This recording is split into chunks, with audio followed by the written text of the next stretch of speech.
I'm as cold as Mr. Freeze, making music in this game like flipping coke in these keys. Every day is the same when I'm rolling my block. Got a cop on my left, so I'm riding no stop. Till the dime wins, see it's time to make ends. Thinking about how I'm gonna make it, so I'm sitting on rims. 20 inches on chop, hit the scene on the lean. Burger clean, 6 screens, biscuit tucked at the seams. Make my dreams so real, plot to make a meal. Let these haters know the way a player really feel when I'm rolling. Shit, I'm never gonna quit. About to hit the switch so I can dip on the strip. Pull it sideways, then I cock it on 3. Everybody stares, cause they all wanna see how he rolling. I'm rolling on the job, I'm about to drop the top. I'm fresh off the lot. I'm rolling on the job. 17 and a 77 Seville. Rolling. I'm rolling on the job, I'm about to drop the top. I'm fresh off the lot, I'm rolling on the job. Smoke, gray, gold trim, Big Daddy Ground. See, I'm left, right, in front, fresh off the lot in my Cadillac. Done hit this spot, Grand, where we going next? Let's flip to the club and try to find some sex. When I'm rolling in my ride with my homie on the side, got 2 sweets rolled and I'm about to touch the sky. High so high, like that boy Carlos Boy. I'm a dope house soldier that's self-employed. Ya sabes quién soy, more chips than a hoy. Dime lo que quieras, te lo doy. In a $100,000 toy. Entonces ya me voy. Take the pain with the joy while I bang Pink Floyd. Ship 'em out the box, sip in on the rocks. I buy 2 clubs and 3 restaurants. My Cadillac hops, I'm strong as an ox. I'm a fine mind, Chuck Deuce at the cops, cause I'm rolling. I'm rolling on the job, I'm about to top. I'm fresh off the lot, I'm rolling on the job. Cruising down the street in my Benzo. I'm rolling on the job, I'm about to drop the top. I'm fresh off the lot, I'm rolling on the job. Swinging and banging that DJ Screw. I'm rolling non-stop, I done wrecked the block. Chop, chop, bunny hop, trunks pop, drop top. Got bars by the flies, got rides, watch, I'm sideways on dots. Finna hit the yacht. I done dodged the cop, I broke them off out the lot. Glock 17 shot, when I punch in the clock. Switching lanes, break the pain when I flip. Wood grain, wood strip, spinning chains, smoking dip on the interstate. As I hit the pancake, sipping on that straight. As I break my straight plate, keep my ride up to date. Flipping 20s when I stay, it's that old let's say. On my grind, moving weight, I pull out the shade. Slice of wood on my blade. Today's a day, and it's money to be made. It's that 7-1 trade, fully loaded Escalade. 3 still days, heads up, pay. I'm rolling on the job, I'm about to drop the top. I'm fresh off the lot, I'm rolling on the job. 17 and a 77 Seville. I'm rolling on the job, I'm about to drop the top. I'm fresh off the lot, I'm rolling on the job. Smoke, gray, gold trim, Big Daddy Ground.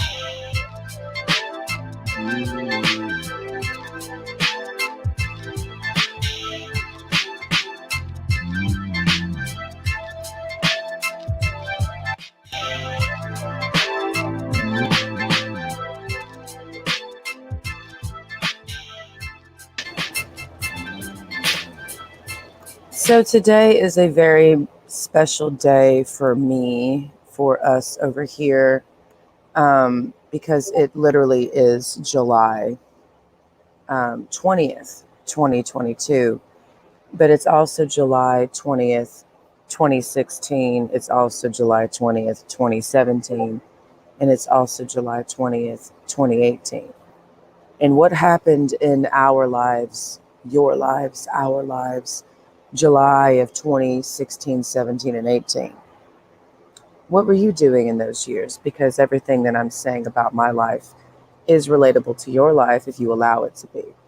So I don't have time for anybody who wants to gaslight me with the, we don't care about your autobiography. Well, then everybody needs to stop reading books.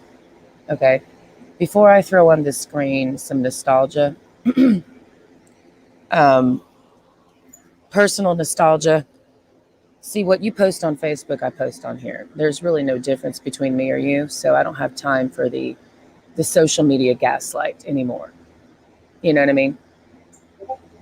I have a certain energy, persons that want to tell me that I'm a big blabbermouth, right?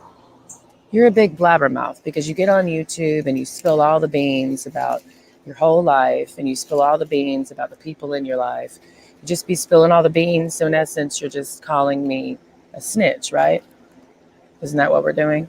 She's a snitch. We're going to cover all of this today as we travel back into time in Houston, Texas, right? We're gonna cover all of this today.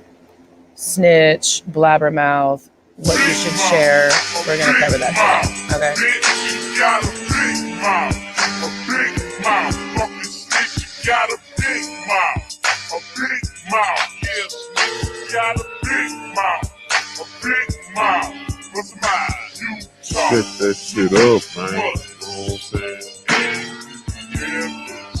Set it up. Chop him up, cause he talk too much. And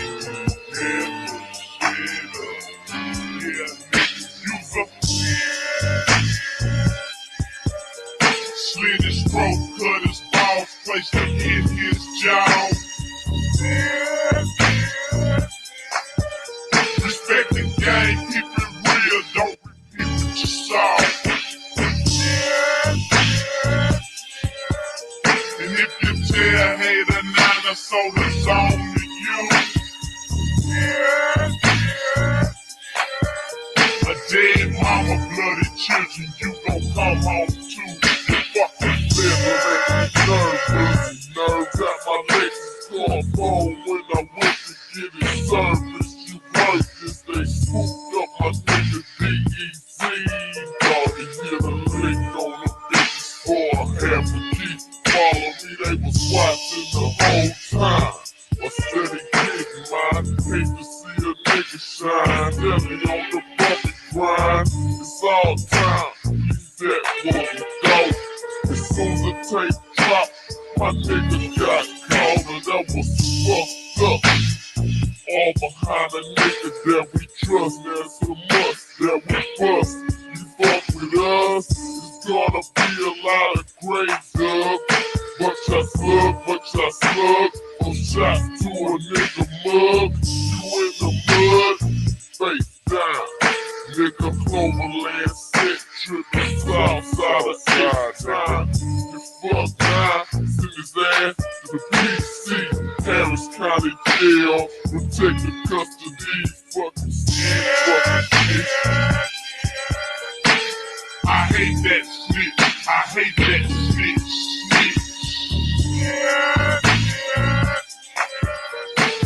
I hate that snitch, I hate that snitch.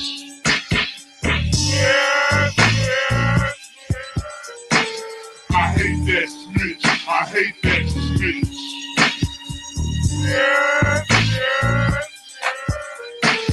I hate that snitch, I hate that snitch. Pop with a Glock, pull a shot to the top. You snitch, cops get dropped, ho. Bring a white talk, nigga might talk like stomp your ass like Johnny Brasco. Stop got your family bleed.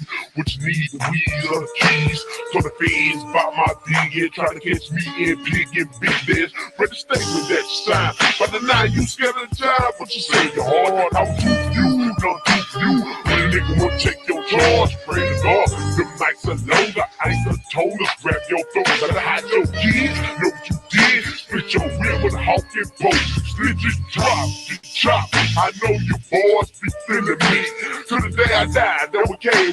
On lock, conspiracy. Keep the still with me, no fearing me. Are you hearing me? No tears to me. Sex crack stage, sign an affidavit. Instead of clearing me, 2 years to me. Raise hell with a man to make 20 of. To the streets where you get your cuts on.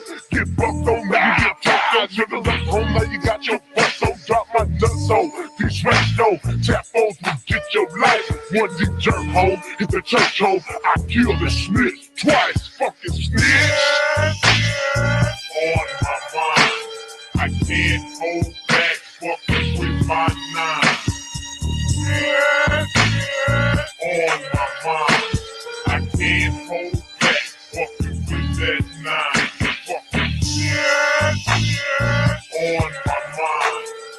can't hold back, fucking with that nine. On my mind, I can't hold back, fucking with that nine. These red rallies make it sign. Confiscating everything, remain the same. Don't change and get your habits out your name. Who's to blame? Don't have proof. It's the nigga that hangs with you. Peeping everything you do. And making deals with the boys in blue. Now it's them against you. And they locking like kids. Better make sure that you know about your out-of-time leads. Crooked snitches what you are. And I certainly didn't stutter. Ain't no secret, I done peeped it. You done blown your cover, been discovered. Uh-oh, now there's a price you must pay. Don't cut, bitch, what? Don't fuck with the AJWJ. These laws on the mission. All for friendly proposition. For less time, for their crime, even your partners start to play for shit. Please listen, you must feel my lecture. Stay out the game if you can hang, cause there's too much risk. I suggest you watch these niggas, cause they have to your head. Stack your end, watch your friends, and do your dirt by yourself. You fucking Slit his throat, cut his balls up and hit his jaw. Respect the game, keep it real, don't refuse what you saw. And if you tell a hater nine or so the zone to you, you fucking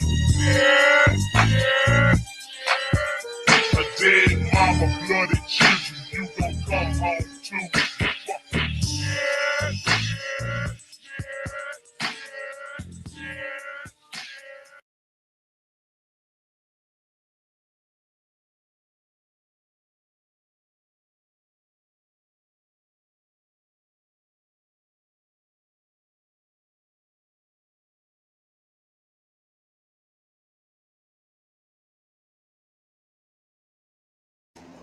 Yes, I'm a blabbermouth. Okay. We're getting into me spilling the beans about life. My life and your life if you're in my life. And that's why I'm going to be single for the rest of my life. You know what I mean? Because obviously we're answering this today, by the way. We're going to cover a lot of bases today because today is a very important day. Very important day for everybody. It's not just me. Everything that I share on here is not just about me. It's never just about me. It's me sharing my life. It's me sharing everything that I can share vocally, verbally in the chair. And you can take and grab and pull from things to benefit yourself or not. That's it. Okay, that's literally it. So you can relate, you can hear me, you can pull from what I'm saying, and maybe there's something on the table that you need to eat that will give you what you need. That's what I'm providing, and I'm aware of it. So let me address this once and motherfucking for all, because I'm sick of saying this. There's a certain person or persons that cannot be named because it's just the vibe that says, wow, you just be getting with these dudes. If this is an aspect, getting with these dudes and then getting on YouTube and then talking about these dudes. So how do you expect him to want to be with you when you're putting your business with him out in these streets? And I don't have time for that gaslight. I don't have time for that gaslight at all. That is a gaslight. Okay. On many levels. Now that just depends on how long I want to read you for filth for saying that to me, because it would take about an hour for me to tell you why that's bullshit. Okay. Because I can, but you don't have the time for that because you're probably going to walk away because you don't want to hear about it. I am not doing anything wrong by talking about my life. I'm not doing anything wrong talking about what's happening because I'm dealing with the truth. The truth is the truth. Doesn't matter if it's privated or publicized. It's the fucking truth. Okay? If the dudes that I'm dealing with, I don't care if they don't like me being on here talking about them because this is the truth of what happened. They know, I know. Okay? And if fuck shit had never happened, I would never be on here talking about them because I don't need to talk about what's good. Good is what's good. I don't need to discuss it. I talk about what's fucked up. And I like to talk about it because it's for my mental health. And it helps other people hear me talk about it because everyone can relate to the situations that I discuss on YouTube. So I'm not worried about the outcome with these dudes. The dude who doesn't like hearing the truth, whether I do it on YouTube or to his face on his phone, is not the dude for me. It's not that big of a deal. He's not going to want to be with you now that he's seen your YouTube channel. He didn't want to be with me when he was in my face because he's not about real shit. So it doesn't matter. My YouTube talking about him came much later than our conversation at the bar. So I ain't got time for that as a gaslight. Now, as it turns into, okay, just talking about life story and just, sharing details that are usually shit that you shouldn't talk about. And when it comes to life situations like drugs and stuff, oh, you're a snitch because you were talking about what you were dealing with at the farm in Missouri. So you snitched on them folks. First of all, you can treat this as an audiobook of my life. How many people write biographies and autobiographies and tell their whole life story? You got to include the details. Otherwise, there's not a fucking story, bro. Secondly, that was in 2015. I have no fucking idea if any dope is still being slung from that property, bitch. So I'm not snitching on no fucking body. And thirdly, I don't give a fuck about those people. So I don't fucking care if I put their business on Front Street. Okay?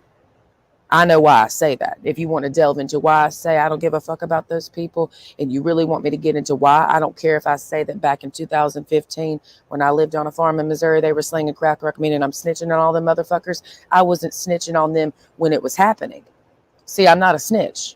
You say you just snitched because you were talking about them selling dope in 2015 on the farm, and you gave us the address and everybody, so you a snitch. No, I ain't. The Fed's been watching that property when I was living there. And I didn't tell the cops when they showed up at the house that night what was going on. I didn't tell them about the fucking fugitive. I was covering for everybody when I was there. So, bitch, I ain't no snitch. This is fucking 6, 7, 8 years later, bro. Y'all be playing with me too much. I know when to keep my mouth shut, and I know when to motherfucking open it, bitch. So some people out here talking about she's a snitch, she's a blabbermouth. She puts, no dude will ever want to be with her because she's just going to put all of their business in the streets. Number one, I don't have a man yet. The dudes that I've been dealing with, they're not my man. If they were my man, I would not be on YouTube. I would have deleted this channel because that's what I'm going to do when I finally meet the man that is going to be my man. Goodbye, YouTube. I'm nuking this whole channel. It's not a big deal for me. I'm not going to have a YouTube channel and have a relationship. And I don't have one yet. Okay? Now that we got that out of the way. Oh, I'm holding this damn thing. You requested bad things. Requested from him personally?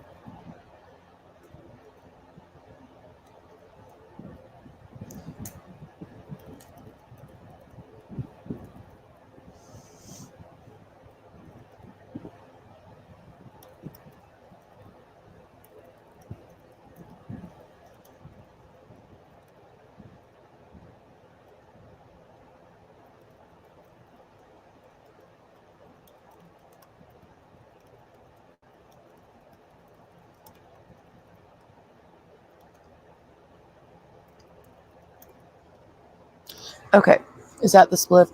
So now I'm going to throw some footage on the screen that we have this phone that we've just had. That, how old is this fucking phone? Anyways, there was a lot of shit on this phone. I don't even know how. We found a bunch of footage that I haven't seen since I took the damn footage. That goes back to when I was living in Houston, Texas, in 2016 into 2017. So basically what we have is a compilation of Houston, Texas, me and Okama and there's a whole story here that I'm not going to say. I'm just going to throw the footage on the screen. I haven't even seen all of it yet because I haven't seen it since we took it. And I was shocked when Okama found this on the phone in the Google Photos saved to the Google Drive. And I'm like, where did this footage come from? I didn't even know we still had that shit.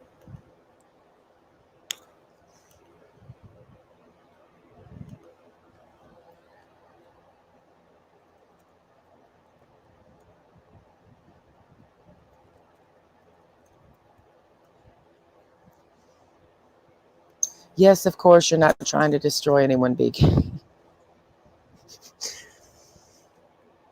What needs to be destroyed will be destroyed. Thank you.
I'm talking to BK.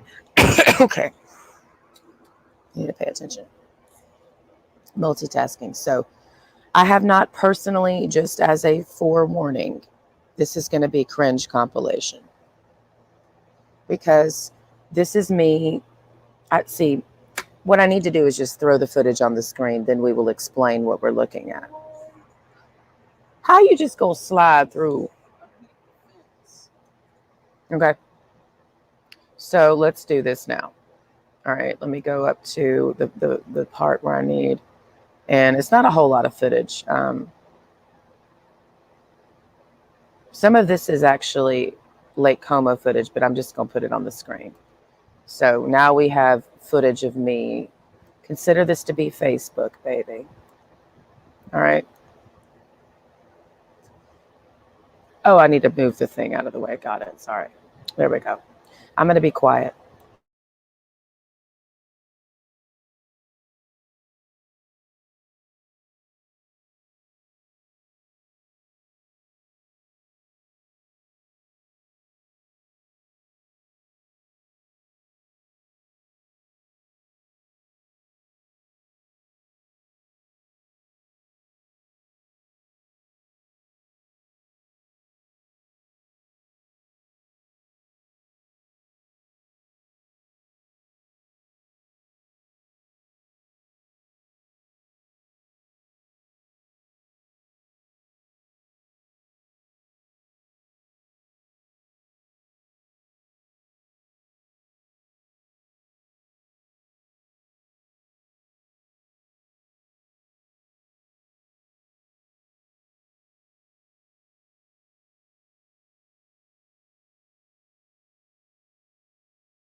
This footage was taken at Lake Como Family Nudist Resort at the dog park. On the screen is the white dog is Yoki, my dog of 8 years, who went missing in February, literally February 1st of 2022. I got her in January, some date in the middle of January 2014. She went missing, MIA, February 1st, 2022. This footage was taken sometime either at the fall of 2017 or, yeah, it was probably the fall of 2017. Me and Okama were living at Lake Como Family Nudist Resort. This is at the dog park. The lady that is talking, her name is Linda. Linda lived down the street from where we lived at the nudist colony, in the nudist colony, and Linda was a dominatrix.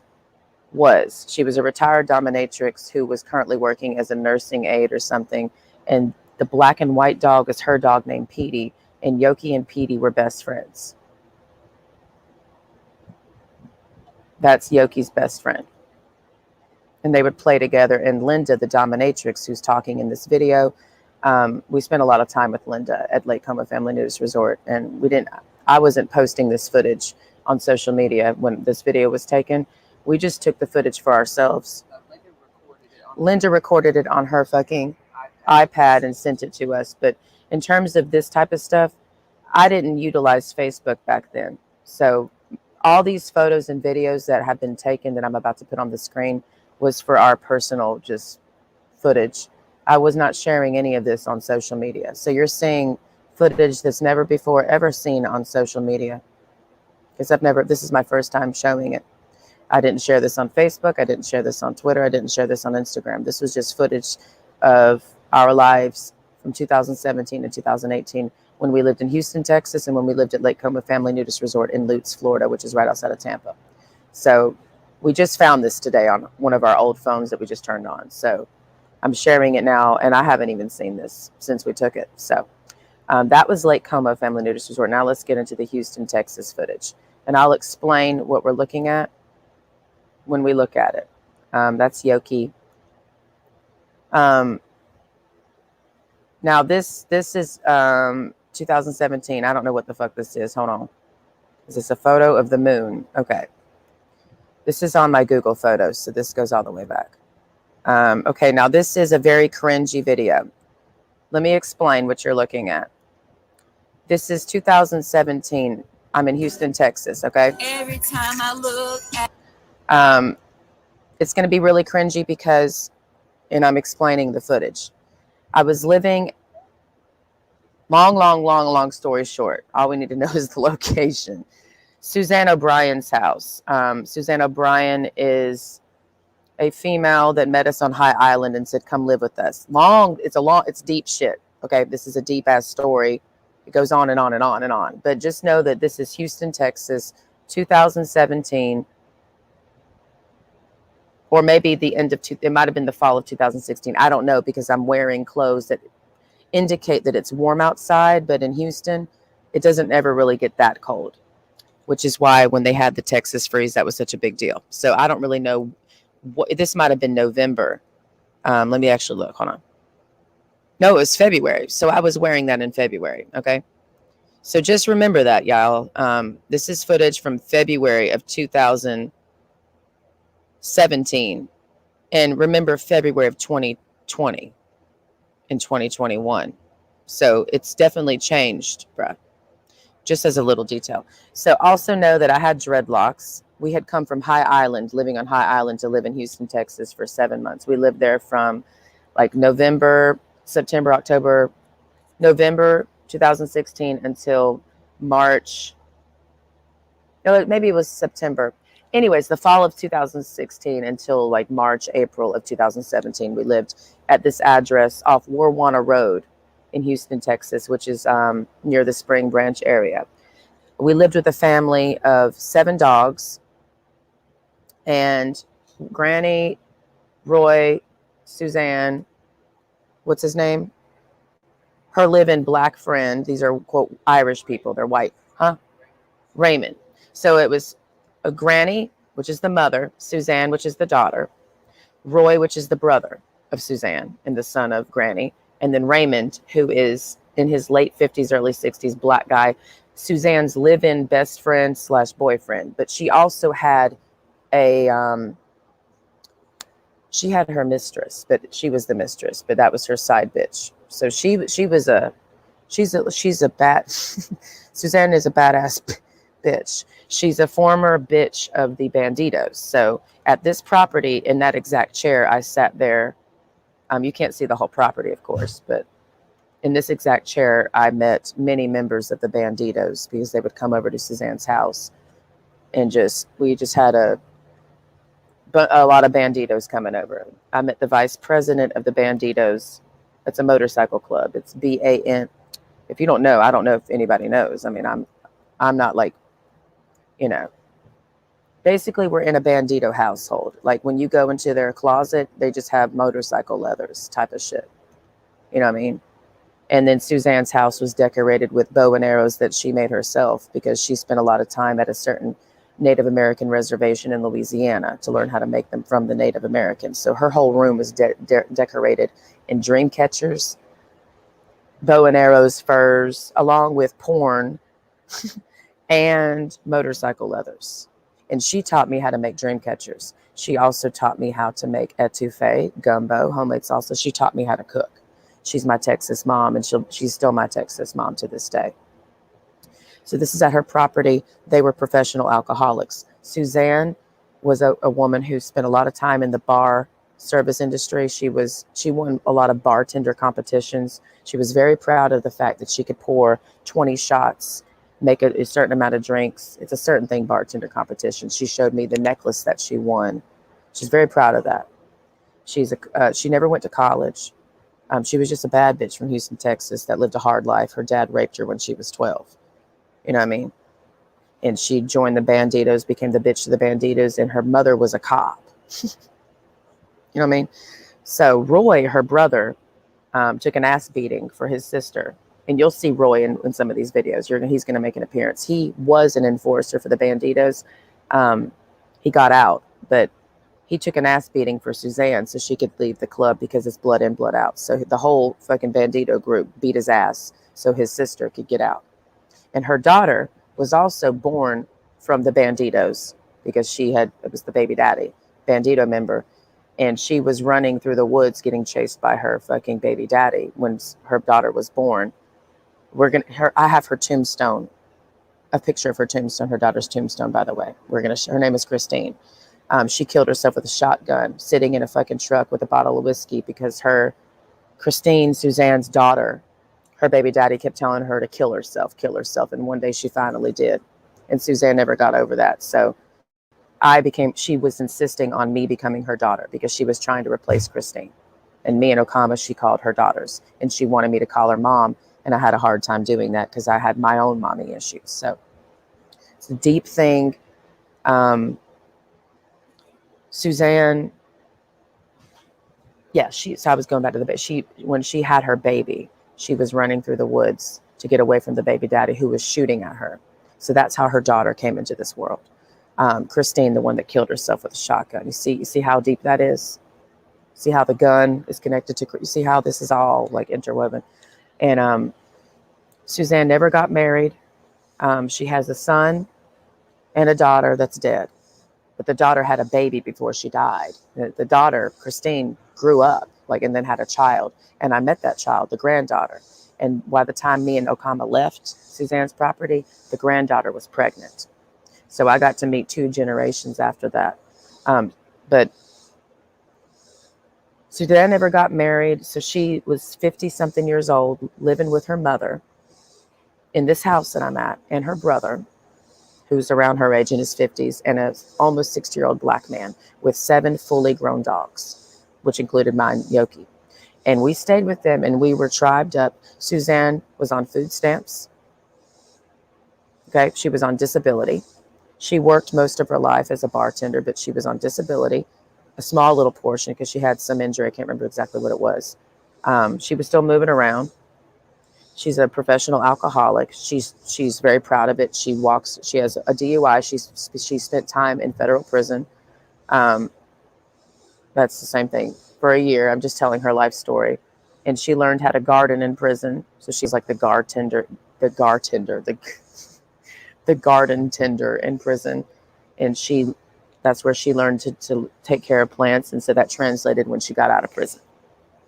And so she taught me a lot of shit about how she takes care of plants, because that's her thing, and the dogs, and drinking, and the banditos, kind of. And so she taught me how to be a professional drunk, because them motherfuckers can start drinking. Suzanne, when her brother went to work as an electrician, but not on the grid electrician, off the grid electrician, under the table electrician. And he didn't have a driver's license, and he drove without a driver's license, and he owes $1,000 million in child support that he's still running from. So he was living with his mom doing this. You'll see him. Suzanne, who didn't have a job, she just takes care of all the dogs. She's the cook. She cooks for everybody. That's just what she does. She taught me how to cook for a lot of people, and with very little. She taught me this. She taught me how to take a little food and make it go a lot of ways. That woman taught me that. She taught me how to make groceries last. I learned that from her, because I had never learned that before. But I learned that from her. She technically raised me a certain way, because all the shit that she taught me, I've applied elsewhere. So that's why I got dream catchers in my house. And that's why I know how to make gumbo. And that's why I know how to make etouffee from scratch. That's why I know how to make homemade salsa the real way, because of Suzanne O'Brien. Always. Suzanne made me. Suzanne's my mother, and she's her mother too. Suzanne loved my dog Yoki. Yoki used to sleep with her in her big ass bed with 3 other dogs. So let's watch. So in this clip, I'm drinking rum, because this rum was my drug of choice while I was living with them. I drank rum with her brother Roy, because he would only buy, this is the only rum we would drink, and we'd buy a handle of it. If he didn't buy it, I'd buy it, and then we'd just take turns buying it, and we'd share it. And you keep it in the freezer, okay? Because these are professional alcoholics. Suzanne's drug of choice is only vodka, nothing more than Taki's vodka. And she kept a handle of it in the, vodka and ginger ale. She taught me the art of the perfect cocktail, vodka and ginger ale. She would not drink anything else but vodka and ginger ale. Roy would only drink beer and shots of rum. So I just drank rum. And sometimes I would drink vodka when I didn't have any rum, but I was mostly a rum drinker mixed with sweet tea. That's what I drank there the entire time. So you're watching, and we started drinking because I just stayed there with Suzanne. We were just there with her. And Granny would go to the YMCA because she's a retired cop. She'd go sit at the YMCA all day. Roy would go to work. Raymond would go to work. And it would just be me, Suzanne, and Ocom at the house until they all got home with 7 fucking dogs. So what did we do all day? We got fucked up. We just did shit. She would watch the Wendy Williams show. We'd take care of the 7 dogs. I would make dream catchers. She would just teach me stuff. It's like I was a little girl living with mommy, and mommy's a stay-at-home mommy. So it was like a whole simulation. So I became like a little girl there with her. And she would teach me how to cook and how to take care of everything. And I did learn from her. Like it's something that I needed. She knew, and she needed a daughter because she felt guilty for what happened to her daughter. She blamed herself. So in this clip, I'm mostly shit-faced. We are listening to DJ Screw. We would have parties every night there. Like every night at Suzanne's was a party. Every night. Because all we did was drink. Every day. Every day. There was not a day that went by that we were not drinking. Suzanne, because she had a DUI, whatever, she lost her driver's license, so she couldn't drive anywhere. So it had to be me driving her, Roy, Granny, somebody else driving her ass, because she refused to not drink.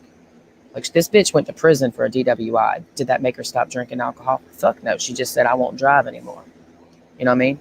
So she fucking carried around a cup very proudly with a straw. It was Suzanne's cup, and we know what's in it. Vodka and ginger ale. When you see her with that cup and that straw, vodka and ginger ale is what she's drinking. All day, it doesn't matter where she's going. She's in public, she's drinking alcohol. She's at the grocery store, she's drinking alcohol. When she's at your Christmas party, because I went with her to a Christmas party in Tyler, Texas, and it was only black people. And me and her were the only quote-unquote white chicks. She's got alcohol in her cup. That bitch had no shame. We went to a funeral at a bar, a wake at a bar. This bitch stood up and told everybody that she used to watch, as the story of her experience with the dude that we were celebrating his life at this bar. This bitch got up and told everybody that they used to watch porn together, and that's how she knew him. And everyone was just like, crickets, crickets. But that bitch taught me the art of not giving a fuck. She had no shame. She would just say what it was. She's like, yeah, we used to watch porn together. And everyone in the, this is a wake at a bar. And everyone was just like, she's like, what? This bitch was such a badass that she was in prison, and she met some dude, and he fell in love with her. So when she got out of prison, he took care of her, and he was married, and she knew he was married, and she was his mistress. I was there when she found out he was dead. She got a phone call. Because she told us when I met her, she's like, Friday nights is for me and him, Tom, because we go to a hotel every Friday night. She was his mistress, and she was proud of it. She didn't give a fuck. I was there when she got the phone call that he was dead. He died of a heart attack, and she fell to the floor. I didn't know what the fuck to do for her. I had no idea what to do about it, because she had a live-in black boyfriend and a mistress herself. So this bitch is such a badass that she went to his wife's house. I drove her to his wife's house to let his wife know that she's like, I'm his mistress, and I just want you to know I'm sorry that he died. I was there for that. Then we went to the funeral. We drove to the funeral home. Oh yeah, you were there for that. No. But no, remember when we went to the funeral home with her? Because we were looking for the funeral, and we didn't find the funeral. So this is all the shit I experienced with crazy ass Suzanne. You know what I mean? And this is also where we did a lot of our tattoos. So this is deep for me. This is like, so let's just watch this shitty ass footage of me. And I'm. Suzanne's is where we actually first started sticking. Oh yeah, this is where we started. This is where we started tattooing ourselves. Is Suzanne's. It's true. We didn't start tattooing ourselves on High Island. We started to tattoo ourselves at Suzanne's. We got our first set of needles, and my first tattoo ever. And I did it at Suzanne's because there, you start doing shit. You have to know the origin of why you started your certain behaviors. That's why I'm telling this shit. My feet are dirty because I've been in the mud all day. This tattoo on my foot, can't really tell, was the first tattoo I ever did. I didn't know what the fuck I was doing. But yeah. At this house is the history of how I started tattooing myself. So you have to understand the ambiance. You know what I mean? Like the origin of your behaviors. You have to take in the whole vibe And that's why I started tattooing myself. We're talking banditos, we're talking alcohol, we're talking about violence. I mean, these are the people that taught me what a Columbia necktie is. This footage that I'm putting on the screen is their house. And it's these people, you don't see them. But these are the people that taught me everything I know about the Columbia necktie, banditos, being in a motorcycle club. Suzanne, who rode with the banditos and whose brother was in the banditos, and the VP of the banditos is still coming over to the house just to hang out. Just to hang out, bro. She's the one that told me, do not ever join a motorcycle club.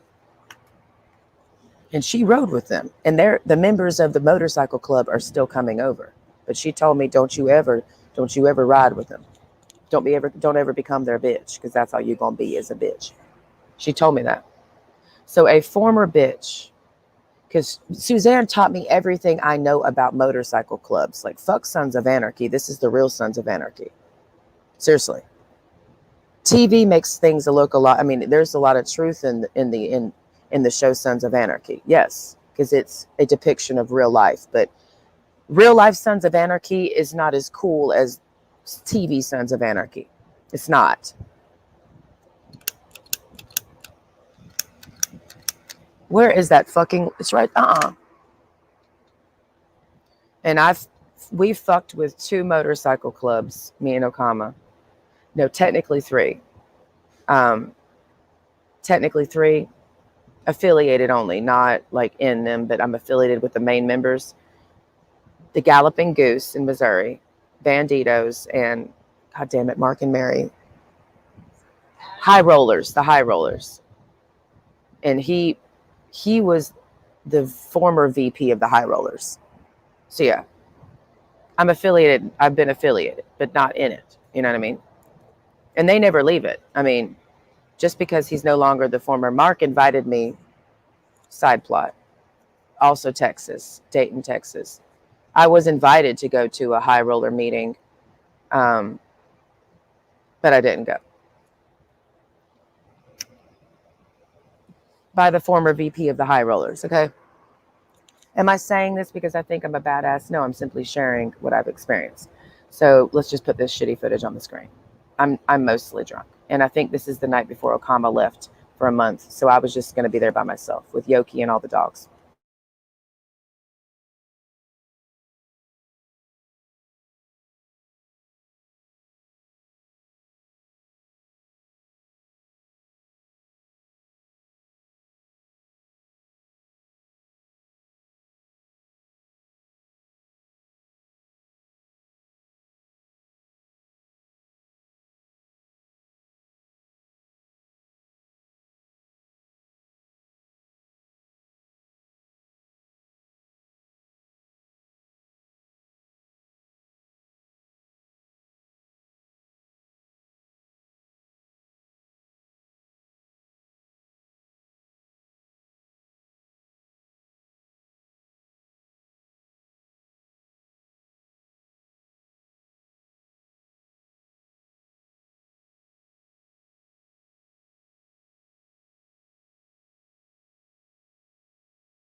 There's no fucking sound? How is there no sound?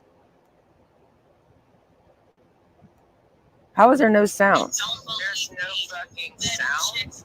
How is there no sound? So why did this sound? Hold on. Tell me when there's sound. I don't know what's going on. I'm on Google Photos. I know that, sis. I'm aware of that. Okay. I have to rig it a certain way because you know how you mute yourself? I was muted, but it didn't. So when I unmuted my sound, then you could hear the video. So let me try it that way. Now tell me if you can hear it. All right. Every time I look at you, I wonder why you ain't true. You riding red, I'm riding blue. Yeah. Okay. And I'm wondering why there's so few real people out in the streets. Right. I know you worrying about big meat, like celebrity, like crazy, like insane, like mind lazy. You talking cryptic, Yana? I'm like, no, I'm not. You talking crazy shit? I'm like, you have not knowledge. Understand the I wisdom was that fat I as fuck, speak. bro. I'm a tree, you looking like a leech, like leeching on my marrow. Cannibalism, vampire. And no, I'm the truth. You a motherfucking liar. You like an it. I'm talking about a clown. Yes, I am a smile, and you are a frown. Like, no, no, no. I'm not a hoe. You are fake. I'm the real though, and I'm gonna show you what to do. And if you don't believe me, you better check on Screw. He's in the grave, my nigga, and you listen to Swisher House. He's banging in the clouds, and your mouth is quiet as a mouse. Like, huh? What you saying though? You ain't loud enough. My nigga, you looking weak, and I'm looking really tough, like old me. Yes, I've been on the line. You've been on the Skype. I've been on the vine, like the vine in the wild. I ain't a fucking child. I'm a woman grown. You still walking the green mile. Every time I look This is at cringe you, compilation, girl. So yes, you can judge me. This was just footage we took being drunk as fuck at the Banditos Club in motherfucking Houston, Texas, girl. So now we're gonna move on to the next tragic video. Because I haven't seen this shit since we took it. It's amazing what you find it. So we don't know what we're looking at. Now we're gonna see footage of the enforcer for the Banditos. Okay. His name is Roy. Okay. And I have a whole story to tell you about this guy. He is to the left, I'm to the right. This is at their backyard. And his name is Roy, okay? Roy O'Brien, but he didn't go by Roy O'Brien. Former enforcer for the Banditos Motorcycle Club, meaning he's actually done shit to people. But he's retired from that life. He was, at this time when this footage was taken in 2017, he was working as an under-the-table electrician. And I met his boss because his boss had to drive him home because Roy did not have a car because he was running from the law because he owed child support. And also just staying under the radar because he was a former enforcer for the Banditos. So he was technically hiding from the law, and we all just pretended that he wasn't. We're like, oh, it's Roy. He's working today. And so his boss would come over sometimes because everybody would come over to that house. All sorts of crazy hood people, people selling dope, people in the Banditos, grandchildren. Her son, Suzanne, his sister, her son was in the Marines. So he's like, and was working. He was the manager of Carrabba's or Olive Garden. So we had professionals coming over and dope dealers and street thugs. By the way, Suzanne O'Brien, I have to tell this really quick for BK. This Suzanne O'Brien, this is the house, her house, all right? Roy, follow me here because we're all intertwined here. The person to the left, his name is Roy, right? That is Suzanne O'Brien's brother. Suzanne O'Brien's son, I don't remember his name. He didn't live there. Former Marine. He's the first person who taught me about ICP because he was obsessed with ICP and was obsessed with ICP. So that's how I first learned about ICP, through Suzanne O'Brien's son living at this house in 2016, 17. So it's come full circle, BK. You know what I mean? We're all in there. So these drums were from Roy's boss, who had all this fucking music equipment. He let us borrow the drums. And then me and Okama went back to the beach because we had been living on the beach, High Island, before we went to stay with them because they said, come live with us. And we're like, okay. And he let us take those drums on that beach for a while. So, there's a story behind everything as we're getting. So I'm just going to let this run because I haven't seen this since 2017.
That was tragic. Y'all are still here. I lost, my phone died. I wanted to take a moment and address this person, okay? I have to. So we're paused. Everything is everything. Is everyone here? I'm going to let everyone realize that I'm still alive and I didn't die, okay? So I'm going to go back to YouTube real quick and I'm going to take a moment to take a breath.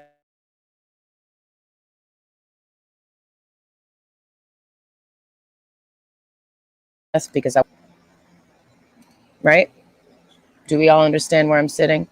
I want you to take in where I'm sitting and understand why the fuck I'm dressed like this. And it's hot with this on, by the way. Why am I dressed like this? We got to take a moment to realize how fucking hot it is, bro. It's hot as fuck. Can I just take a moment? I woke up at 6 o'clock this morning, went outside, and I could barely breathe. It was that hot outside. And then I had to sit there. And then I finally looked at the news because I haven't looked at anything. The only thing I've looked at on my phone in terms of internet looking shit up, you know what I mean? Like there's a million things you can look at. The only thing I've looked at is music, bro, and Discord, talking to BK, and that's it. So I have not looked at any news. I haven't looked at any Instagram feed or Twitter feed or any feed of anything else. I haven't looked at any hoes, news, just woke up at 6 o'clock this morning and said, let me look at the news real quick. And the only thing that I saw that caught my attention on my subscription, on my troll account that I use to watch news, because it's my YouTube premium account. That's my troll account. Meaning it's not, I don't show my face there. Okay. All I saw in the news, the headlines was the heat. And I said, what the fuck's going on? Because I haven't looked at any news. You know what I mean? I don't know what's going on in the world. Oh shit. People are dying, right? People are for real dying from this heat. I sat at 6 o'clock this morning in a steam bath outside, smoking a cigarette. Was like, holy shit, it's actually really fucking hot out here, bro. And it's really fucking hot right now. And I'm sitting outside right now. And that's why I have a box fan outside with me with an extension cord going into my house. Because, bitch, there ain't no breeze in this bitch. And I'm just drinking a lot of fluid. Today's tea is brought to you in part by my mother. I don't know if you've ever heard of her. Her name is Earth. And she gave us flowers, you know what I mean, and little mint leaves. And now's the time to be drinking that type of tea. And I'm telling you guys, I'm dead ass serious. I'm not just saying this. I do need to give a little PSA about the heat. Because yes, bitch, it can fucking kill you. I don't want to spend a lot of time on that because that will take me about an hour to explain how the heat can kill you. Okay. But what you do need to be doing is lessening the amount of food that you eat right now if you want to be okay. And if you're not taking this heat seriously, then you truly are playing a little game with yourself. If you live, anybody know, Pete, you know that it's hot. It's hot literally everywhere. This is a worldwide heat wave, bruh. It's hot in places that never get hot. Heat that they've never experienced. They're having Georgia, Texas, Louisiana heat in the UK where Barbarian King lives. He's doing it right, by the way. What he's doing is what you should be doing when it's hot like that, because you don't play with the heat, because the heat ain't playing with you, bitch. And AC is not going to protect you from the heat. And if you're using AC as a protecting device against heat, you're fucking up with your health right there. And I mean that as a fact. I'm not explaining that. You have to be in the outside environment and understand what that means. And then you're supposed to tailor your diet to the outdoor environment first and foremost. Okay. So BK is doing it absolutely fucking right. Lots of water with lemon and lime, juices, light foods, nothing heavy. And there are teas that you can drink that will cool you down. Literally, they help cool your bloodstream down. Cooling herbs, peppermint, okay? Red clover, okay? Hibiscus. These plants grow in the summertime because they're cooling agents to your body. So when you drink them, it's natural AC. Get you some, bitch. You better, because I promise you guys, this heat's not going anywhere. You better start cooling your internal temperature right now, because it's going to be brutal in August, okay? You think it's hot now, bitch? We have to get through August. We have to get through the rest of July. Khalil, you were in my dream last night. I texted you that. I commented on his little video to let him know because you actually were in my dream last night, Khalil. And I just want you to know, Khalil, that I don't just be dreaming about anybody. So when I have a dream about you, it means something to me. I don't know what it means for you, but I know that you were going by the name of Blue Wolf in my dream. And it was a dream sequence. The dream wasn't all about you. You were just a part of a dream sequence that involved a lot of other very, very freaky shit. And you came to tell me that the wolf pack was dead. And I said, all of them? And you said, yeah. And I said, so there's no members of the original wolf pack alive? And you're like, no, this is the new wolf pack. And then you introduced yourself as the Blue Wolf in my dream. And then we were talking, Khalil, and then you went over to this other channel in the dream. This is in the dream. You went over to this other channel, aka energy, because that's what we're talking about. Each YouTube channel is its own energy. Each person is you are a channel. You are energy. You are your own person. So you, Khalil, went from me introducing yourself as Blue Wolf to me, telling me that the original wolf pack is dead. And that means something very deep for me, by the way, because it's real. And I know what I mean when I'm saying that. And you said, you were basically introducing yourself and others as this is the new wolf pack. And then after talking with me, you went over to a different channel and were looking to find your piece there. And I said, well, you ain't going to find it there, but you're going to go there anyways, because you think you're smarter than the average bear. And you went over there. And then you realized that was going to kill you. And then you came back to me and we were talking again. That was you in my dream, Khalil. Now, I will say this, Khalil. I find it interesting that you're here today. Because last night, this gets to the second question I have to type to BK. Excuse me. I'm multitasking. And I got to put the fan on me before I die. I have another question. I have to type to BK right now. And let me sit back because I can't do this like this. Make sure my phone doesn't die again. It's going to die.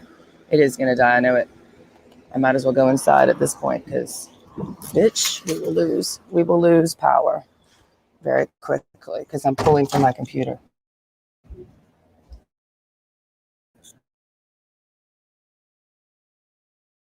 And I don't need that. Hold on. I don't need that. Fucking Okama took the battery out of the motherfucking phone so she could use it on her phone, and I'm just being lazy pants. Okay.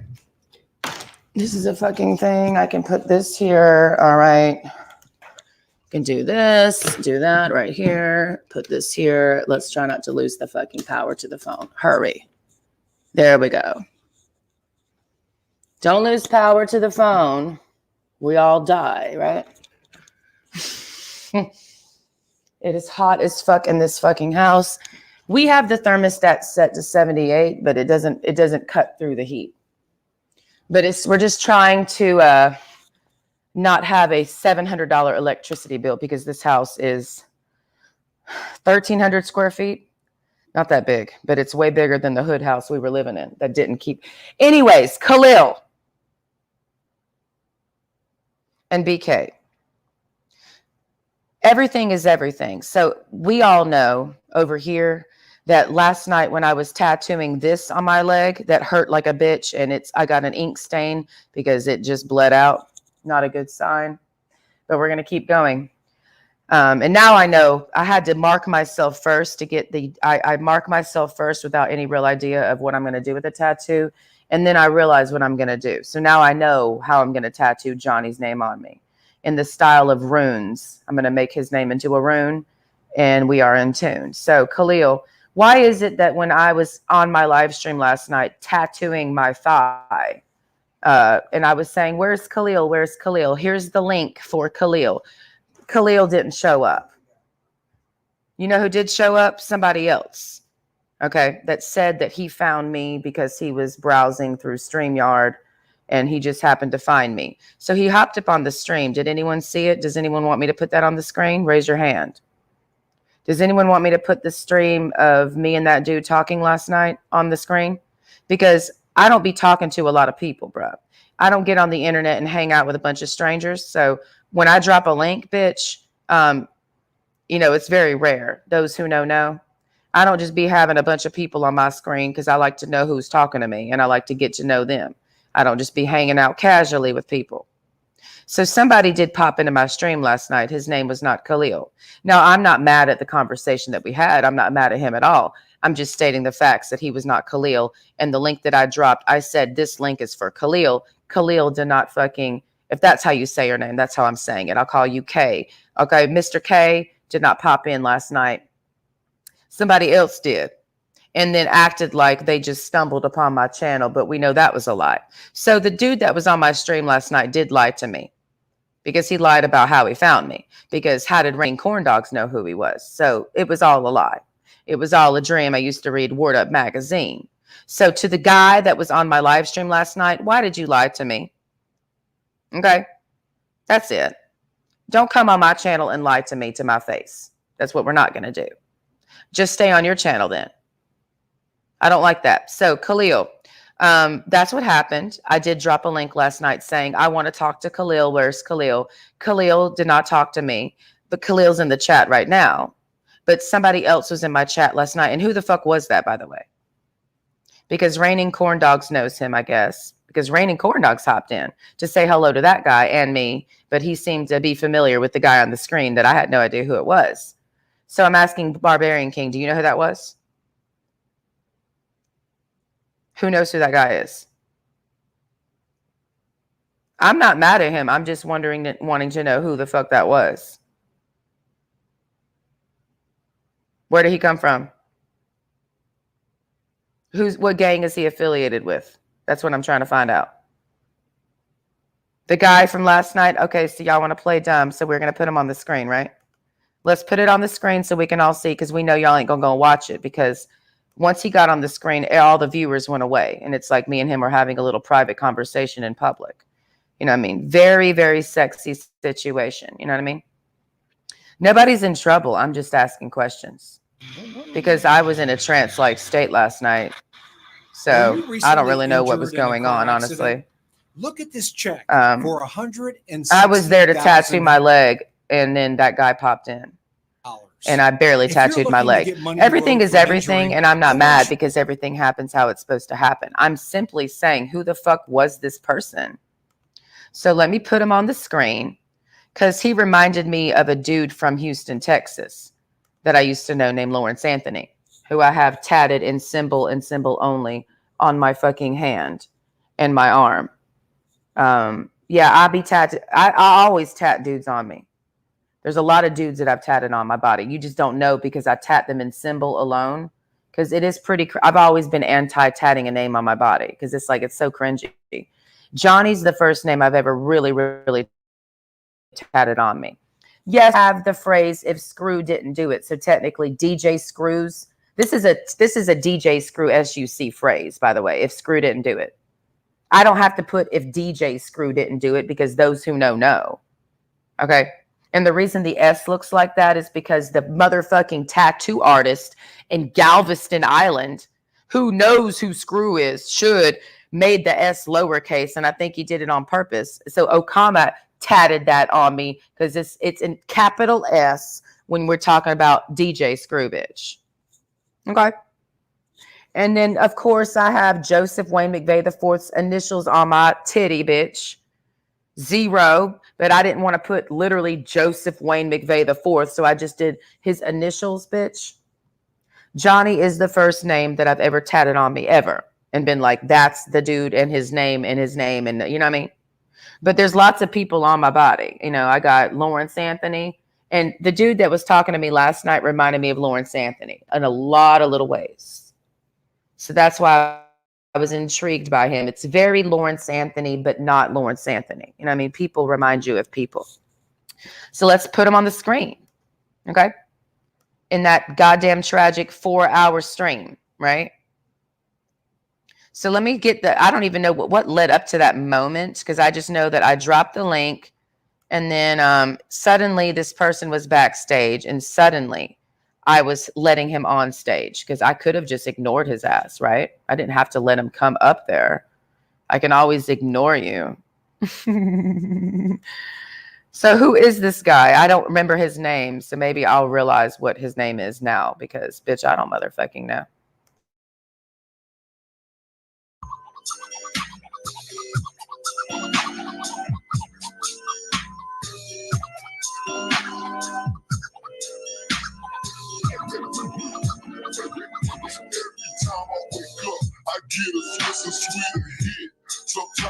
feel I just can't survive without that lick.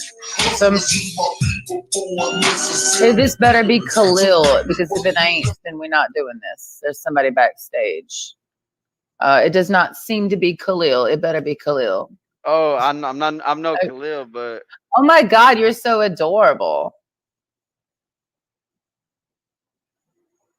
channels. Huh? I seen you doing a StreamYard, so I filtered my search through StreamYards and I seen you live. How you? Where are What you you up to from? though? Killer Cali. Where you at? You from Cali? I'm in Yeah. Georgia. Okay. How do you like it out there? Is it humid? It's very fucking humid, and it's very fucking humid. Like, what's the temperature where you live? Oh, so let's see. Right now, 91, and it's 7:16 for me. It's late, and 91 it's still 91. Yeah, at in this time. California? Yeah, so I'm in Southern California specifically. Damn, that's actually, isn't that pretty hot for Cali? Like 91, or Oh, is that normal? no, it's cooling down. It's been like 105, 110 max. Like a couple days it was that, but normally, yeah, Damn. it's never really like more than 105. Shit. Wow. Yeah, So but you, it's not humid. It's not humid like where you're at. I've never actually been to Georgia ever, but or so where, Florida. okay. So where have you traveled? Like, first of all, how old are you? So I make sure you're not like 15 I, years old and like, no, I I'm in my know you're, I'm in my late 20s, but that's a thank you what specific, okay, assuming late that. 20s, like after 25, late 20s. Is that what 27. okay, Yeah. cool. I'm 35. All right. Just letting Okay. you know. You don't look I'm like it. old. I thought you were like 29, maybe, or 20, my age, 27 or something. Well, I appreciate that, but I'm also very far away from you. The older That's you, the true. closer you That's get, true. the older you look. Okay. So what states have you, like, where have you been in terms of like traveling the U.S.? Not many. Yeah, Chicago and Arizona and Utah. Okay. Yeah, basically just the western states and then the Midwest with Chicago, and that's the furthest I've been. Well, no, actually, no, I have traveled to. I've been to New York one time. I was a little ass kid though. I don't really remember, but I lived in Chicago. Okay. Yeah, that's probably the furthest east How, I've ever been. how long did you live in Chicago then? 1 year, and I got so Oh, much love out there. It was crazy. really? I think it was because of my ID. To be honest with you, there's like, oh shit, you're from California. Oh yeah, live Oh, here. yeah. I think You're that's what it was based exotic off. in Chicago if you're from Yeah, Cali. they're like, we don't really know too many people. And I was barely 21, and it was just like a whole Right. party. Oh yeah, Damn. I never gotten a free drink at a bar before, like from the bartender. What Well, about you? that's exactly it, because they're very excited that somebody that's not the mid, if you came to Georgia, like, you would be considered exotic. Like, everyone would be like, oh my God, you're from California. It's It's like being from overwhelming. I'm just like, I've never had this many people approach me at once. Like, holy shit. well, damn, you got to travel more. You get free drinks. You might get free meals. You could just live off of that celebrity of I'm just from California and like That's honestly make a profit. I'm kind of shy though at the same time. I'm You're outgoing, but shy. shy to like new people at the same time. Like kind of in a way. I don't know. It's hard to explain. Not. So I don't know. did you play football? I'm working on a design right now, so I'm not. That's what I'm looking now. Oh hell yeah! Show design. Let's see what you're working on. I'm not because I'm talking to you. I'm ruining the design, but don't worry about no. it. No, it's okay. Now I'm doodling, talking to you. That's what's happening. No, Oh, yeah. so did you play? You look like you played football or something. I did, but I started I smoking know. weed. Freshman year though, I started smoking weed, and then that was it. So you mean like what do you mean when you started smoking weed? Like that was it? Did the weed prevent you from going farther or something? No, I just started partying real hard, and then well, Okay. okay, yeah, you could say that because I stopped. I didn't play any sports after freshman year because of fucking Did you want partying. to, or I mean, you were just part with okay. I How just had having a heavy good were you time. into football? Because I know how football dudes Not are. very Like heavy. Not not very very heavy. heavy. Well, Why slightly, not? but yeah, I just had more fun partying. Honestly, that's why. I Just get, understand. yeah.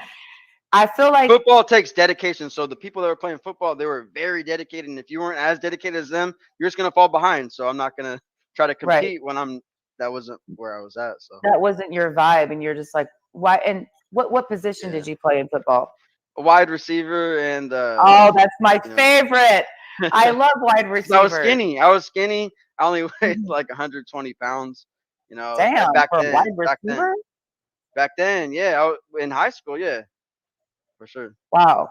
130. Like That's 120, actually, isn't that 130. pretty small for a wide receiver? Like I'm 5'10", so yeah, 5'10", that my was friend's over first. here. He's 5'10", 130. That's well, not you weren't 130 at 5'10". There's no way. 5'9", maybe. But you were 130 pounds at 5'10". For the longest time I was until I started drinking. Now I'm 180. You were Same height. 130 pounds. You were Yeah. 130 at 5'10", 5'9". That's before I started lifting weights. I started lifting weights Holy and I started. shit! You're smaller than Yeah. me at 5. I need to get on. I'm trying to get to 130. Like, I would walk a lot though. This is the exercise. no, I'm not saying that that's a bad weight. I'm just that's actually pretty. Like, you were like lean. Very lean and not much muscle. And then I started lifting more weights and drinking more Yeah. beer. No, I am More beer and not. smoking. I am not trying to assume. Okay, BK. I am not trying to assume that anyone would ever come to me and not be genuine. I'm not.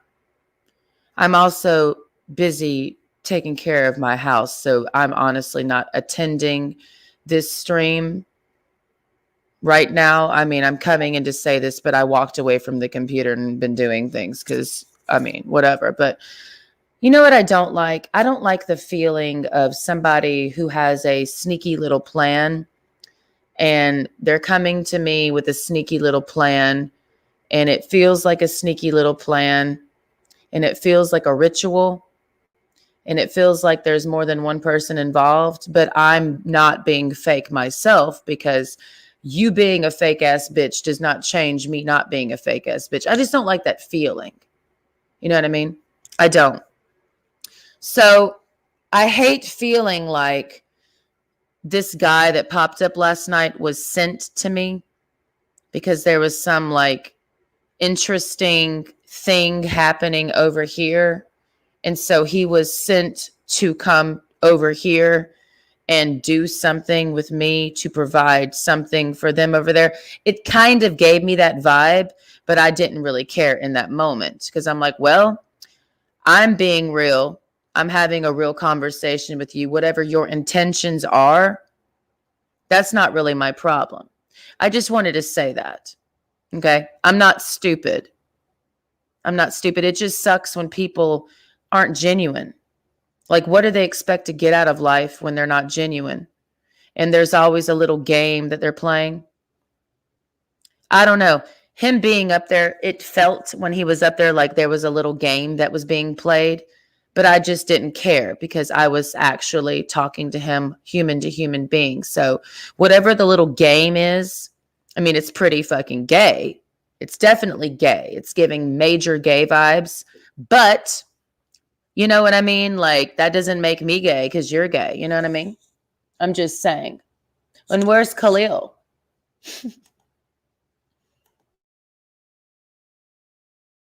More weed and drink. Yeah, exactly. So you know the vibe.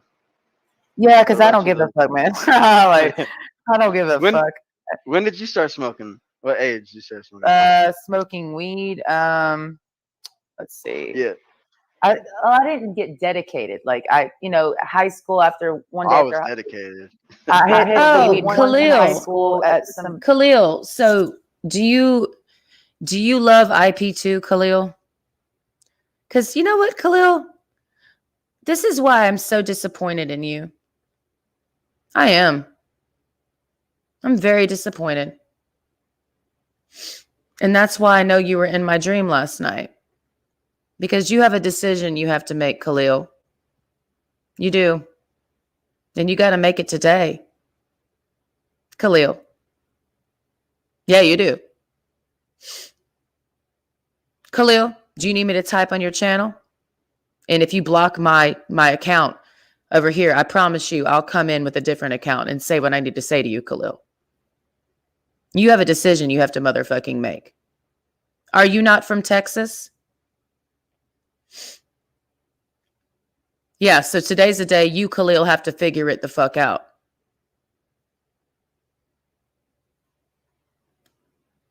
That's just the message I'm supposed to share with you today, Khalil. Do I know you? Do I not? Do you know me? Do you not? Exactly. So I can say this to you, Khalil, right? Since we're on the same page of knowing and not knowing each other. You have to figure it out today, Khalil. I'm not going to tell you why, because you know why. And where are you at today, Khalil? What state are you in? Where are you traveling to? You're not going to answer, of course. We don't expect you to answer, Khalil. Is this real enough for you? Since you're Mr. IRL, providing us content in real life. So you know how to have a real conversation with a female like me. And that's why you're here, right, Khalil? Because you want to have a real conversation with me, right? Because that's why you did a crying in my car video, right? And my car is broke down. And where's Abigail? You know what I mean? And I need help.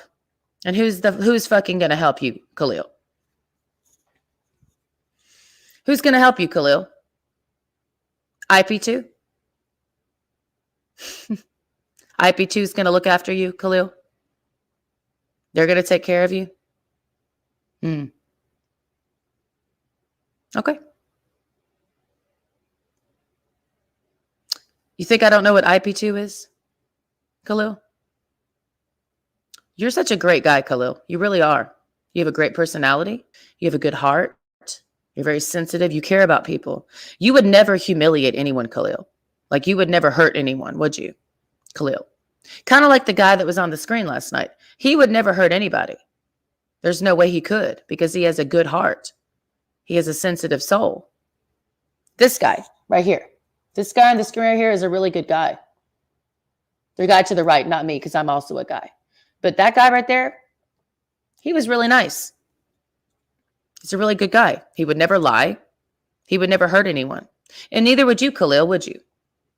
And that's why you're in IP2, because you're a good guy, right? I'm agreeing with you. You are a good guy. You seem like a really nice person. You seem like you have a really gentle soul. Like you have a sensitive spirit. Like you would never hurt anyone, meaning you're a good fucking guy. And I like good fucking guys, and I like to protect good fucking guys if I can, because God damn it, there's so few of you out here. So when I meet a good guy, Khalil, I hold on to him as tightly as possible with enough wiggle room for him to move around, because I'm not trying to make him my bitch. I'm just like saying I absolutely am appreciative of you because there's so many not good guys. So I value you, Khalil. You know what I mean?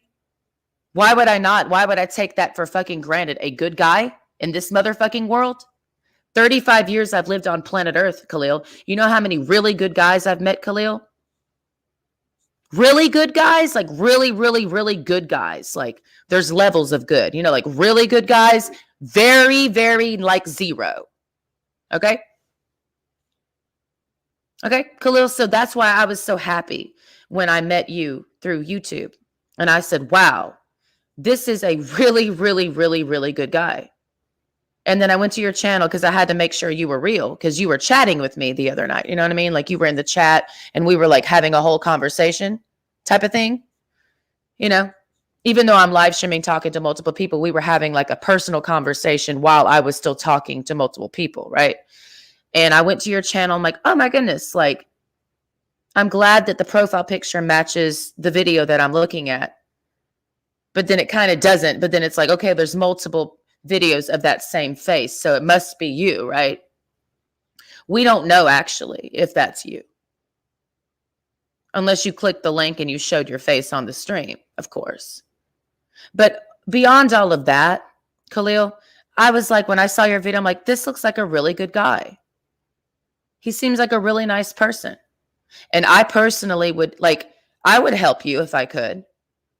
You know, the video of you're fucked up in Tennessee, like my car, the engine light is on, you know, and I need to, like you were mumbling under your breath, like I need to get back to Texas because I've been through car trouble, Khalil. I know what it's like to be stranded in a state that I don't know nobody in, and my car's fucked up. It's very scary.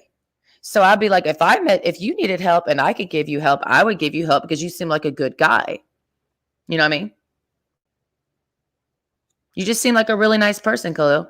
So I don't understand why such a good guy is so deeply involved in IP2. I don't understand that. Like, how could a good guy, that's like me going to church. Why am I going to church? You know what I mean? Is it just like your job or something? Like you don't really want to be an IP2 because you're such a good guy, but it's like a job. Like I have to go do this for money, because I don't get it, Khalil. And that's why I'm incredibly disappointed in you. I am. I'm disappointed that you are so deeply involved in IP2. And I'm disappointed that you talk to me like you weren't.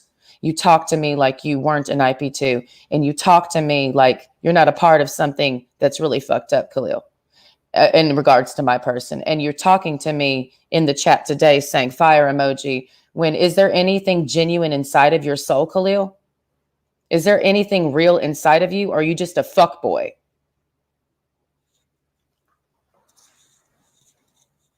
Is there any sincerity in any bone in your body, Khalil? Because if there is, I'm going to need that bone to come to the surface, bitch, and I'm going to hold it in my hand. Which bone? Because there's got to be one bone in your body, Khalil, that has real shit in you. Where you're not just some fake ass bitch. Khalil? What? Who hurt you, Khalil? Who fucking hurt you, bitch? Because you remind me of somebody else. So I'm talking to him too through you. Who the fuck hurt you for you to be such a fucking asshole? For no motherfucking reason.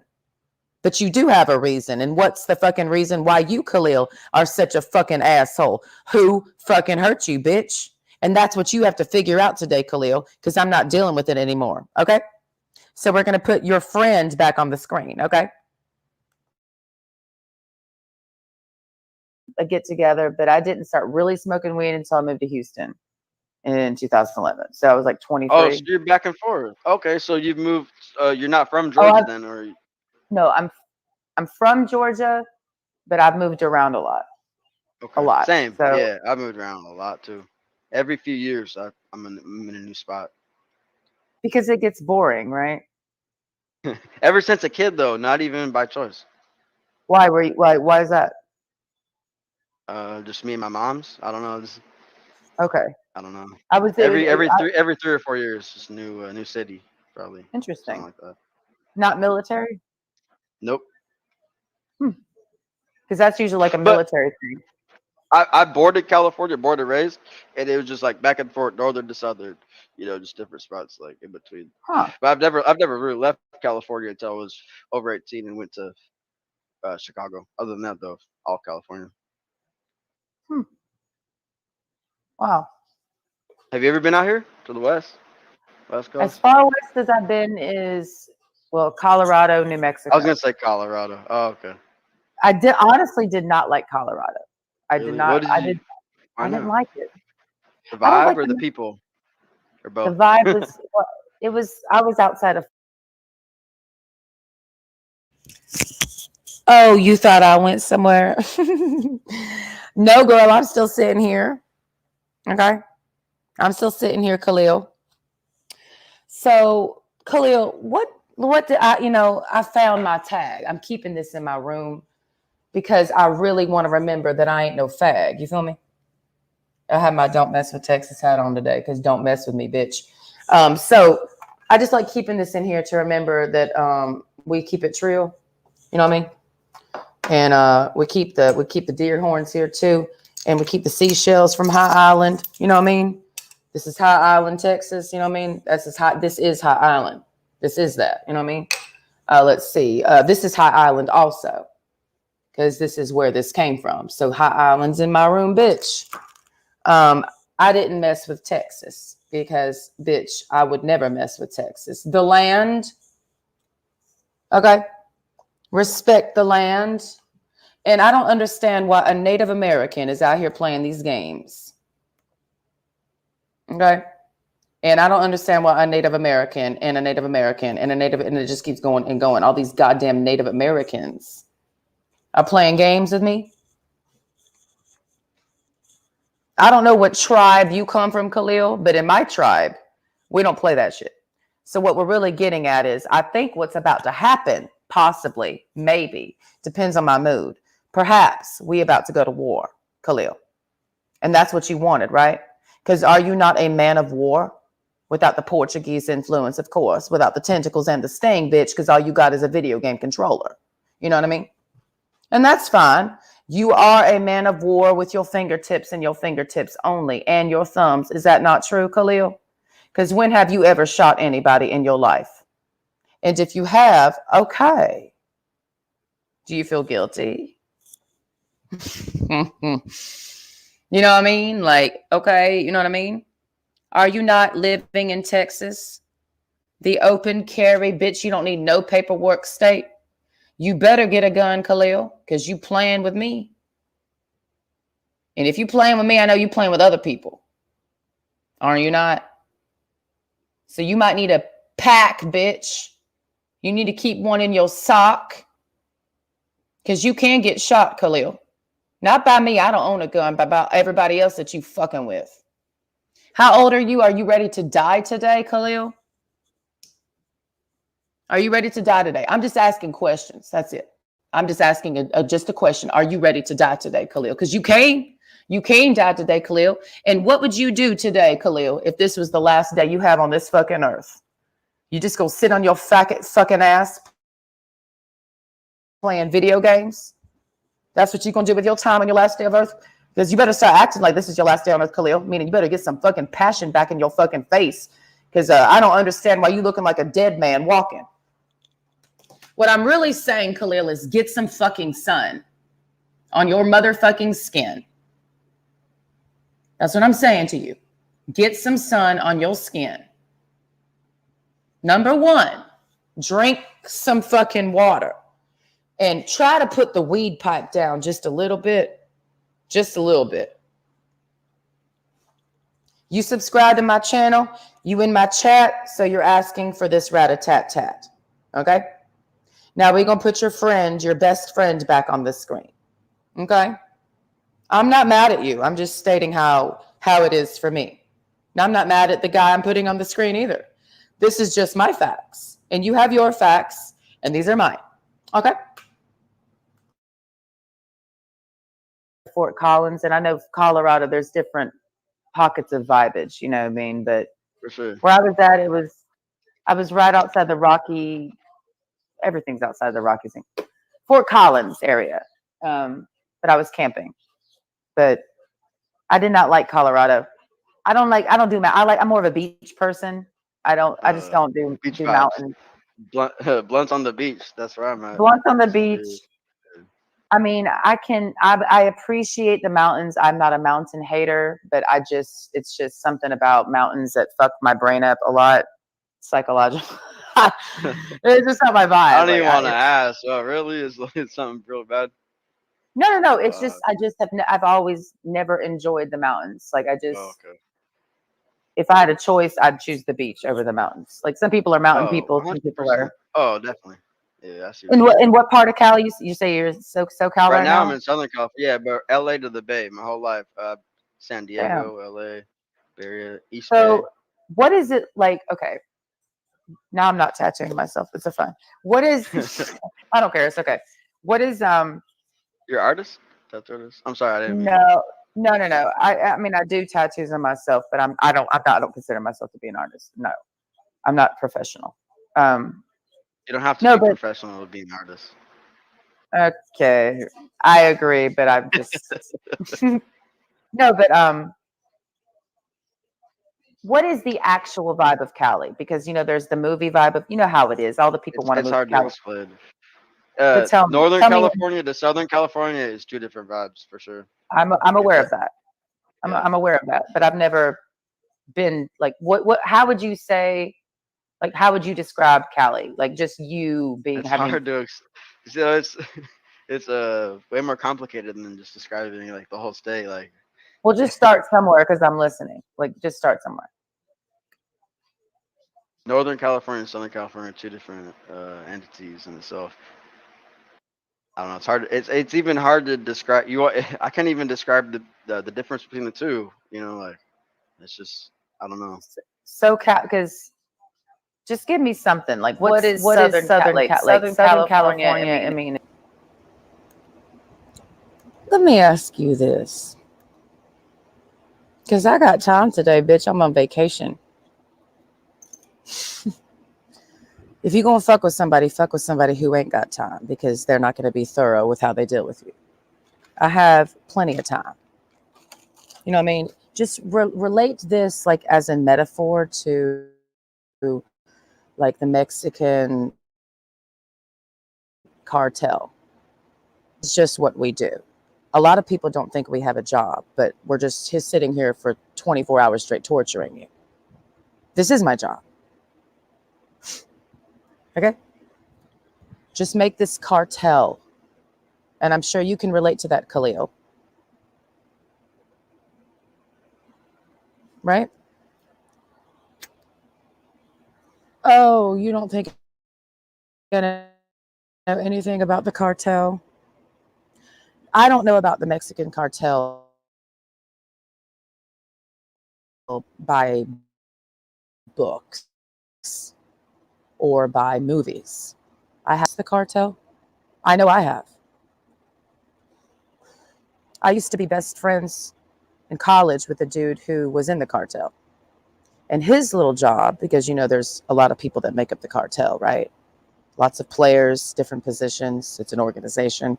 I was friends with a person who would get paid to bring people across the border. You know what I mean? And other things, but mostly just people. He was 22 years old, 23, and so was I. Just a regular guy. Everybody in the cartel isn't living in a mansion with a fountain and the world is yours statue like Slim Thug. Because of course Slim Thug's in the fucking cartel. No shit. You think nobody knows that? Am I snitching? I know who's in the cartel. It's not a secret. It's just about how do we navigate what's keeping our economy going. Because if we arrest everybody, the economy crashes because the cartel makes Houston is what it is and makes Dallas Fort Worth what it is. Without the cartel, there is no economy. So we kind of just can't get them all, you know, arrest just enough people. And being in a place because loyalty changes with whims and mood swings. 1 minute you're cool and 1 minute you're not cool. 1 minute you're part of the brotherhood. 1 minute we're turning you in. 1 minute you're cool with us and the next minute you're in a ditch.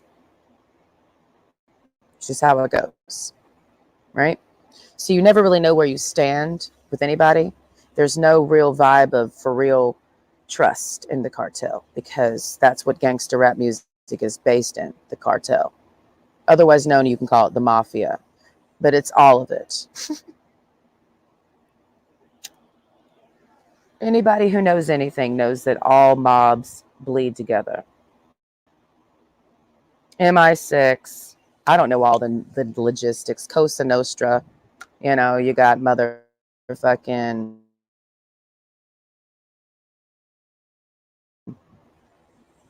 the Italian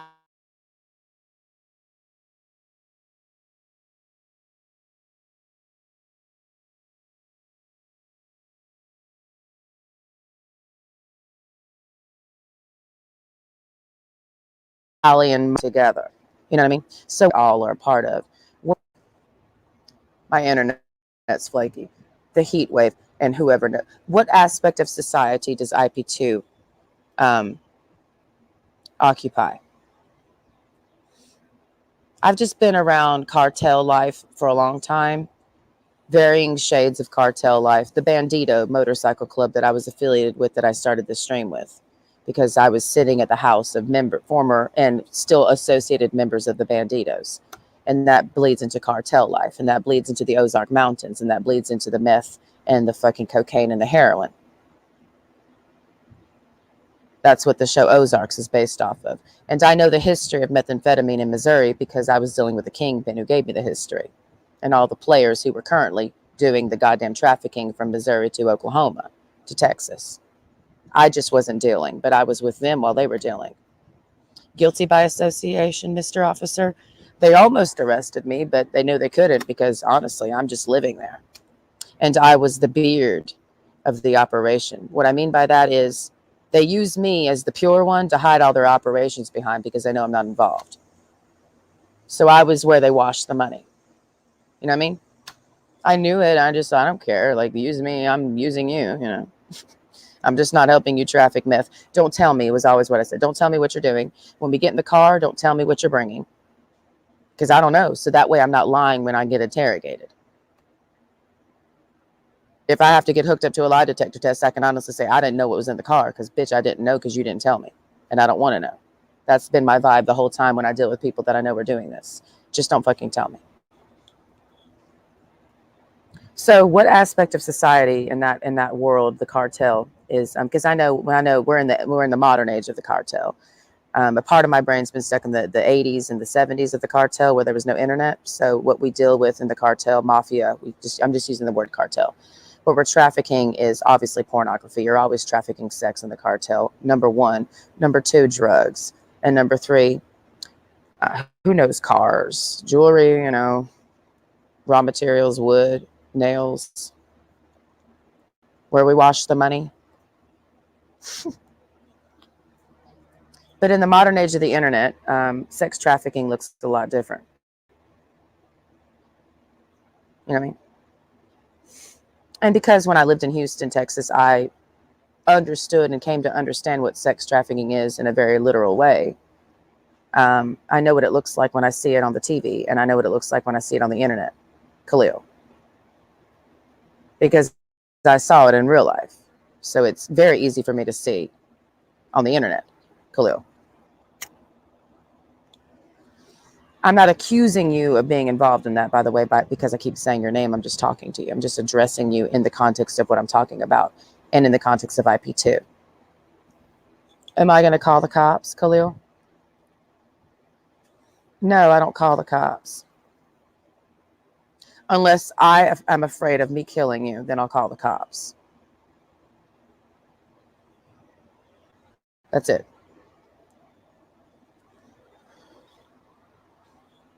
Okay?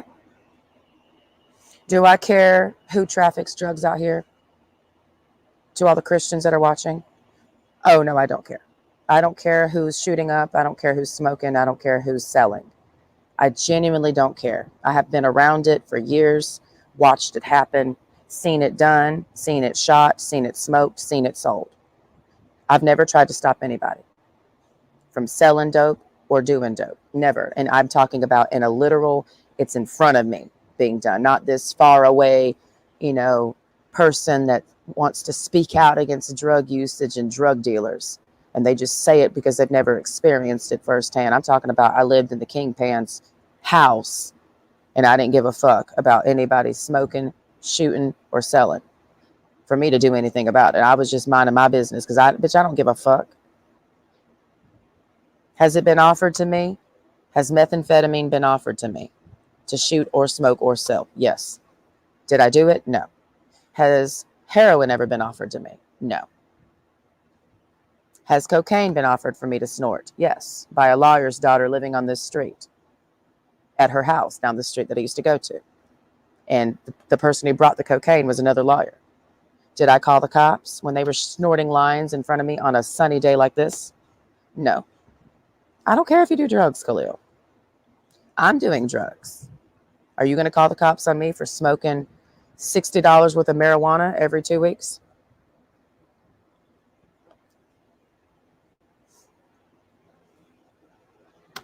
I smoke weed on camera.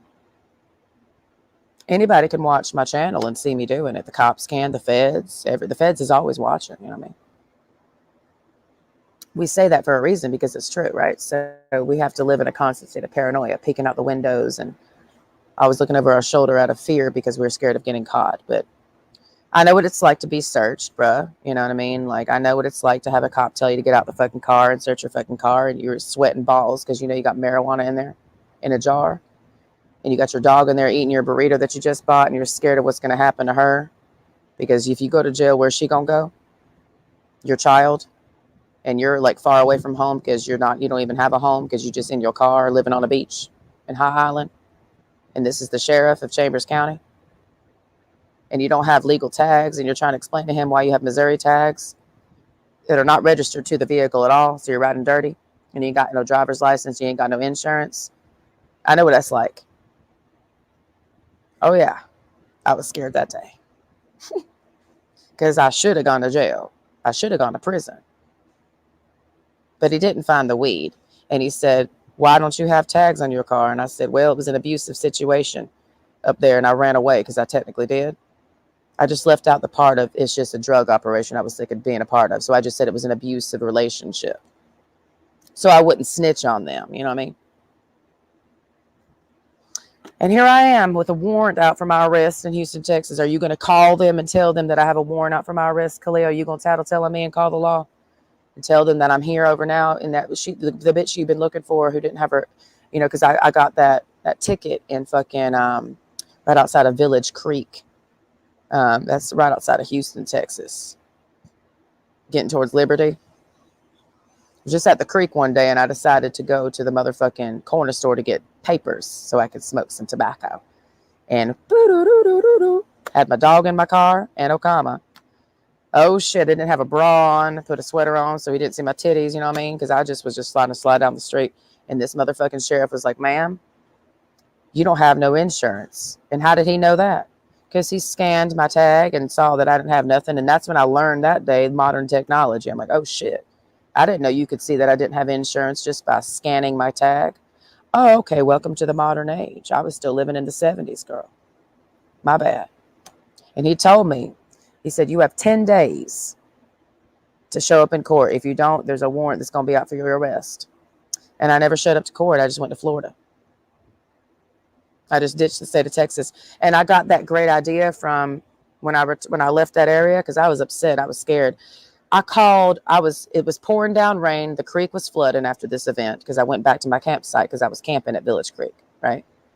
Went back to my campsite, was crying, pouring down rain. The creek's rising. I call on the phone the federal wildlife officer on High Island because he was my friend. And he looked out for me as the federal wild officer, former Border Patrol agent in Arizona. Okay. I told him what happened. He said, well, I wouldn't really be tripping on it. Just go to court. Just chill. I didn't like that answer. So I said, goodbye, Brian. Then as I'm on the beach, there's all these Mexicans. This is a true story. This is how I decided how I was going to get out of a ticket. Just leave the state, bitch. That's what we did. Because we were living there. And I had a ticket. Got to go to court.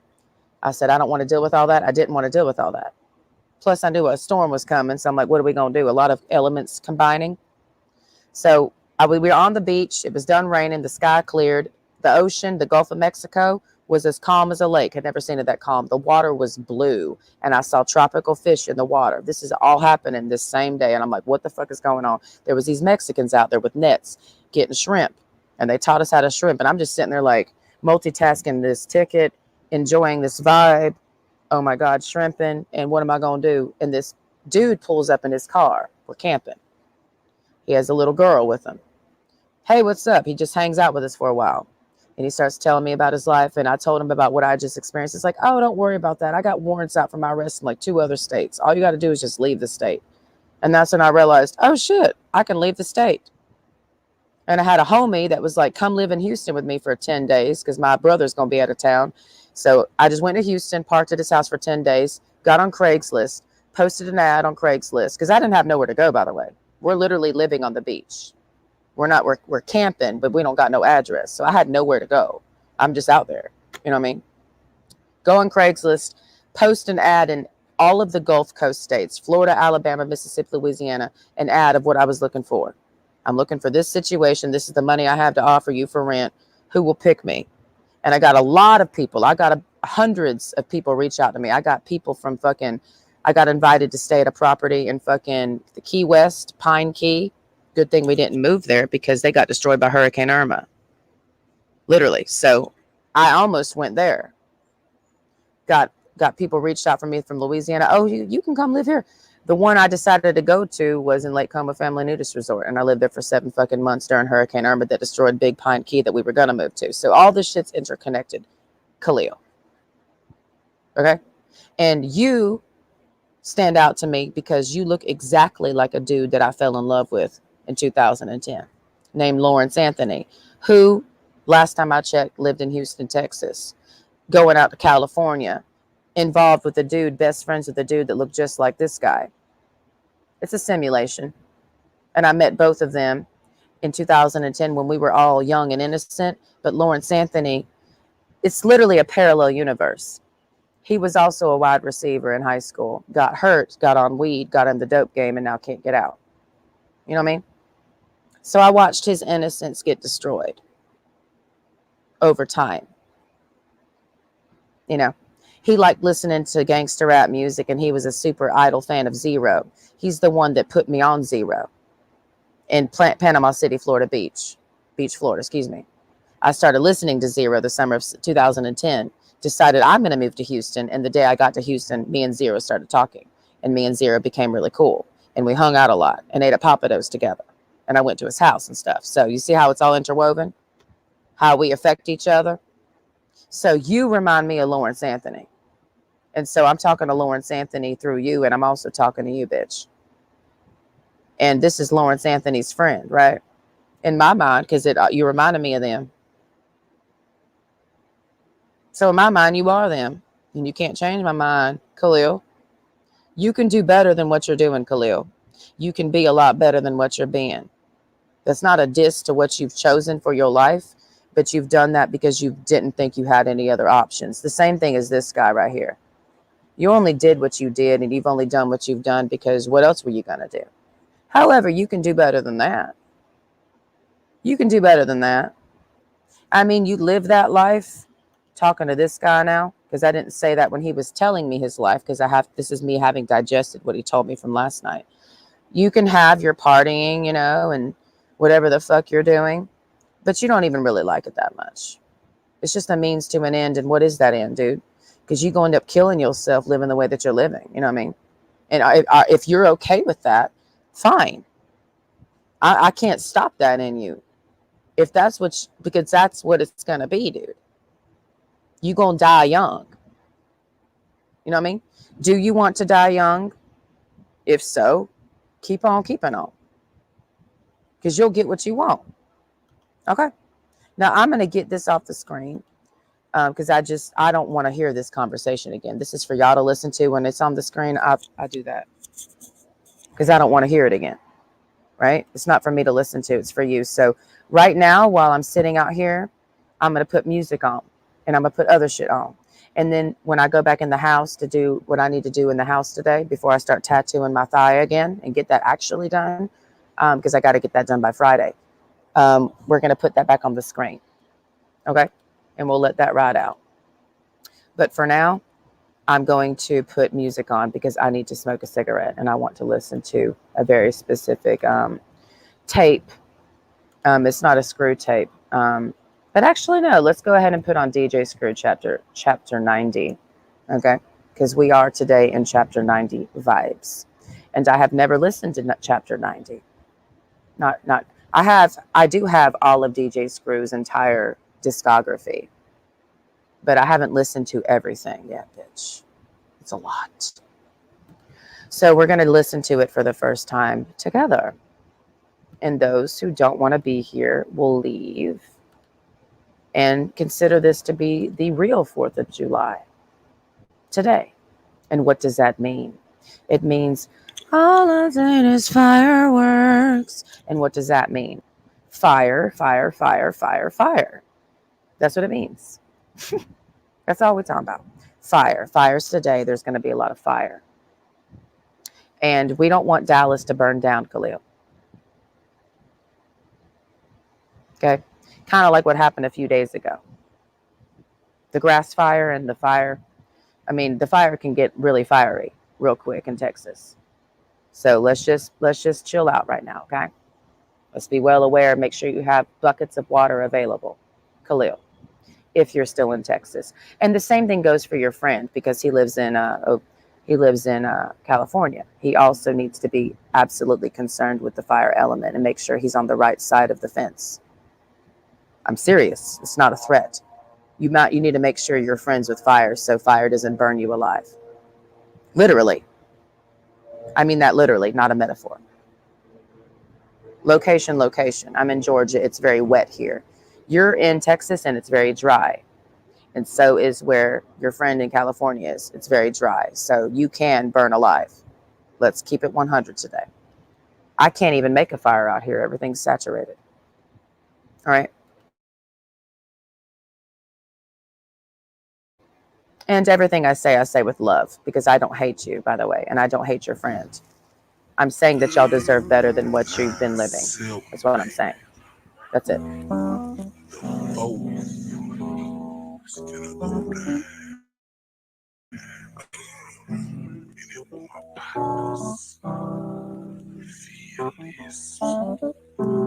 Lord, it's so hard living this life, a constant struggle each and every day. Some wonder why I'd rather die than to continue living this way.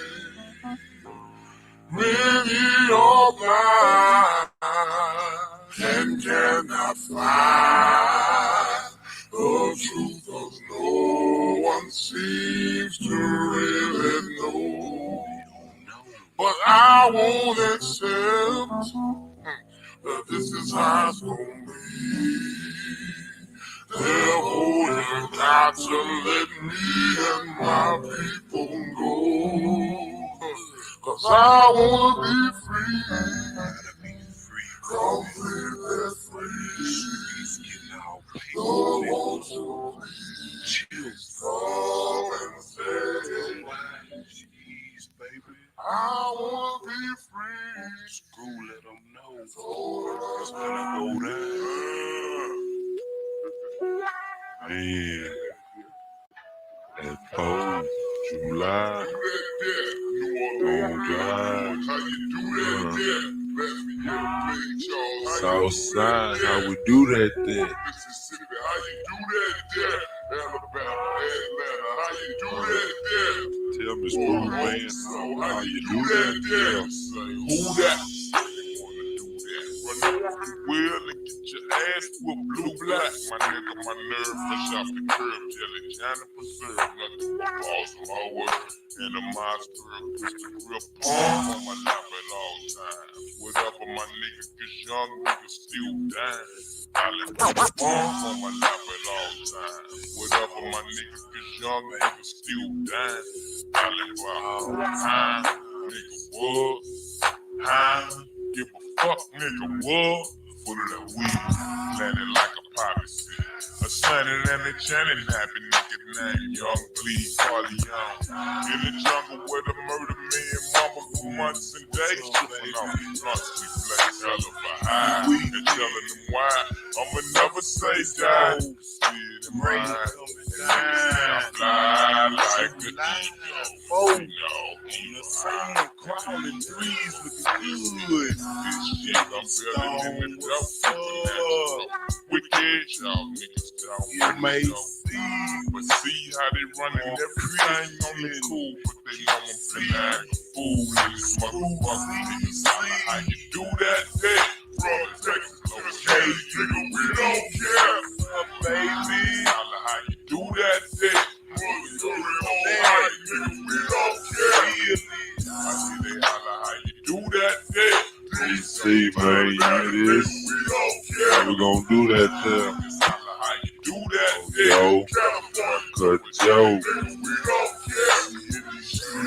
Anything goes. My cousin in the pen hitting and I get swole. Send me a letter, say, please get your paper. Don't trust these hoes. These niggas dedicated. Hustling just a habit. I'm bringing cash. Popcorn and grits, nigga trying to get a rag. What about it? Nice stallion to slide. 20-inch bowls with some candy paint to ride. Niggas flip change in the game cause we sold. Eyes of the red cause the nigga blowing gold. Tired of black shoes, rings tight on the Reebok. Red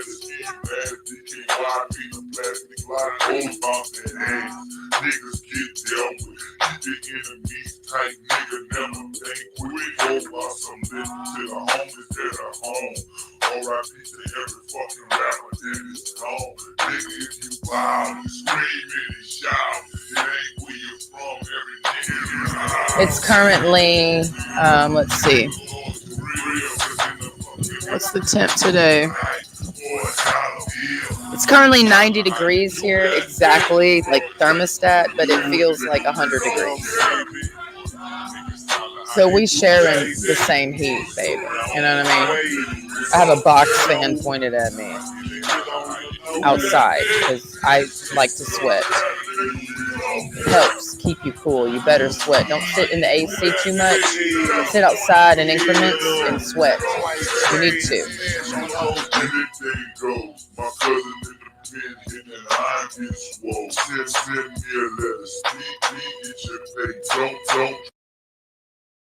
And let me say this. I have to say this, and I'm going to say this. Let's make sweat sexy again. Because y'all be acting like sweat's not sexy. And what I mean by that is you're like anti-sweating. We live in an anti-sweat culture. Like everything is moisture wicked. You know, the deodorant, like get rid of the sweat and get rid of this.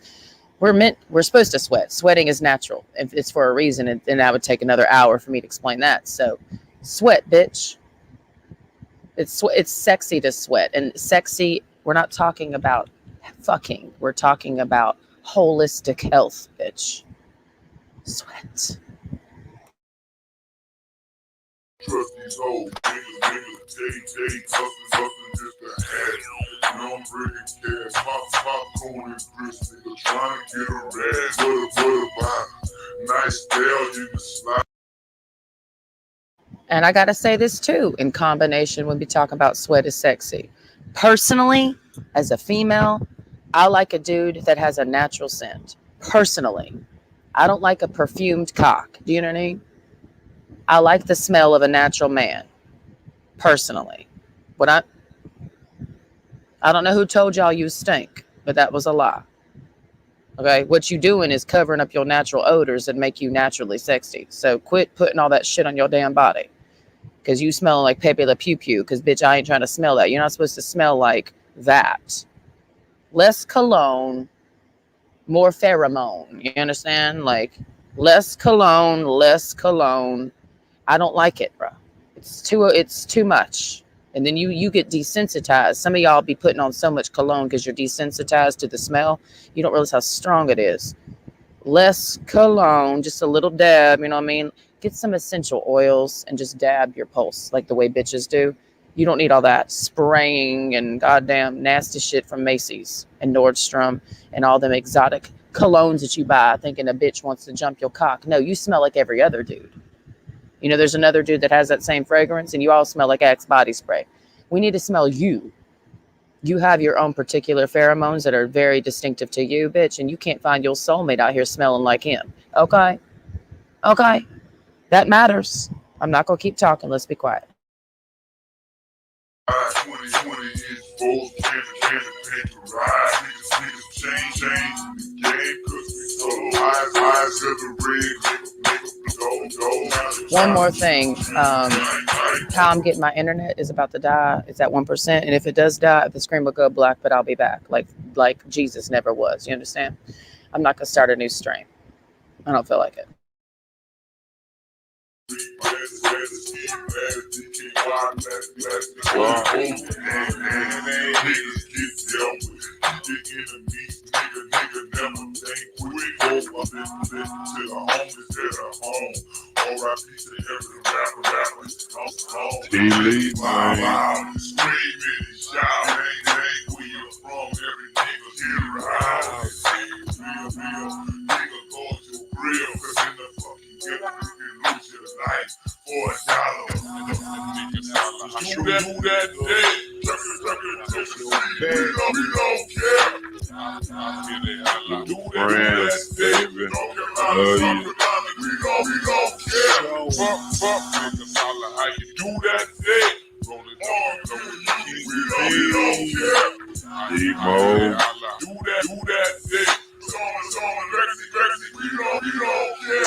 diamonds out the stone. Play the coast, be the boss in this rap shit. About as wicked as it's gon' get. In the industry, I be bringing the action in this musical faction. If you don't know, fool, you better ask them. Cause fools that want to get with, I get with them. Wanna put my gloves on, I'm about to get them. Y'all so long, please mama, may I go out and be a player? Sipping on Hennessy, a million bitches won't need money. I'm switching Wi-Fi hotspots real quick so the screen will go black. I'm down with it too. So don't get full of that alcohol in the club and think you bad. Cause if y'all niggas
do that day, myself, we don't care the streets, baby. How we do that stone, Texas, how we do that real. Texas 16 long goddamn. Yeah, baby.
That's unfortunate, actually.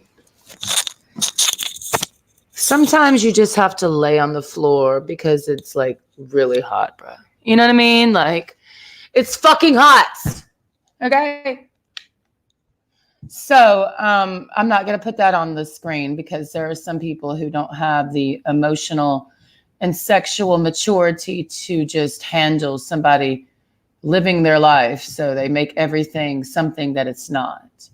Now, what I need to know is this. I need to know why you don't care about friendship and morals. Okay. I need to know why you're trying to only create content, getting clout, and trying to get to the top percentage of the streamers and the polls and the dreamers. Ha, ha, ha, ha. As a little girl, I used to lay in my bed and stare up at the ceiling, you know? I grew up mostly close to poverty, but sometimes I felt close to the middle class.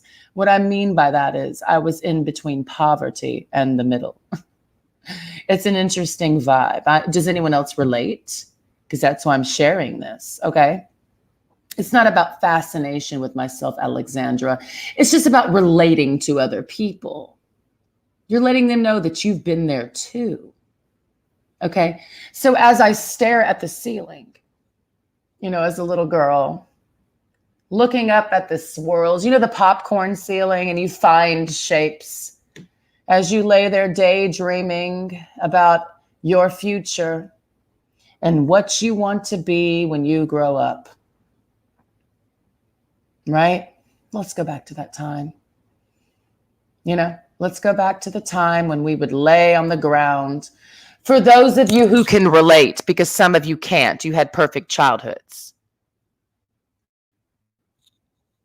Alexandra, because I know you're raising your pinky finger saying, I don't relate to that. Well, lots of people do relate to staring at the popcorn ceiling as they lay on their floor or their bed or their bunk or their cot or their mattress that was on the floor, Alexandra. See, Alexandra, metaphor for the bitch that thinks she's better than everybody else and just can't relate to other people's storylines as if she's the only thing that exists. It's that narcissism that we're dealing with, Alexandra. And that would be you, because I'd take in how other people live. You know what I mean? Like the Navajo Indians and the Arapaho in the desert of New Mexico, Alexandra. I really take in their reality, you know? Like the little African child that is happy to have a drink of water, Alexandra, living in a dust trap, wearing rags, and eating porridge 1 meal a day, Alexandra. I take in these people's lives and they live that, Alexandra. You don't, because why? You are upper middle class, living in the suburbs, driving a BMW. You live in Laguna Beach, Alexandra. You are the OC. You are ocean. You are riches. You are daddy's money and daddy's BMW, Alexandra. You've never had to consider what someone else lives, Alexandra, as you go get your Frappuccino at Starbucks, Alexandra, as you go shopping with your daddy's credit card and you've had everything given to you your whole life. You've never had to consider what other people live. And we, the people of poverty, of porridge and gruel and cream of wheat. And what are we going to eat tonight, mommy? We don't know. We're broke, but we'll find some scraps to throw in this pot and we'll survive another day, even though our mothers toiled over those hot stoves. With our tinkering ACs, we were creative as children, us children of poverty, us children of lower middle class, us children that lived below the poverty line. We were creative. We found genius ways to survive. We didn't have all the fancy toys, Alexandra. We didn't grow up like you, Alexandra. We had to find ways to entertain ourselves. And what were those ways, Alexandra? Because you had a big TV when you were 10.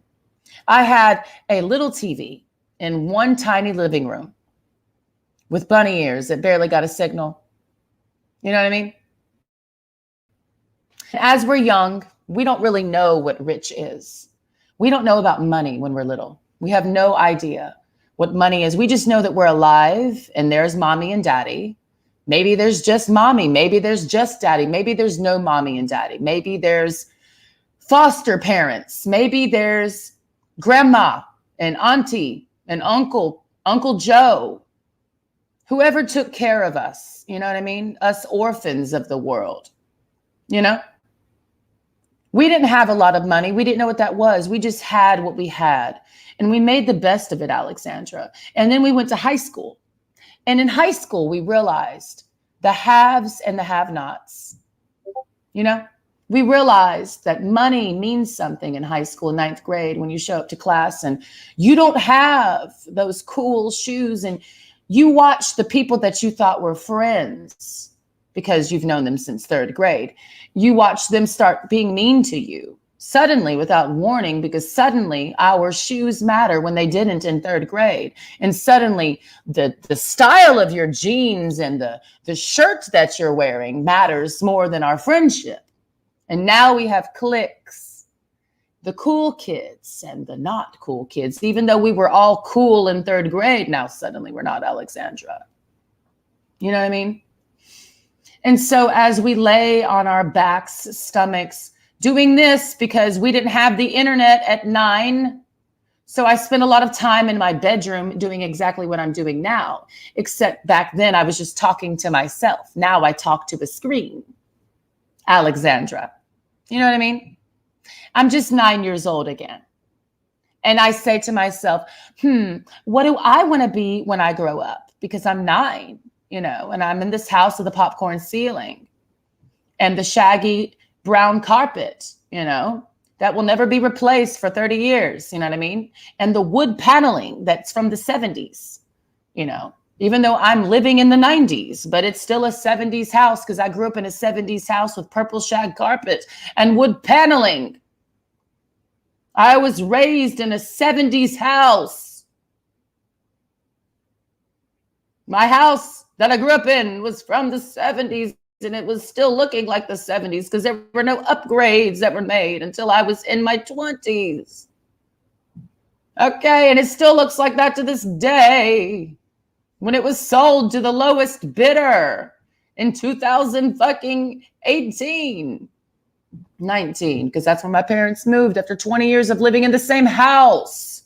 Alexandra, because my parents barely made it out of poverty.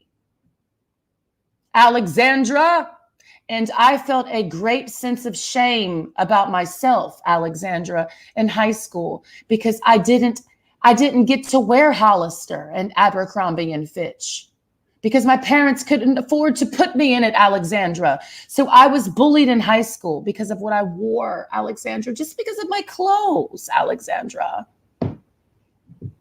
Just because of my clothes. They didn't even look at me for my personality. They just cared about what I was wearing. And that's why they trolled me when they nominated me as best dressed, because I was the only person in high school. In my high school that I graduated from, I was the only person who did not own any Hollister or Abercrombie and Fitch. I didn't know how the hell. I was the only person in my graduating class of 2000 faggot ass 5 at LaGrange Academy. LaGrange Academy in LaGrange, Georgia. I was the only person in my graduating class that did not have a car. Oh, wait, no. D, whatever his name is, D. We called him D. The black guy. There was 2 black guys in my class in high school, graduating class. The school that I graduated from, LaGrange Academy, was a mostly white establishment, mostly high middle class white people. Like, we're the children of doctors and lawyers. Okay? I was somebody who got a scholarship to go to a private school, meaning I was poor. But they wanted my talent because they wanted the great violin star of the community to be there. And that was the only thing I had going for me in LaGrange, Georgia. She's poor, she's ugly, but she plays a mean violin. And that's why they let me into LaGrange Academy for free. Now, D, the black guy, the one of two black guys that was there, he was there to play basketball. Now, he also was from the hood, but he was allowed to go there because he gave them his body to play for the LaGrange Academy basketball, high school basketball team.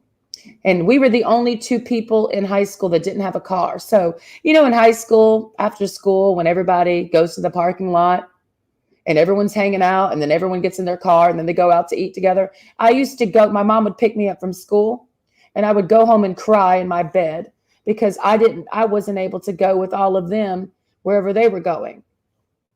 So after school every day, I went home, cried in my pillow, practiced violin, went to orchestra rehearsals, then went to work at Chick-fil-A, where those people that I was going to high school with would show up at Chick-fil-A and treat me like their bottomage. Hey, Joy, get me that chicken sandwich and get me that lemonade, bitch. Yeah, that was my senior year of high school, which is why when I graduated, I started riding motorcycles with this dude who was at the fire station.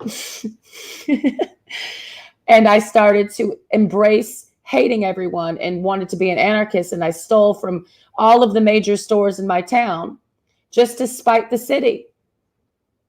You know what I mean? And then I worked at CVS Pharmacy counting pills and stole from CVS in the back room, stole pretzels and chocolates because I didn't have any food. And I didn't get to keep any of my paychecks that I made working at Chick-fil-A and CVS Pharmacy because it all went to my parents because they could barely afford me being there. So I didn't have any money to show for my work. I helped my parents pay my bills. And also I had another job. It was called cleaning hospitals with my father on the weekends. We had to clean a doctor's office, and that was also a private shame of mine. I felt so ashamed that our entire family would go to this gynecologist's office and clean it every weekend. Oh, no, it was every night. Oh, my God, I forgot. Monday through Friday. So I had to work at Chick-fil-A, go to school full time, high school, pass all my classes, play the violin, go to orchestra rehearsals, do violin competitions, and clean a gynecologist's office. So I was very stressed, Alexandra, and I was very ashamed. And I never believed that any guy would ever love a bitch like me because I was ashamed of being mostly in poverty. Alexandra. Because I used to sit and sneak watch on the TV once we finally got a real TV in our house. I would sneak watch shows like Laguna Beach, and it would make me feel bad about myself. And I would watch MTV, and it made me feel bad about myself because I didn't have money and I didn't have the fashionable clothes. And how am I going to get a boy to like me when I don't look like them bitches on TV? And so I consented to that. And I said, you're right. She'll never find love. And I was 17. And I still don't have it to this day, Alexandra. So it must be true because I'm still in poverty. But I look like I'm rich. But this time, Alexandra, I don't care.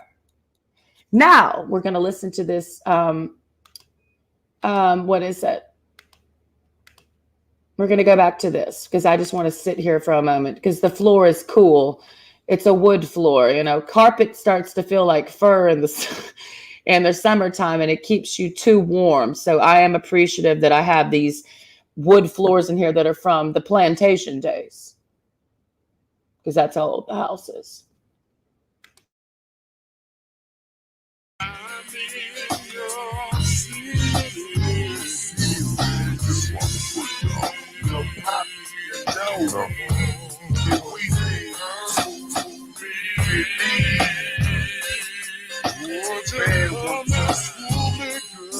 I get my sneaker hopping the world. Call baby, yeah, you lie. What's up? I'm in your area, and it's a cool night.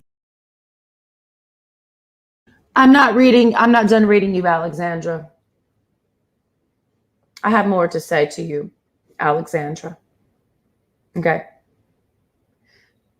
When it comes to talking shit about people, right, Alexandra, let's just start here. Let's take it slow because I know your brain moves at a very slow pace. Oh.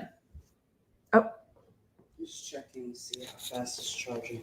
Is this the battery I'm gonna be taking with me? 7%. Don't touch it. Rapidly. Okay.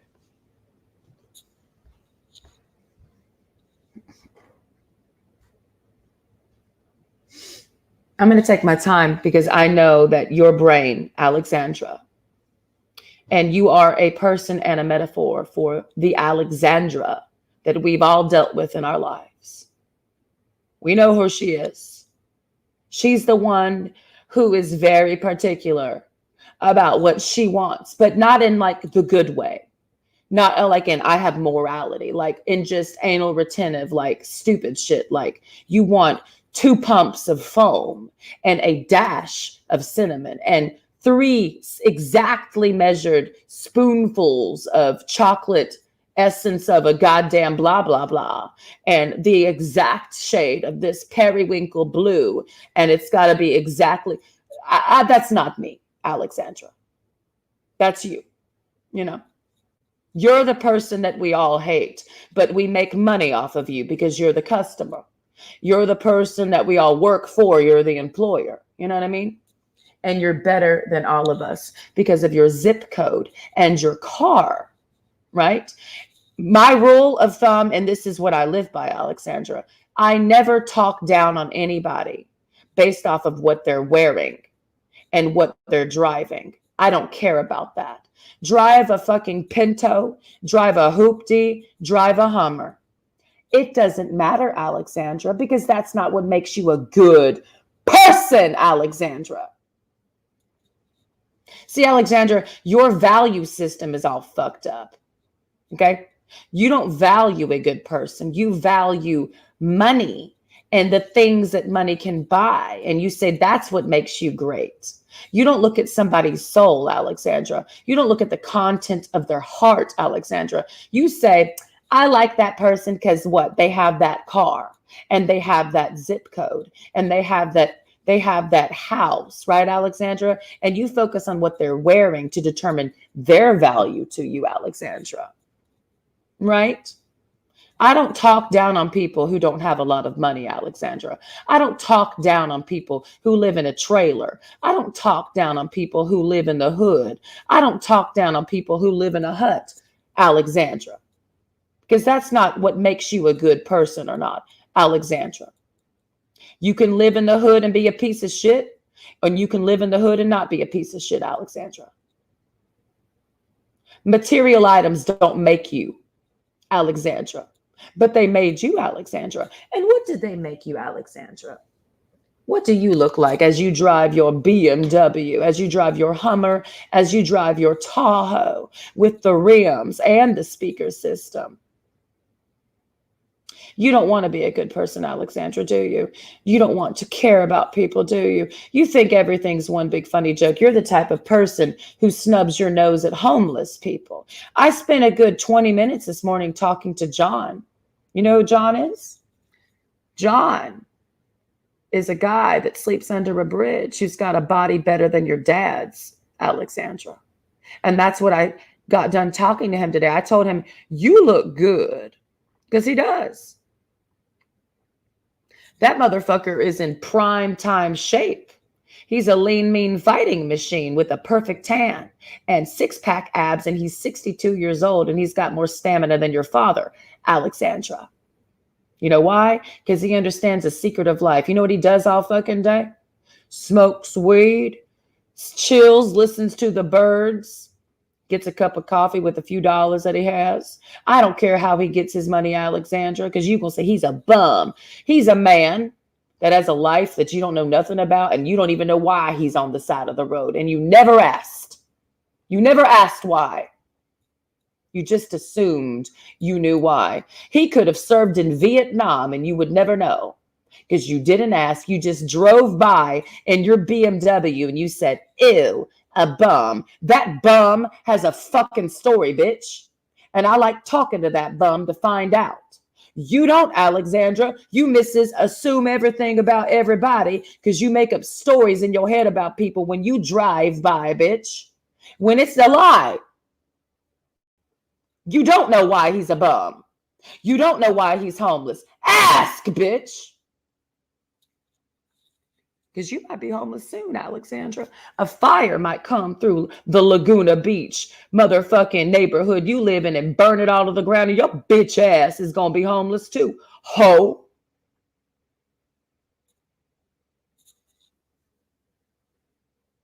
Yeah. Think about it, Alexandra. Where do you live, California? Yeah, you can get burned to the ground, bitch, and you're going to be on the side of the road too. And that's called karma for you. All that shit you was talking about motherfucking the bums in Venice Beach. And bums out there, they tents and they ain't even bothering you, bitch. You only going down there to take a picture for Instagram. You don't even be down there for real, girl. Talking about they've ruined Venice Beach. Bitch, you know how much beach California? Find another one then, ho. You live in Laguna Beach. Stay over there. You got a whole private motherfucking island, bitch.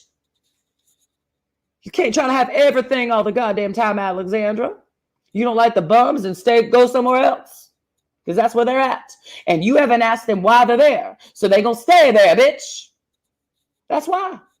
That's why they're going to stay there in their tent city on Venice Beach. You think I don't know about that? You think I don't know what's happening in San Francisco? Think I don't know? I keep track of what's happening to the bums in the world, bitch. I like to know where the bums are going next. Because I know why and I know what happened to them. Something happened and that's why they're on the street, bitch. And then you, Alexandra, say, get a job.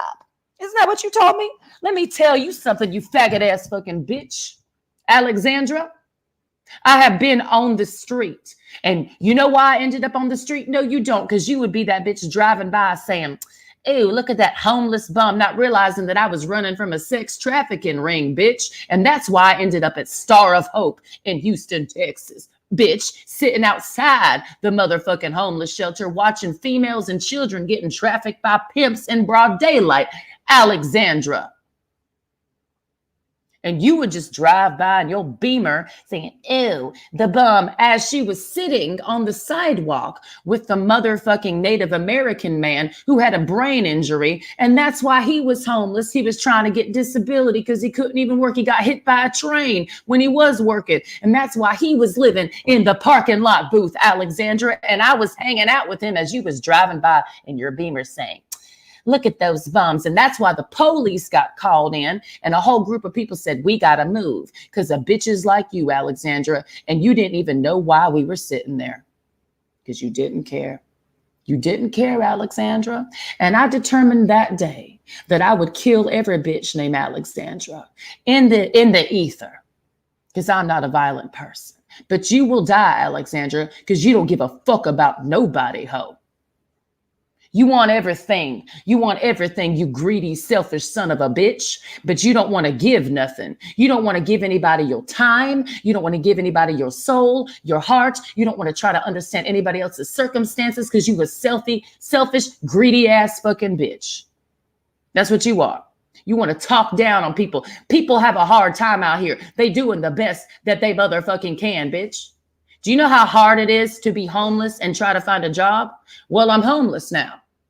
You know, there's a lot of levels of homeless, bitch. There's I'm homeless in my car. There's I'm homeless. Literally, I have nothing on the side of the road homeless. There's a lot of different types of homeless, bitch. Know the difference.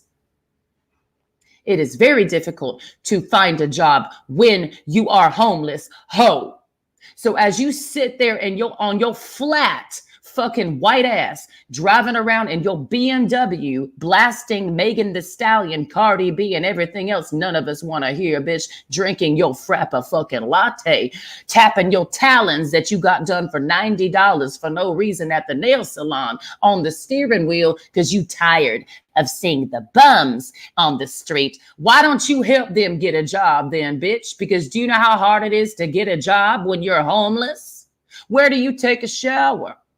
You got to be clean to go to work, bitch. You never thought about that, did you, Alexandra? Because you a hooker and you suck dick for money, bitch, because you a leech, okay? Some of us don't want to sell our bodies for money, Alexandra. I got offered a job sucking dick when I was homeless, and I turned it down. And I moved to Miami to be a maid. That's what I did, Alexandra. I chose rice and beans and a 30-minute train ride, a 30-minute bus ride, and a 30-minute train ride and a mile walk to a bitch's house that was sitting there making B&B a maid for pennies on the dollar over prostituting my flat white ass in Houston, Texas. That's why I moved to Miami. Yeah. The first time, Alexandra.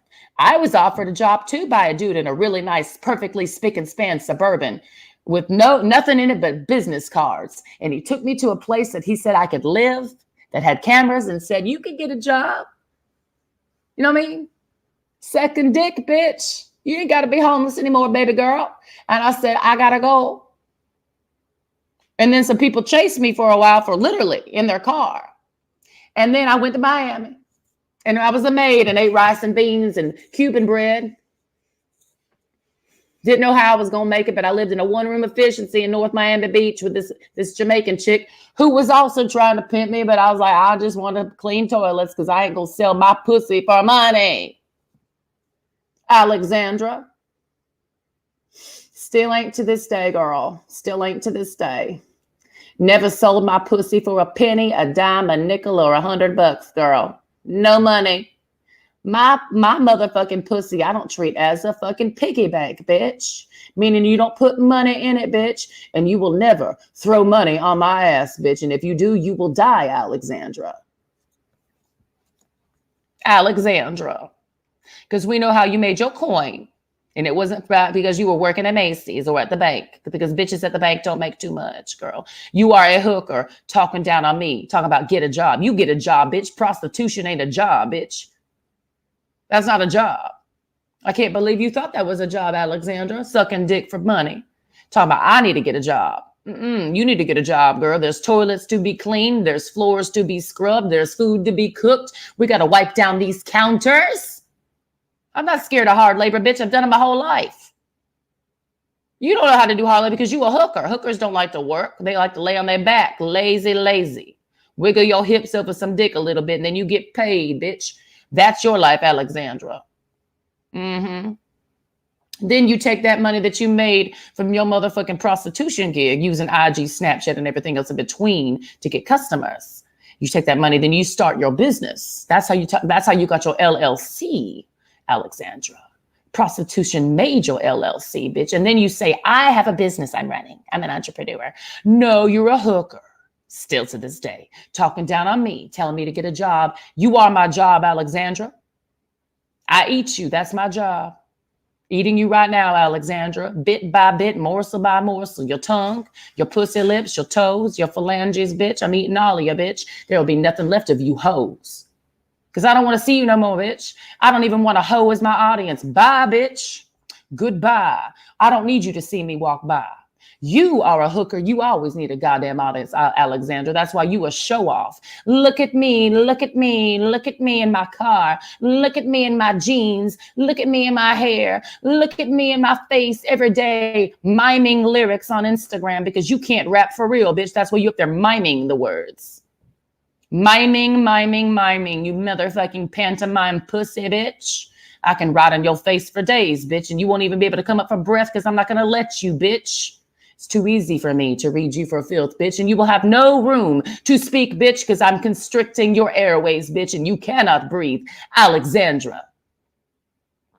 You got money, I got a mouth, and I will kill you with it, bitch, and that money will not buy you out of this situation, Alexandra. You can't call the cops because what I'm doing is not illegal, Alexandra. You're mad. You're really mad, Alexandra. You're trying to call 911. What's your emergency? There's a female on YouTube who's talking about me and I'm upset. My blood pressure. We can't help you, Alexandra. You don't know how this works. This is for emergencies, Alexandra. What you're dealing with is not an emergency. Just deal with it, Alexandra, because you're a Karen, Alexandra. You're a Karen, Alexandra. You can't handle people telling you the truth, Alexandra. It kills you. It gives you a heart attack. Your blood pressure goes up. You might get sick. You have a brain aneurysm and you want us to feel sorry for you as you're dying from the truth. And I will not save you. You can drop dead in this heat, bitch. I will not resuscitate you. I will pour water on your face and say goodbye, you nasty son of a bitch. Alexandra. Okay? How does it feel, Alexandra, to be pulp with the fiction, bitch? Because that's you. Alexandra. Get a job. Get a life, Alexandra. How are we feeling today? I'm feeling quite well. Let me read BK's message to me. Oh, shit. Oh, it's a lot to read.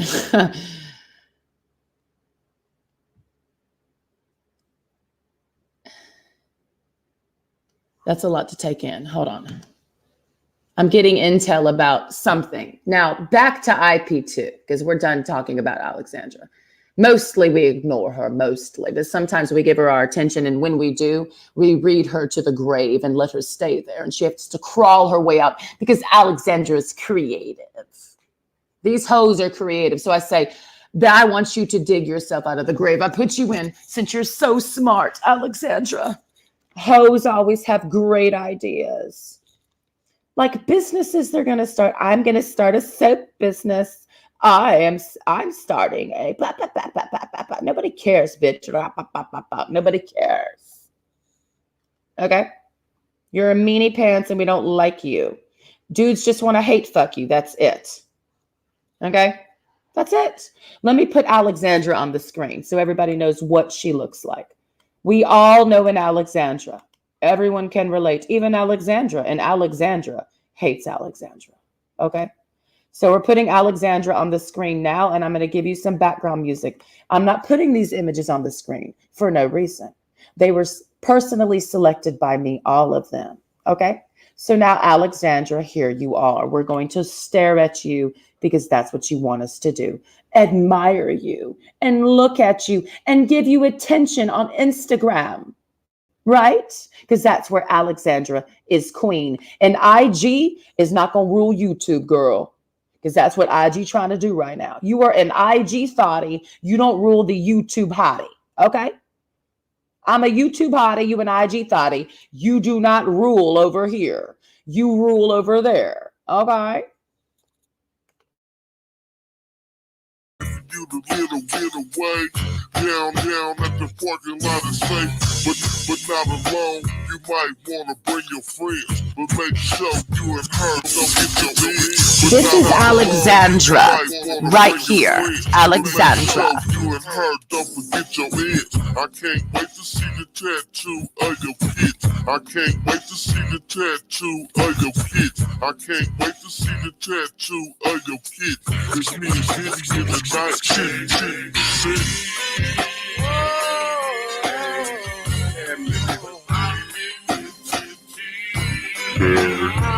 I hear you. See you, boy. Sample. Lemon. Little Jimmy. Still love you, boy. Don't stop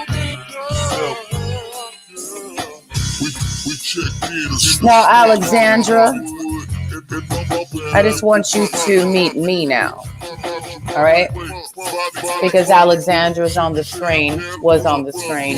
Now you're going to meet me. And this is how I feel, Alexandra, to you. Right here. Here we go. She was already up on top, going buck for the whipped cream, cherries, and nuts. My little sister loved to give it up. 2 in the morning, I was on and on. You know I had to be the This is how I feel inside, Alexandra. And I just need to pause the music because I know your ears are easily distracted. You can't multitask. I don't relate to you, Alexandra. I don't relate to the hoe that's shaking her ass. That's not the vibe that I relate to. I relate to this vibe. Greatly, deeply, always. I identify with Tyler Durden. Okay? I do. And that's why you call me a lesbian, Alexandra. So why is it that it's you begging to eat my pussy out and not vice versa? That's what we all want to know. But let's find you again, Alexandra, because we know who I am. We need to see who you are. Okay? We're putting you back on the screen.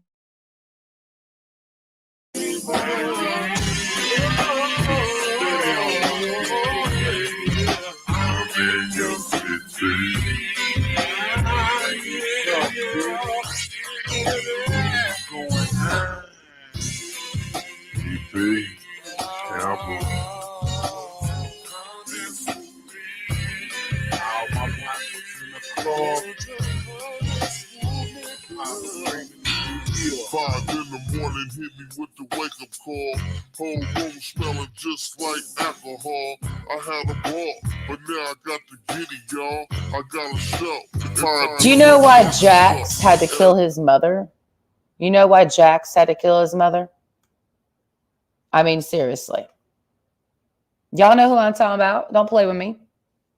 Jax, the one and motherfucking only Jax. Are you fucking kidding me? You know why he had to kill his mom? Because she's motherfucking Alexandra. That's why. Okay. And I must say the stay was all great. And keep it like that till I get back, baby. And maybe next time we can take it to the nitty. It's me and Vinny in the night. And shit,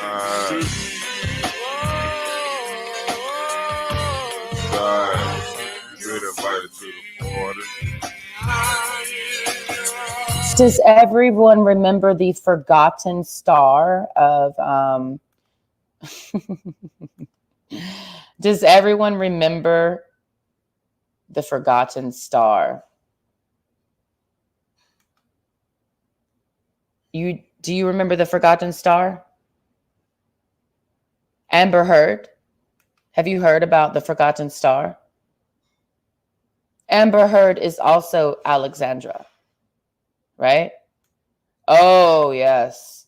Don't we all want an Alexandra? Yes, we do. Yes, we do. She is the prototype, right? She is the one that we all want to fuck, is she not? Yes, of course. Alexandra crawls amongst us all.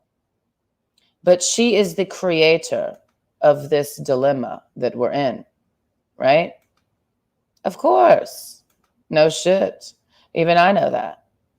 Alexandra rules the world. And that's why we pull out our sniper rifles and we say, oh my goodness, this bitch I can't get away from. She rules the world. That's why.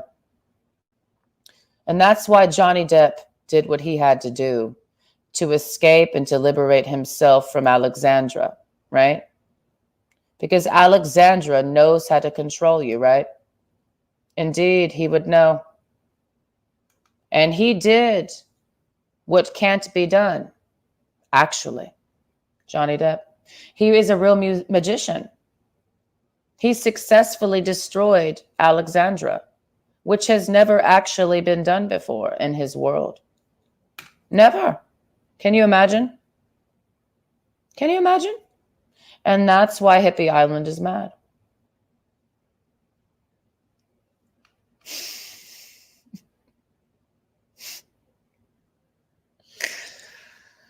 I'm just going to be quiet and keep going because... But Alexandra, we're not on the right tab. I'm just stalling because I'm looking for the pictures is what's happening. Here we go. Alexandra. Going down, going up in the city, you know what I'm saying? Straight up, you know what I'm saying? Fucking with the pop, going down, you know what I'm saying? Thanks. Get my yeah. Hit the airports now. You know I love a freak show. Just touchdown. Probably get something cracked out. You see it, baby. Now, let's be real because we know that we are also all experiencing and witnessing when you decide to come to this channel. You are always watching an episode from henceforth onward until further notice.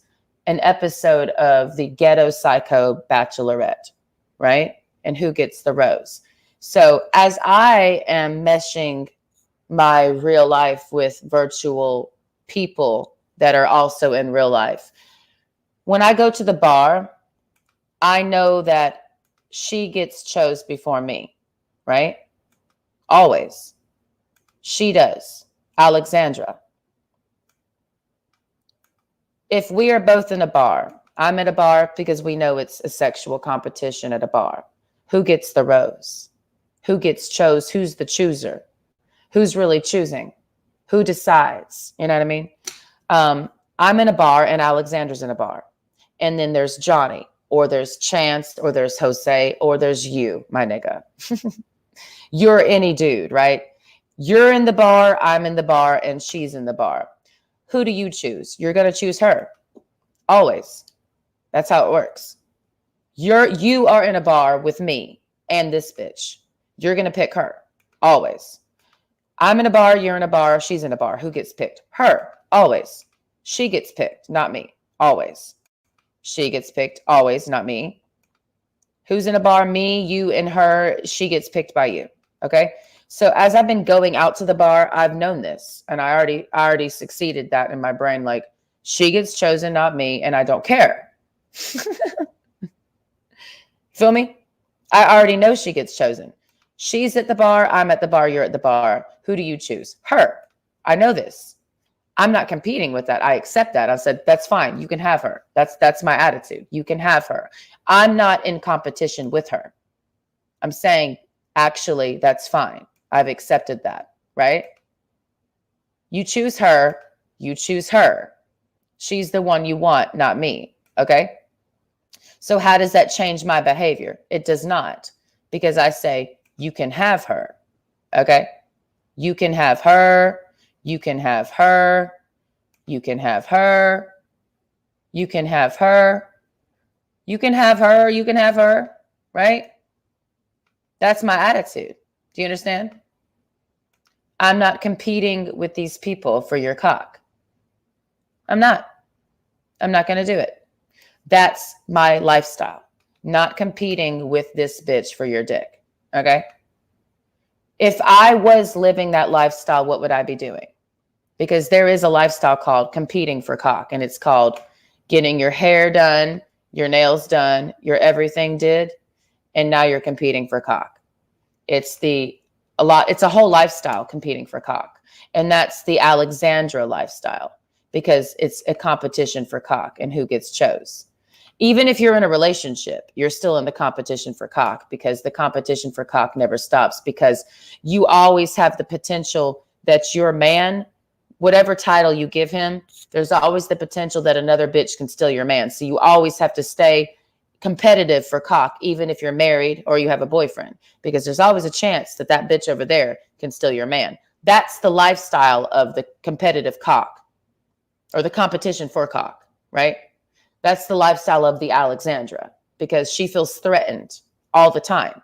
She lives in a state of fear of everything, but in this particular instance, Alexandra is always afraid that another female will steal her man, or she's afraid that her man will cheat on her. And that's the vibe of her all the time. So she's always doing the most in a very specific way. As a woman, I'm supposed to always do a lot. There's a lot that is involved in me being a woman, just as a woman. Okay? I'm not talking about periods and fucking all that fucking gay ass fucking I'm a woman worship shit. I'm just talking about me being a woman involves a lot of responsibilities, right?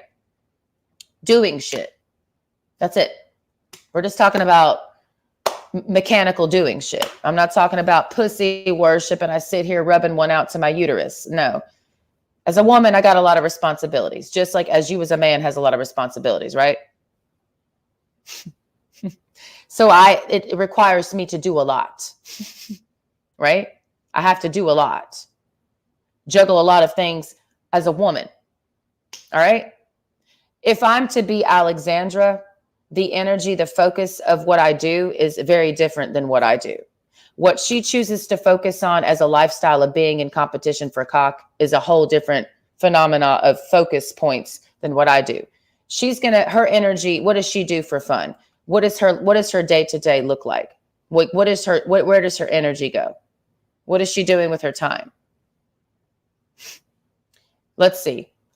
Watching makeup tutorials in modern times. I'm not in the 70s, but I am, because I am literally someone who's just stuck in the 70s. I have to remember, oh yeah, modern people and what they do. This house is set up like the 70s.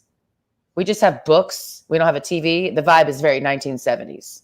And yes, they had TVs in the 70s, but it's not as many as they have now. You understand? So this is like a 70s style house. Just saying. What is she doing with her time? Watching makeup tutorials, scrolling on Instagram, talking about what she sees on Instagram, going shopping, more shopping, and let's go out to eat, take pictures, let's go out to eat, shopping, let's watch a movie, shopping, let's go to the gym, let's go take a trip so we can take pictures of our trip to post on Instagram. And how is this bitch in a relationship? So the dude is in a relationship with her. What does their life look like together? Let's take pictures for Instagram. Let's go to the gym. Let's go out to eat. Let's have sex. Let's watch Netflix. What do they talk about? Probably what they see on Instagram, what they see on Facebook, what they watched on Netflix, like a little bit of politics, you know, maybe a few politics in between, you know, like that's not me though. But you always want her. Right. And that's fine. This is what I live with as I go to the bar. Like you want this person. Right. Because that's what dudes are into. The man that I'm looking for doesn't exist. Even BK knows that. You know, I'm looking for organic material. There's really isn't, or BK is a lot organic. He's getting more and more organic by the day. I know he's going through an organicing process, and we all have to go through it to get to the other side. But it's very difficult to meet an organic man around here. And I'm not talking about this fucking wear a dashiki and smoke a lot of herb and listen to Bob Marley and listen, you know, that's not organic, bro. That's not what we're talking about. That's a stereotype. That's an aesthetic. We're talking about organic matter of like the mind and like the vibe. And no, the man I'm wanting technically doesn't exist. So, because all the dudes are with Alexandra. It is what it is. And she wins. You know why? Because she gets all the dick. All the dick want her. So I technically go to extinct. This is a situation. Because where did all the men go? Well, most of the males are being occupied by Alexandra. That's where they're at. Anyways, we don't cry about that. We just keep it pushing because I will die alone before I die on some fake ass fucking dick that's like Alexandra. You know what I mean? Anyways, let me play this DJ Screw tape because I need to smoke a cigarette for real and I got to do some shit. But I wanted everybody to know that this is my mindset. Sis, I have the camera on and you're fucking... What? There's nothing going on.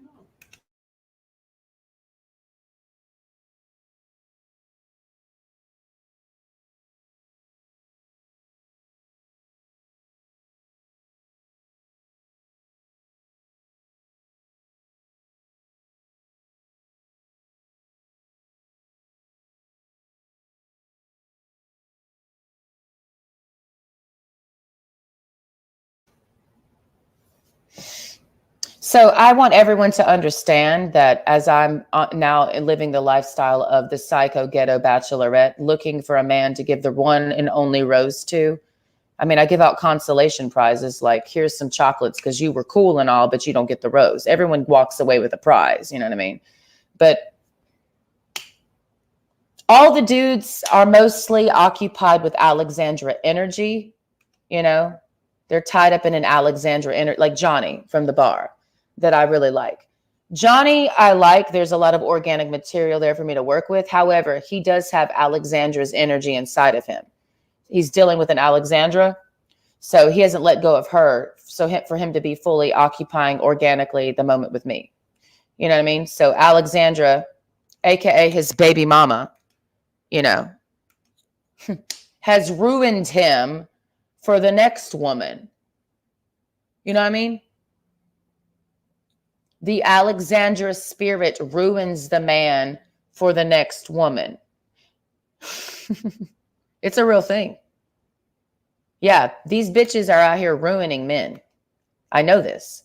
I'm not somebody who lives through the full archetype because I have a pussy of these dudes out here ruining females for other men. Oh no, these females are out here absolutely ruining men for other women. So he's coming to me damaged and doomed because of Alexandra, who fucked his head up. Okay? And now what am I supposed to do? Put them back together again? I got to get rid of Alexandra. You know what I mean?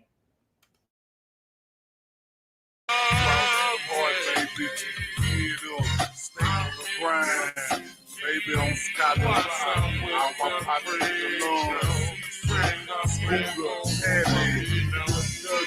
y'all boys stay big bell too, man.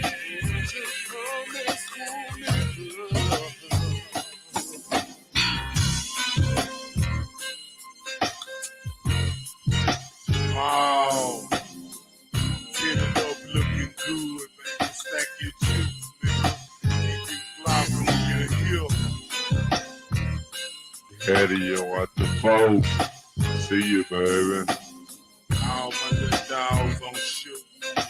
Them back streets. The Yamins. Reap on live. We'll keep your head up. You know what I'm saying? Straight up. It's time to Rick Boys, man. Show up. Pull up looking good. You know what I'm talking about? Steady sipping. Joe, Fade Boy. Stay on the grind. Stay putting it down. You know what I'm saying? Bird, what's happening? Love you, boy. Good doodle. Know I gotta come through and holler at you, boys. You niggas real. Yeah. Keep your head up. See. Love you, baby. The pop screaming in your ear. It don't stop. It don't stop, baby. Good D. You'll be out in a second, nigga. In a second. Baby. Now hold down the block. Make sure it don't fly away. You know what I'm saying?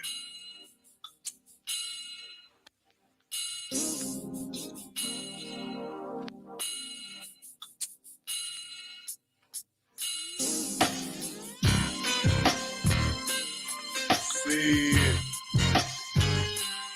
missing you, nigga. Things gonna get greater later. This thing, the 4, 9, 7. See you, baby.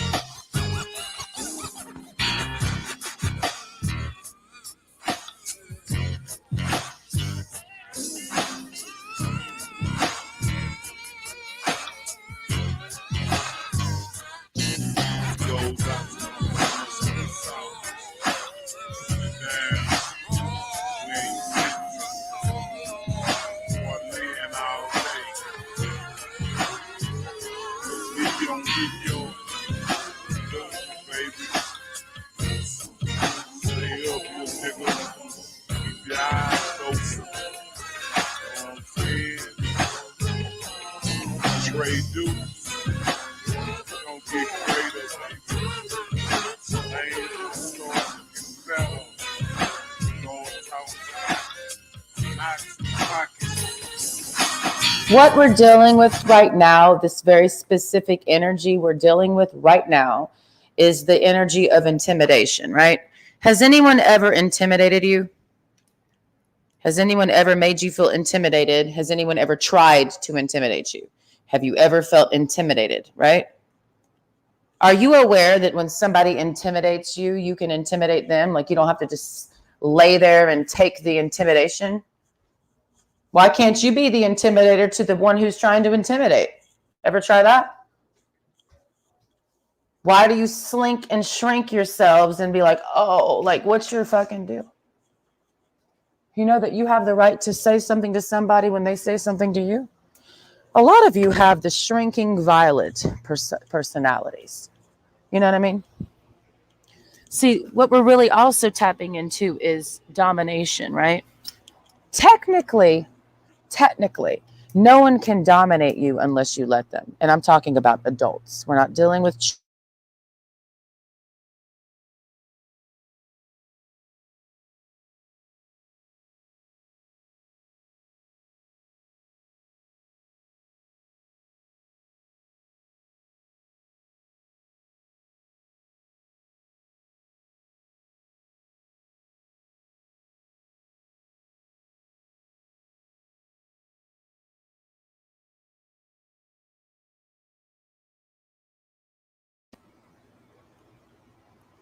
Am I on the screen? What's going on? What is happening? I hate this faggot ass fucking shits. Oh my God. Mm.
Girl, we keep losing the internet. I'm about to smash this fucking phone. It's pissing me the fuck off. I'm so sick of this faggot ass fucking phone. I'm really pissed off just from what I just had to do for this fucking faggot ass fucking phone. On Friday, I'm gonna smash the shit out of this fucking phone with a fucking hammer. Sick of this motherfucker. Oh, I hate you. Oh, I can't stand it. Intimidation.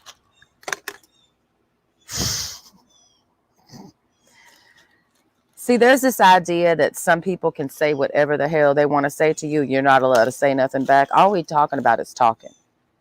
We're not talking about picking up a weapon. You can beat the shit out of somebody with your mouth if you want to. No weapon, girl. But just know that their fists are going to be itching to punch you in the face. Listen, telling the truth is, we're not talking about talking shit like you just making shit up about somebody. I'm talking about when you tell somebody the truth about themselves. You're pulling violence out of them. You know why? They don't like the truth. They don't like the truth. So they get violent when you say the truth to them. Yeah. So anytime you read anybody for pure filth, there is a chance they could try to kill you. I've experienced this before with my ex that we don't want to talk about because he doesn't exist. But just for reference, I have experienced the say the truth to your ass and then you literally try to kill me. So it's not always easy telling somebody the truth about themselves because they might try to kill you because they don't want the truth. And so they're violent. However, is that going to stop you from saying what needs to be said? Because you're scared they might kill your ass? Sometimes it feels good telling them what the fuck is up. You know what I mean? Sometimes you got to do something for yourself, hence intimidation. And this gets into violent people because violent people hate the truth and they threaten you with violence if you say the truth to them. So therefore, you keep your mouth shut because, well, if I say the wrong thing, they're going to kill me. And that's how you're their bitch. So how do you flip that situation to where you don't feel like they're a bitch anymore? You know what I mean? Am I right? Okay, I see it. I know how it is. I don't want to say that because they might beat me up. So you just become a silent little slave to their energy because that's all they're hooking you up for. If you say the wrong thing to them, they're going to hurt you in some way because they don't like the truth. Because all you're doing is saying how you feel. It might be the truth of how you feel about how they've been treating you. You might be like, look, I don't like how you've been treating me. You've been making me feel sad, make me feel mad, like whatever emotion it's just making you feel bad. And you're telling them that what they're doing is making you feel bad. People that hate the truth will get mad at you for telling what you trying to say. You know what I mean? Like when you can't, they come to you and say, listen, how you been acting has been making me feel like shit. So can you stop? What's their reaction? Fuck you, nigga. I ain't made you feel bad. You just a pussy, right? Some variation of that. Like basically they don't care how they made you feel. So then what happens? Then what happens after that? After you tell somebody that they've been making you feel like shit because of their behavior and they're basically saying, I don't fucking care. Then what fucking happens? What do? You keep trying to insist that, yeah, what you've been doing has been making me feel like shit? Or do you just say, all right, let me leave now? Do you try to get them to understand that they made you feel like shit? Or do you walk away from the situation? Because can you make them understand? Do they see any error in their ways? If they don't, then why did you stay with them? Because everybody that is adult over the age of 25, everybody that is an adult over the age of 25 has stayed in an abusive relationship at least once in their life. And I'm asking all of us, why did we do that? Why did we stay when they showed us they didn't give a fuck about how we felt? Why did we keep staying? Because everybody over the age of 25 has stayed in an abusive relationship. Why did you stay? Why did you stay? Why did I stay? I'll go first.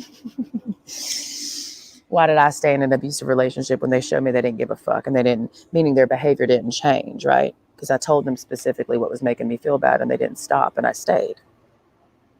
Why did I stay? One could say sadism. One could say you just have you just desire to be hurt. No, I wanted it to be fixed is what I wanted. That's why I stayed. And I had the hope that it would be fixed. And I didn't want to abandon that person. That was my ex. That's why I stayed in that abusive relationship. I had hope that it would get better. I had hope that he could change and I wanted to stick by his side as he did change, but he didn't. That's why I stayed. Why did you stay?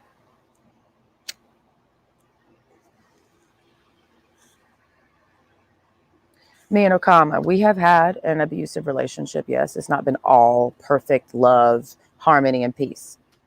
So anything that's not pure, perfect harmony and peace is technically by definition abuse, right?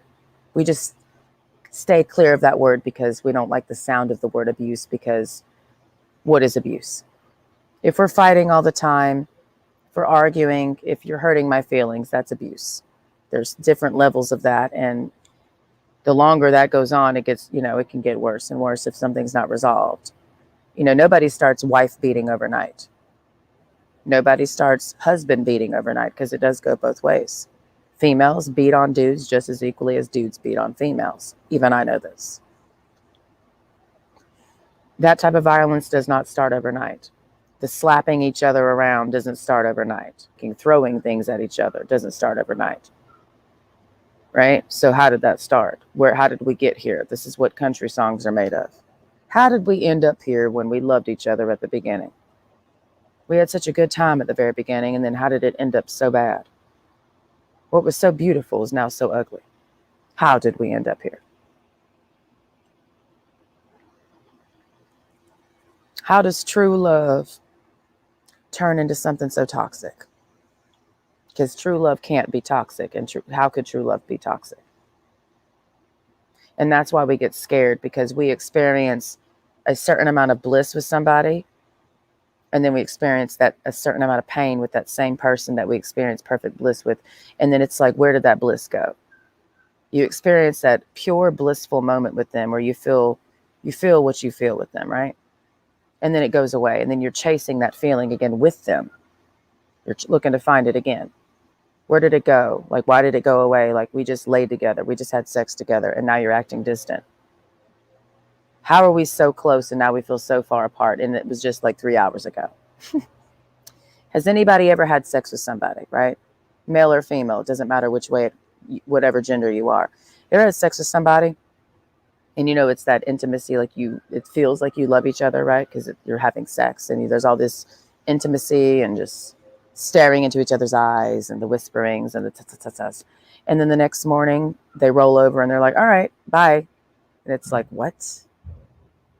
How did you just stare into my eyes, whispering sweet nothings about how beautiful and amazing I am? And I did the same to you. And then the next morning when we wake up from our slumber, you roll over and say, all right, bye. Never want to see you again. What? What? What?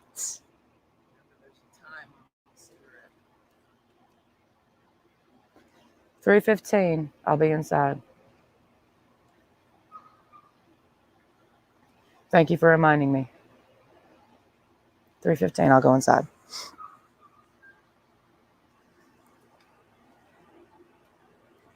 I have never in my life ever experienced a good relationship with a male in my life. So I don't know what the answer is either, because I haven't done it yet to know the answer. So I cannot give you relationship advice on what the answer is to have a perfectly blissful relationship. And also, I am not taking any advice either, because nobody on this earth has a blissful, perfect relationship. So I don't listen to anybody's relationship advice. Bitch, I don't even know how it works. I'm still figuring it out. So don't follow me. And we're going to listen to that song while I smoke the cigarette. Unless your name is Johnny from Friday Night, because we don't know his last name, so we're calling him Johnny from Friday Night. No, I'm committed to him until further notice. And then once that further notice is over, maybe we'll entertain the idea that I'll be contacting you. But we mostly know that I won't.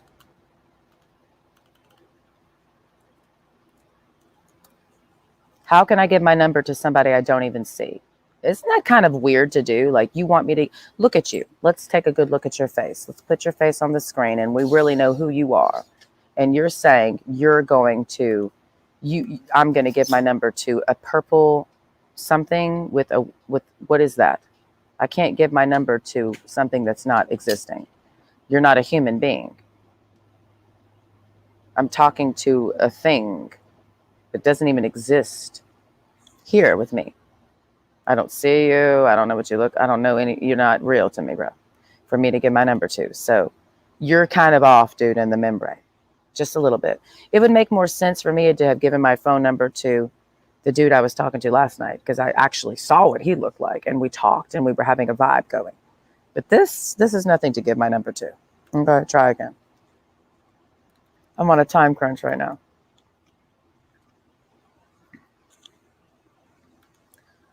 Meaning I have to keep track of the clock. You don't exist. And that's why you're going away.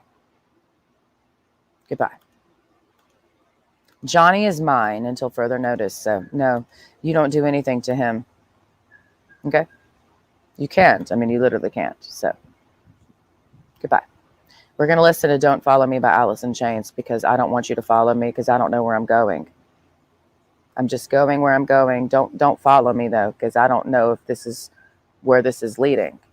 I created Hint Water to make And water obviously, we don't want to hear an ad. Started in So what we're one going to do grocery is store. Now we're switch online it back and over to we my couldn't Prime have done it account without NetSuite. and have no ads NetSuite's because cloud-based. ain't nobody trying to hear ads. Literally nobody. We know what we want. You don't have to keep harassing us about it. You don't have to keep trying to get me to buy McDonald's, but I know it's there. I don't want it. You feel me? Stop with the goddamn ads. We don't need them.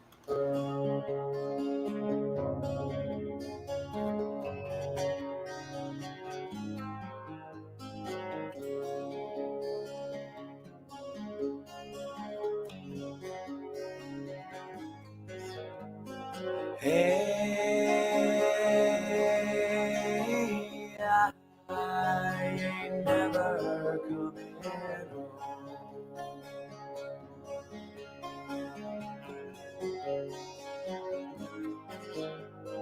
Hey,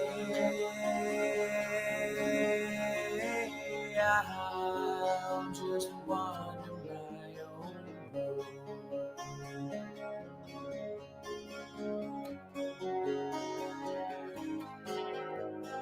Hey, I can meet you here tomorrow. No, say goodbye, don't follow.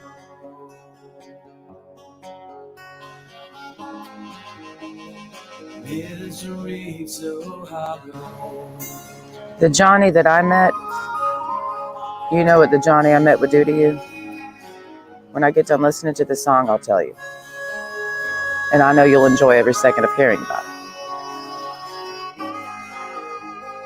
Hey, you live a life of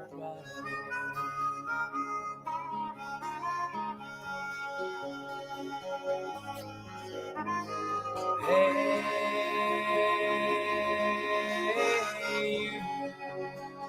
you pass me down that bottle.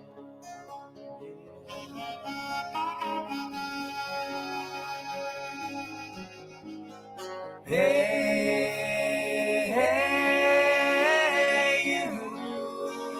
you can't shake me round now. I get so lost and don't know how.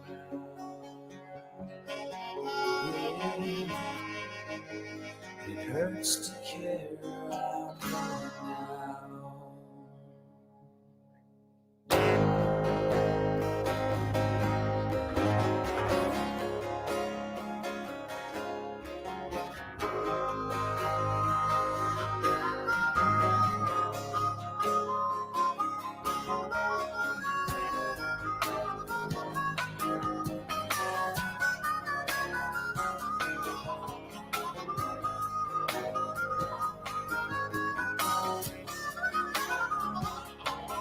I forgot my woman, lost my friends, things I've done and where I've been. Sleep in sweat, the mirror's cold. You see my face, it's growing old. Scared to death, the reason why. Do whatever to get me by. Think about the things I've said. Read the pages cold and dead and take me home. Yeah, take me home. Oh, take me home. Take me home, yeah. Take me home.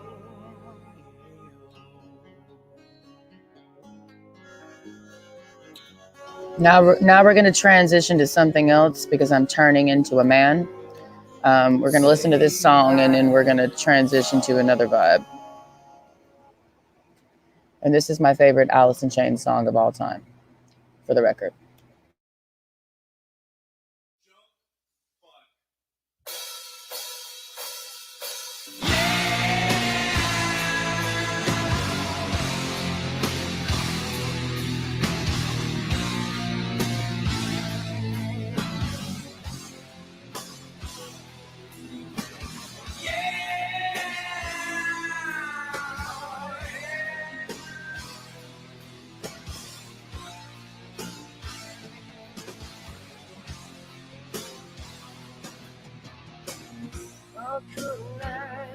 The best in a long time.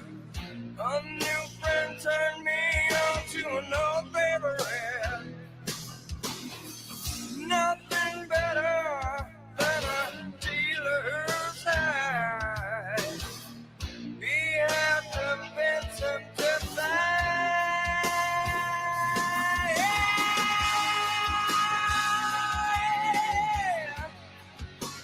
what's my drug of choice? Well, what have you got?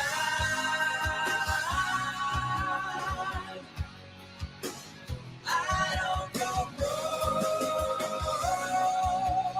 and I do it a lot.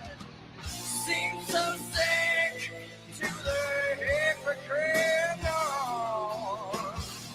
Running their foreign trails, but we are an elite race of old. The stoners, junkies, and freaks.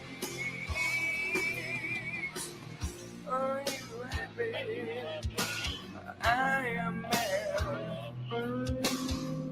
Content and fully aware.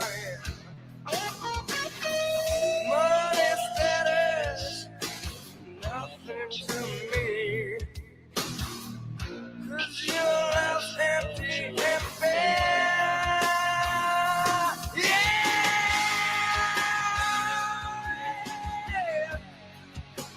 What's my drug of choice? Well, what have you got?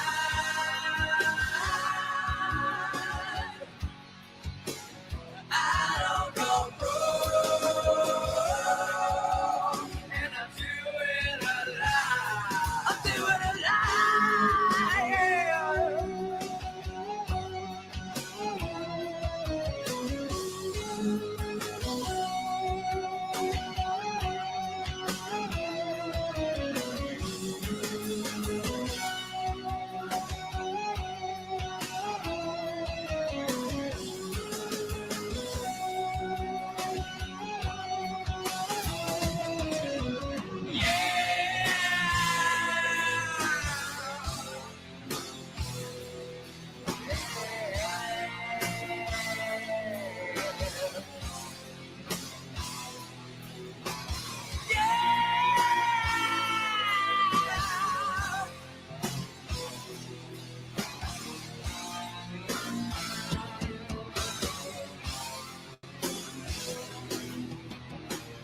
You can't understand the user's mind, but try with your books and degrees. If you let yourself go and open your mind, I'll bet you'll be doing like me, and it ain't so bad.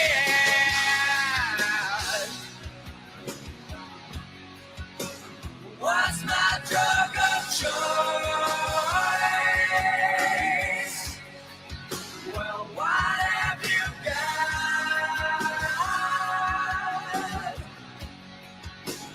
I don't go broke,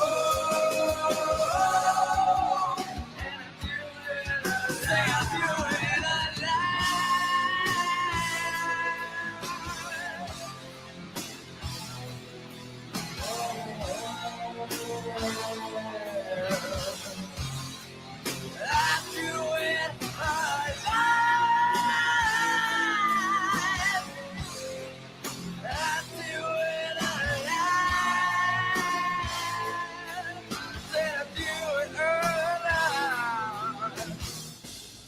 So we are using a 9. Where is it? No. Well, we're using a 9RL needle, all right? That's all you need to know. This is what it looks like. You can't really see that, but it's a larger needle. And in terms of thickness of the size of the line I'm doing, if I wanted a very tiny, like thin line, use a 1RL, right? You too can buy a pack of needles off Amazon for $10 and some fucking ink. Shit's been, I need to get another thing for like $7, and you too can tattoo yourself, bitch. And if you don't want to do it the way I'm doing it, you can always buy a tattoo gun and do it yourself and not spend thousands of dollars at the tattoo shop. But if you want to and you got the money, do that. I don't motherfucking care. I don't care how you get your tattoos done. I'm not talking shit about them. So do what you got to do, man. Like, for real. Okay? So I'm vibe shifting. I'm going to be talking and you might be typing, and maybe I'll drop the link and maybe somebody will pop in. Who knows what's going to happen? But I'm tattooing now, and this shit hurts a lot. I woke up and this shit was hurting. So it is a little painful. Just a little sting. Also, you should be drinking over a gallon of fluids right now if you're living in the heat zone, which is most of you, because what places on earth are not really hot right now? You should be drinking over a gallon right now. I have not been, so I'm not even, once again, I have to take my own advice, so that's what we're doing right now, drinking over a gallon of fluids. You should too, if you're smart, all right? So let's vibe shift. We're gonna listen to a little known band called Mad Season, which is comprised of members of, I believe, Pearl Jam, maybe Soundgarden, and Alice in Chains. They just formed a group aside from the other bands that they're a part of. And this is one of the best albums I've ever heard, personally. So I'm going to listen to that while I'm tattooing. And I'm going to talk, I'm going to tattoo, and I might drop the link, and you might come in too, okay? That's what's going to happen in this portion of the stream until 4:30 p.m. Goodbye.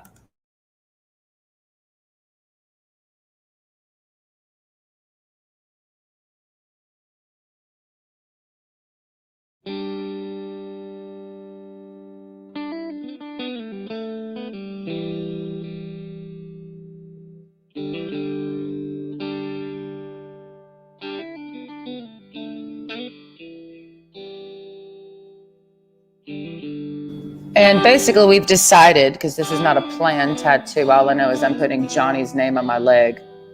But I've decided this morning how I'm going to take this tattoo, and I'm going to make his name into runes. If you don't know what runes are, then go Google it, bitch. That's what Google's for. RUNES, runes.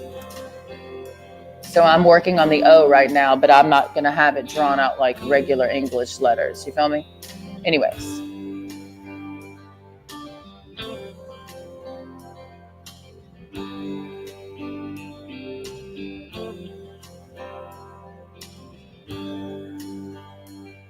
My pain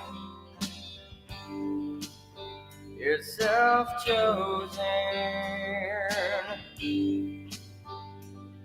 at least so the prophet says.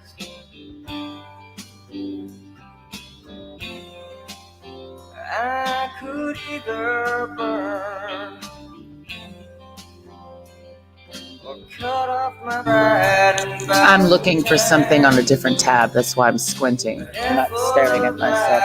I'm on a different tab on my computer. Just so you know why I'm looking at this.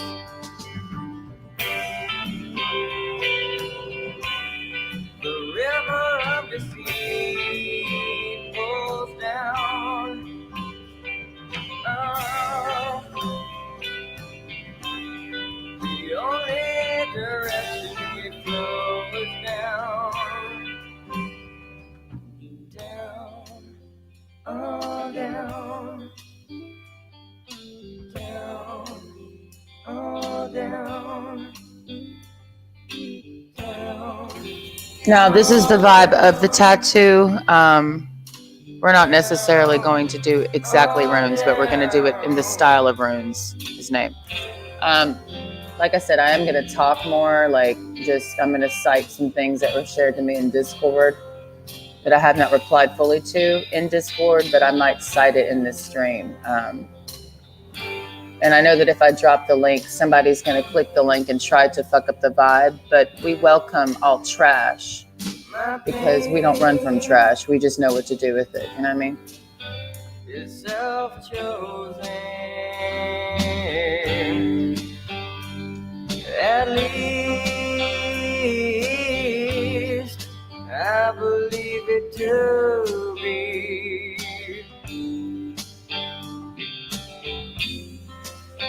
I could either drown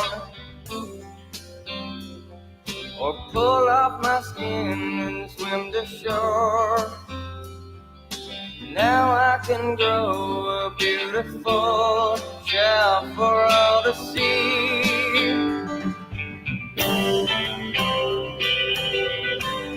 The river of the sea flows down. Yeah, the only direction we flow is down, down, oh down, down, oh down, down, oh down, down, oh down.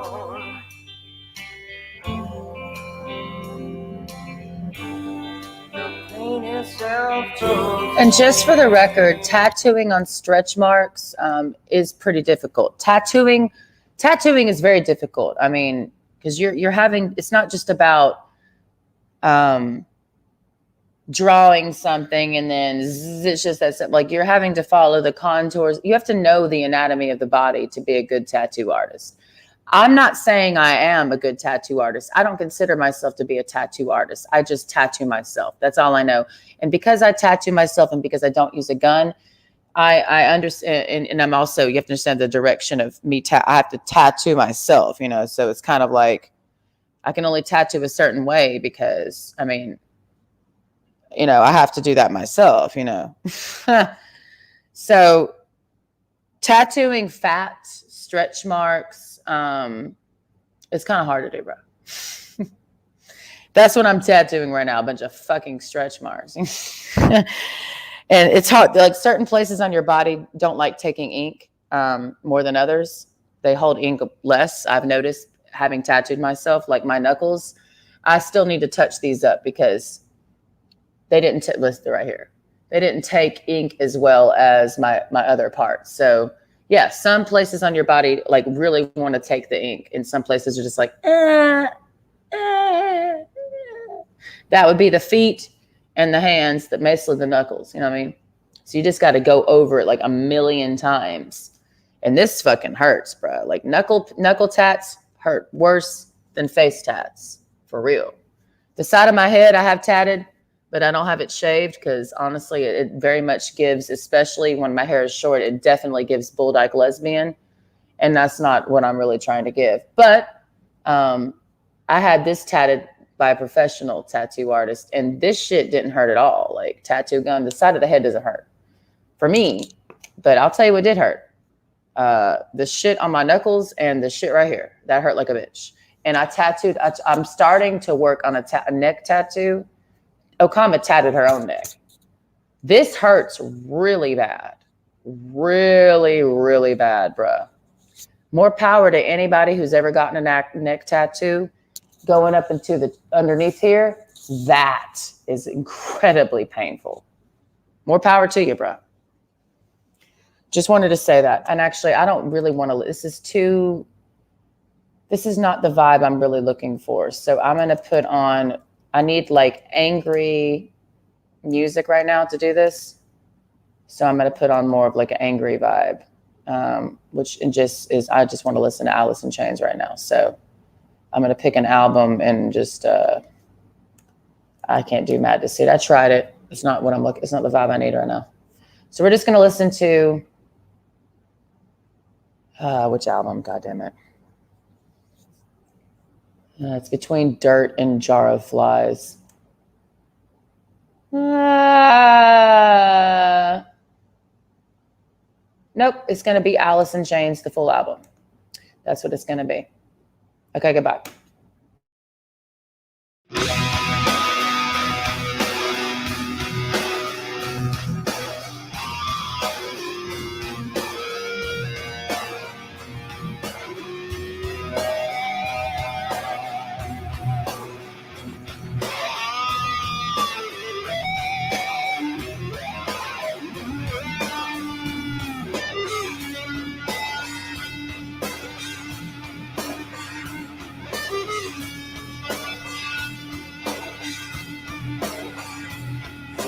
Darkest hole, you be well advised not to plan my funeral for the body.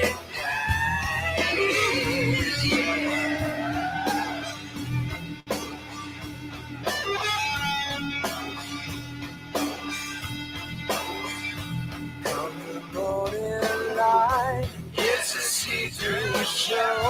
What you may have heard and what you think you know.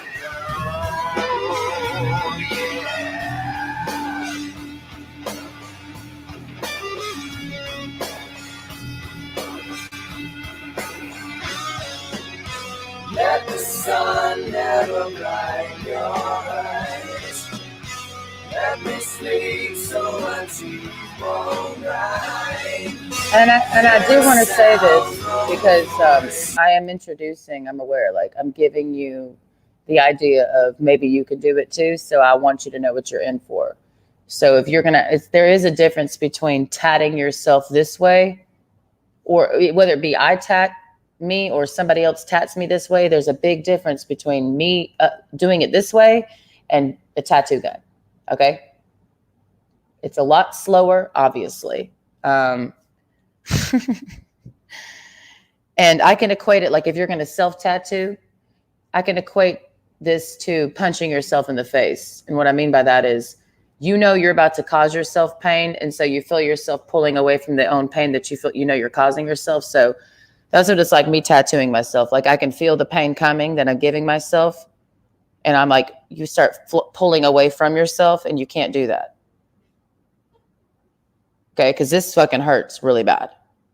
So I'm like, it hurts and I don't want to do it, but I know I have to. That's when I'm okay. Just letting you know, it does hurt. And I have Jose Cuervo in my refrigerator, but I'm refusing to drink it because I don't like drinking liquor straight. So I should take a shot because it would help kind of numb this out, but I'm not.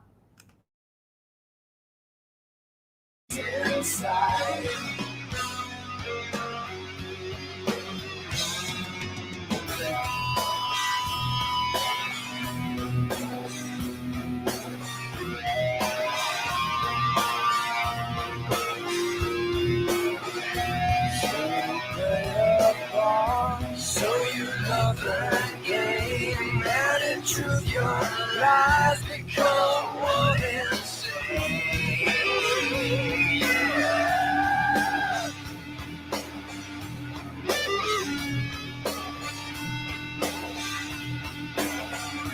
I could set you free, rather hear the sound of your body breaking as I take you down.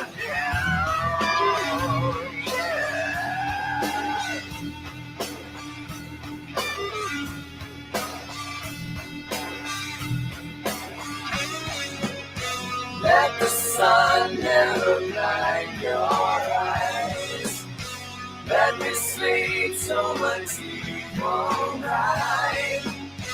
Hear a sound from a voice inside.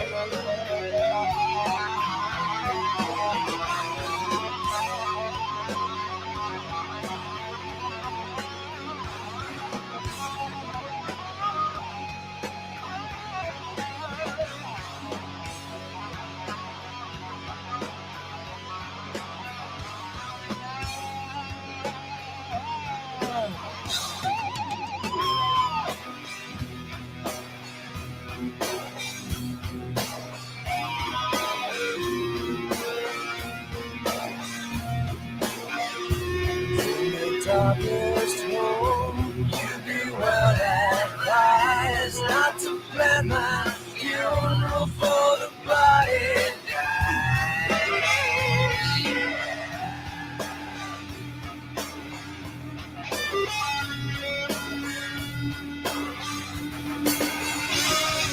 Just a quick question.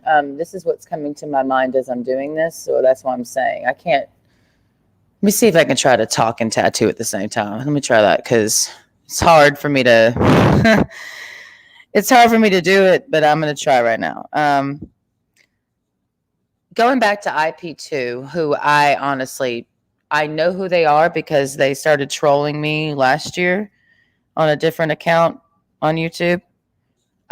So I kind of just had to like figure out like what the fuck they were, obviously, you know, because when a bunch of people start hopping in your chat saying certain things to you, when you've never really been trolled before, you're like, okay, what's going on? You know what I mean? Like, what is this? Right? That's the whole idea. So that's the only thing I know about IP2, just like light research through Google. I have no affiliation to IP2 in any direct, like conscious way of affiliation outside of Oxygen. I don't know personally any members of IP2. I don't have any conscious dealings of anybody in IP2. And I have a loose idea of what IP2 is, but I don't really know what it is. Not really, like I can't say for sure like what it is. But there is somebody and there are people who have shared things with me about the community. Because I know there's a website and I have no inclination to even put it in the search bar because I just don't give a fuck. Like, I'm not even going to look it up because I don't care. But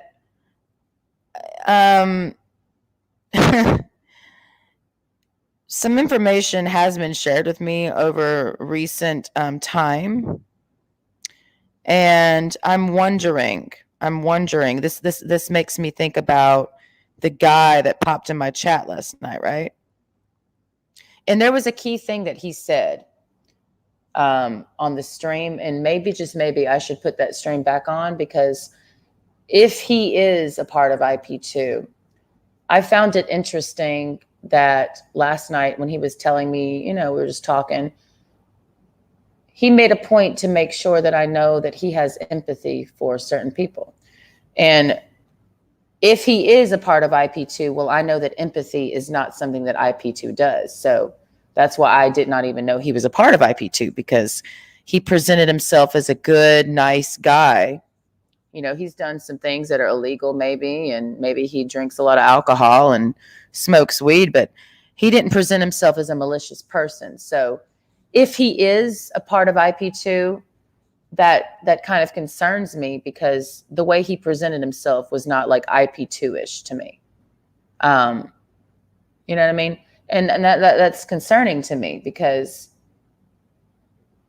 in a lot of ways that I don't have the words for right now, but that is concerning for me. Right?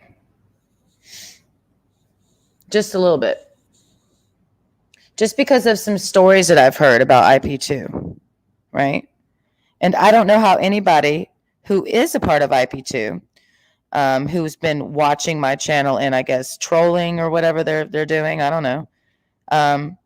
I don't know how anybody from IP2 could come to me, want to talk to me, and present themselves as a good person, and know that they're a part of an organization that does a lot of abusive shit to people on camera. You know what I mean? So then that makes me question your intention of talking to me. Like, what was your motive? And then that makes me really be disappointed in you as a human being. Like really disappointed.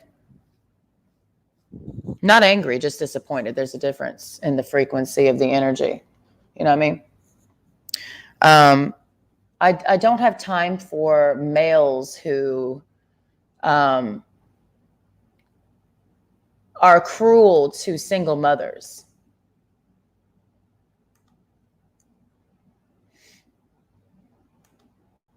You know what I mean? And it's not that they're cruel to single mothers like in private, which is, like means nobody was seeing it but the people involved. But it's I'm going to record this for fun, and then share it with people to enjoy me abusing a single mother. And I wonder how the people who are doing that and the people who are a part of that, enjoying that content, like how do you make it through the day is what I really want to know.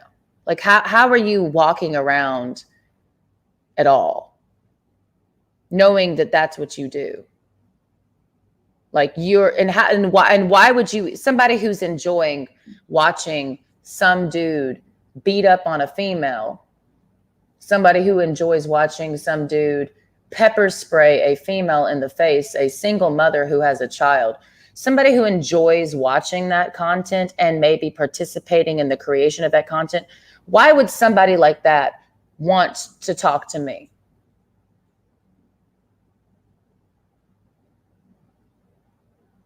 And why would they even bother being nice to me? Because you're abusive. So why would you even bother being nice to me when you're just abusive? Just come up here and abuse me then. Don't sit up here and clink your fucking beers together and act like you're my friend. Like, just abuse me. Get to the point. Because that's what you came here to do, right? Because you're a part of IP2. So why are you even playing nice with me? Just get to the abusive part. And I'm talking to that dude from last night. You know what I mean? Let's just put that live stream back on the screen. And what's going to happen is I'm going to take my headphones out, meaning I'm not going to listen to it. You are.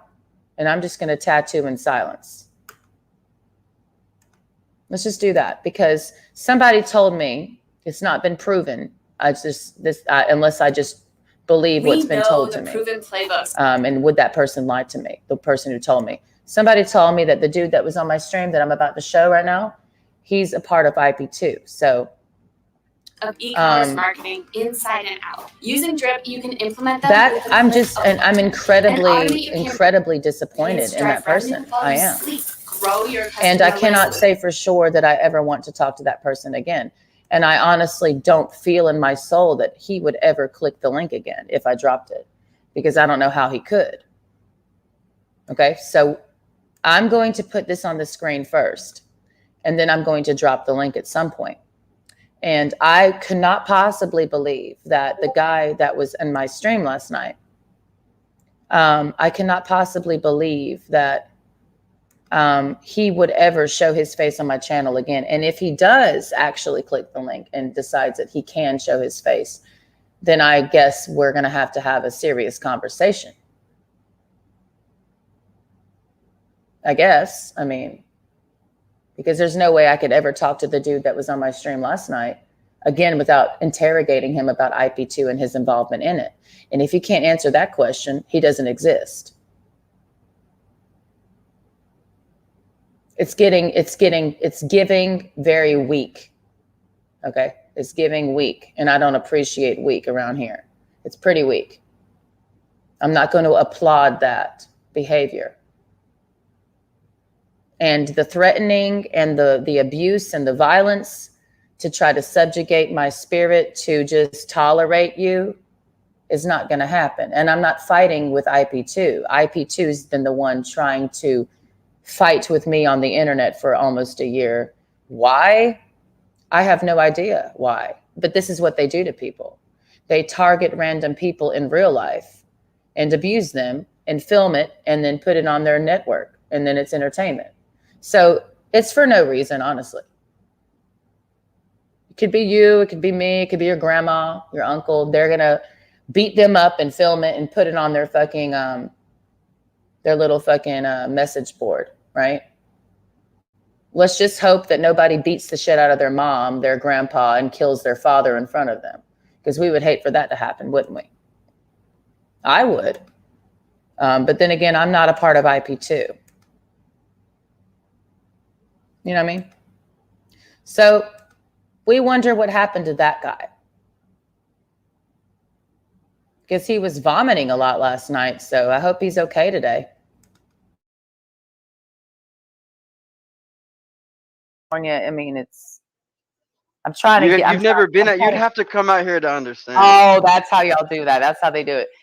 No, it's just like they try to get you out there and then they go keep you out there. Because I said, what's about the California tickets? I can't describe it. You just have to come out here. That's how y'all be getting us out there. Like the Hotel California, you come, you stay, but you can never leave. That's exactly what it is. Once you get out there, you won't be able to leave. That's the vibe. That's a trap. It sucks you in. I know that about Cali because I've known many people who go out there and they get sucked in, and then they're just sucked in. Funny. You know what I mean? See, I was born here, so you are California. Yeah. You are the farthest west, talking to mostly the farthest east right now.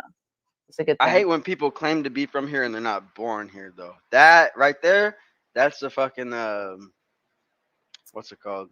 Pet peeve of mine. Okay, that is pretty cringy to say that you're from. They think like they're cool to be from it, but you ain't born here. And then I ask them, they're like, "Oh, quit saying that shit. It's weird to me." You're not literally. But what if they were? Okay. But like, what if you were literally born like in Alabama? I'm just using me as an example. I was born in Alabama, in a hospital in Alabama, but I literally just went to the state of Georgia to be raised from that very day that I was born. Does it really matter? Like, can I just say I'm from Georgia? What do you claim though? You claim I claim Georgia. Okay. I was born in Alabama. I've never claimed Alabama in my life because you never grew up there. You grew up in Georgia, so yeah. I grew up in Georgia. Yeah. But I'm using what you said. If you weren't born in Cali, but I'm like, that's it. That was. I get what you're saying, but it's still a little different. I hate Alabama, but you've never been to the South. You have to come to the South at least once. If you could go anywhere in the South, where would you want to go? Anywhere. What's it with the Mardi Gras? That's I knew you were gonna say New Orleans. I knew it. I knew it was gonna be New Orleans or Houston or something like that. I get like, yeah. And I know why. Yeah. I know exactly. I haven't been out there yet. Texas is cool though. I'll go to Texas. I'll go to what's it, 6th Street? Austin. So you're trying to go where the you're trying to go where the party. I've never been there though. I just from what I've seen, I haven't even been out there. You hunting? You out here hunting for parties? I get that. So well, have you been to Vegas? Yeah. Oh, for sure. I'm 3 hours from Vegas. Okay. So what's the craziest thing? What's the craziest thing you've ever seen in Vegas? Nothing too crazy. I've seen more crazy videos. You are full. You can't see. You are already in the cult of Vegas because you're doing what you're supposed to do. You can't tell us what you saw. That's why you said what happens in Vegas, right? You literally just pulled a what happens in Vegas on me. You did. I know it. Yeah. You can't tell me what happened. Well, would it be more sus of me to just spill the beans or just what happened? I asked you, and I know crazy shit. just like I didn't say what you solid. did. It's okay. Yeah. No, I didn't say what. See how I did that? I didn't say what did you do in Vegas. I said what's the craziest thing you've seen in Vegas? It has nothing to do with you. Just know it. Okay.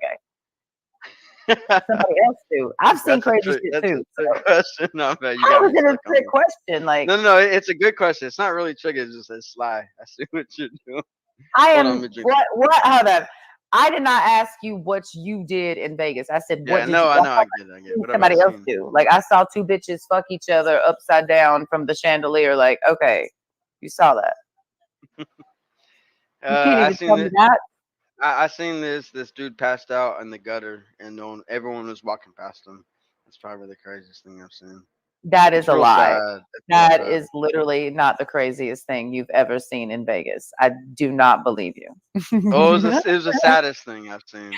See how you get? Oh, the saddest thing. Okay. But crazy and sad kind of go hand in hand. But yeah, that is true. That is true. I don't know. That's true. For me, it hit different when I seen this shit. No one was helping him, and then I was the one to get the police involved. I flagged down this cop that was walking by. Oh yeah. Wow. People were walking around him. That's why it fucked me up. I was like, damn, what the hell? People are crazy. And he was homeless. Yeah, he was. That's probably why they thought of him maybe lesser or something. But he's still a human being at the end of the day. It was weird. He wasn't even moving. It was strange. He was like, wow. Interesting.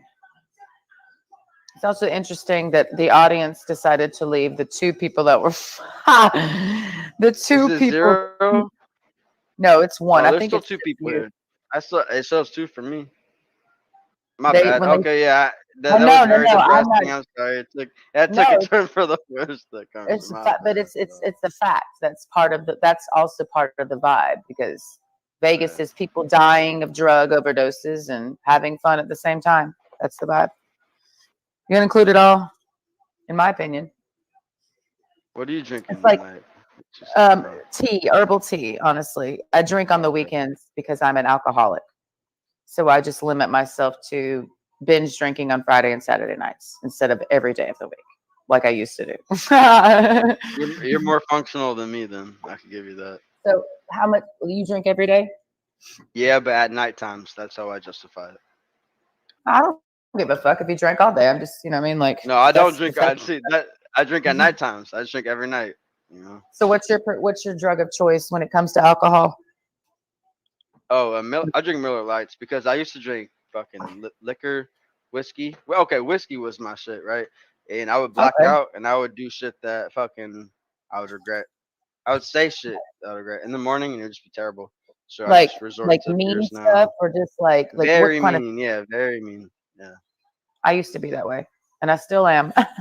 I still am. Yeah. But I Shit that now I know that regret. Right. why do you regret it? Because it's not something I would say if I wasn't blacked out. But if you were to Like I I was mean, just saying, okay, yeah, no, okay, yeah. Sometimes you say shit when you're drunk. That's truthful shit. But right, sometimes that's when what I I'm get getting at. drunk, yeah. And then yeah, the flip side, sometimes I get drunk and I just start saying like Saying retarded shit. shit. Yeah, just talking shit, just talk shit. Doesn't I make got you. zero sense. It's like Okay, you look stupid or I don't know, just stupid shit. Like not that dumb, but like just something like I got out you. I got you. pull put out the wind. Has I don't know. Let me ask you this: has anything that you've ever said while you're drinking caused a fight to happen with you and somebody else?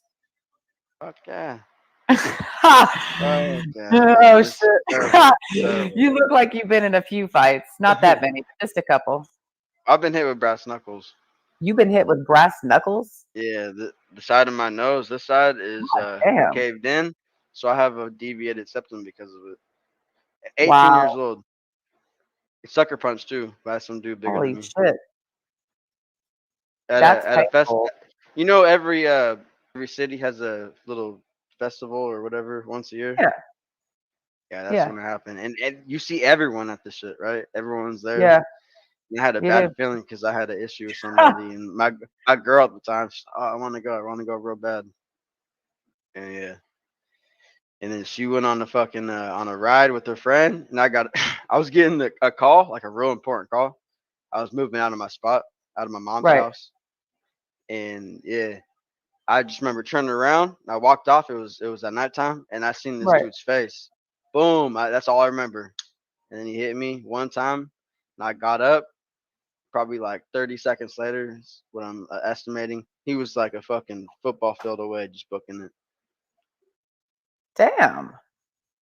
Yeah, That's pretty scary, honestly. Like I know that fucking hurt because I never got it fixed too. That's why my shit's still fucked up. I can't Half of even my tell, nose. honestly. But who Well, in knows? person it would be different. In person, you could probably see is this side's a little more indent. I don't know. You can't see it on here though. Well, the I'm sure. point is, I mean, you. I'm not saying you should be happy about this, but not everybody can say they've been Fuck punched in no. the face by brass knuckles and Oh, are dude, still here with us. or not dude, but yeah. If you would have hit me like in right here in the temple, or I had braces at the time too. If you would have hit me in the mouth of braces, I feel like all my teeth would have been taken out. I got lucky as fuck How for old was sure. that guy? We were both 18. We You were both just 18. graduated high school. Yeah. Damn. Eh, Okay, so why it happened is just fucking insane. Okay. I started to sell bud at the time, right? And Okay. I knew of him, so I trusted him. He wanted to front a dub off me. Right. It's never front. Basically, that's the fucking never fucking front. Right. I should have known. Yeah, but I Well, knew you of him, didn't so know any yeah, better. I mean, you were yeah. 18. I was starting out. I just want to get my name out there. Right. But yeah, so he's like, oh, I'll give you back tomorrow. I hit him up the next day. He didn't get me back, and I was like, all right. He did me dirty for $20. His homie hit me up. He was the next town down. He's like, "Oh, I'll give you gas money if you pick me up. I'm Right. stranded the next town down." He didn't Right. tell me he was. He didn't tell me he was with the dude that owed me $20. This was like a couple weeks after that. Right. And so I went to go pick him up. I went out of my way to pick this motherfucker up, and he was with that dude that owed me $20. His name was Brian. I was like, "Hey, Brian, you got that $20 on you?" He fake Right. checked his pockets like, "Hey, I don't got it." So I just did. I left them both stranded.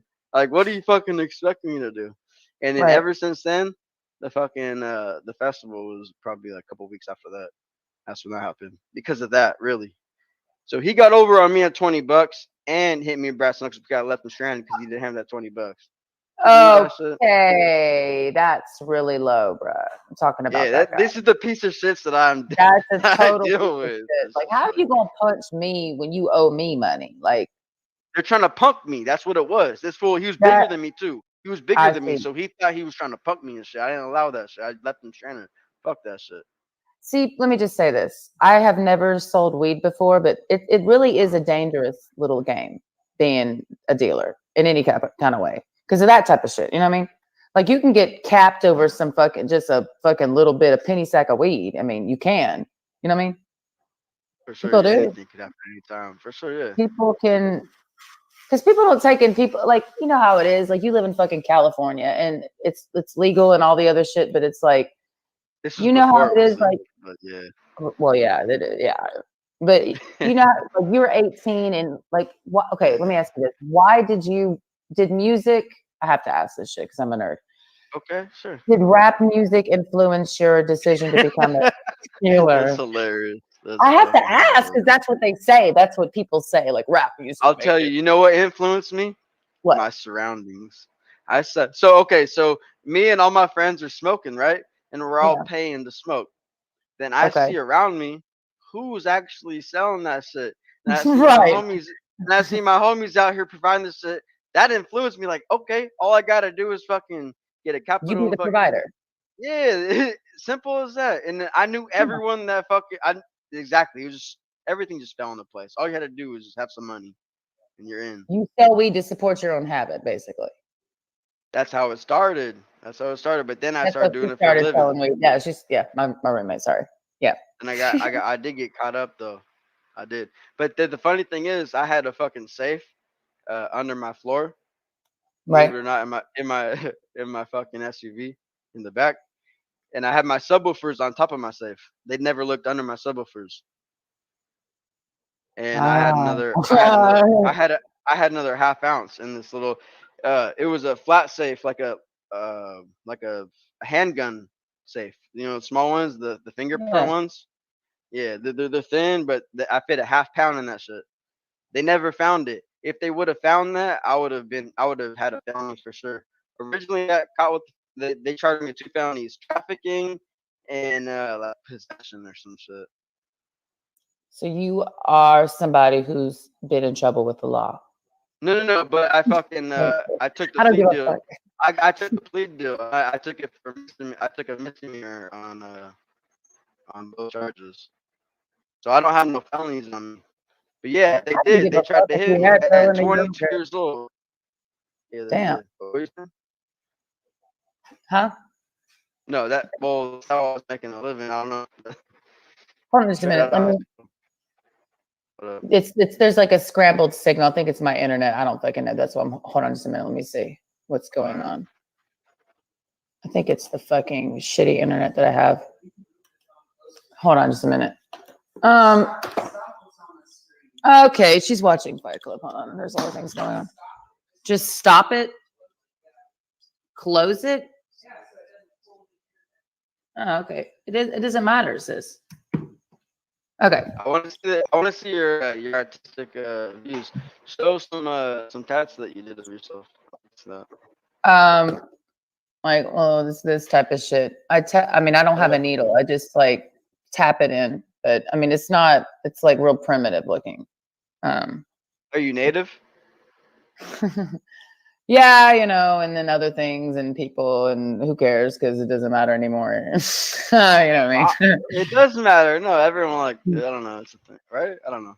Okay, if it No, doesn't matter to you, it's alright. no, I mean it does, but I'm not like one of the. I'm not holding on to like the TP and the what they did to me bullshit. You know, You don't want to put yourself in a box or.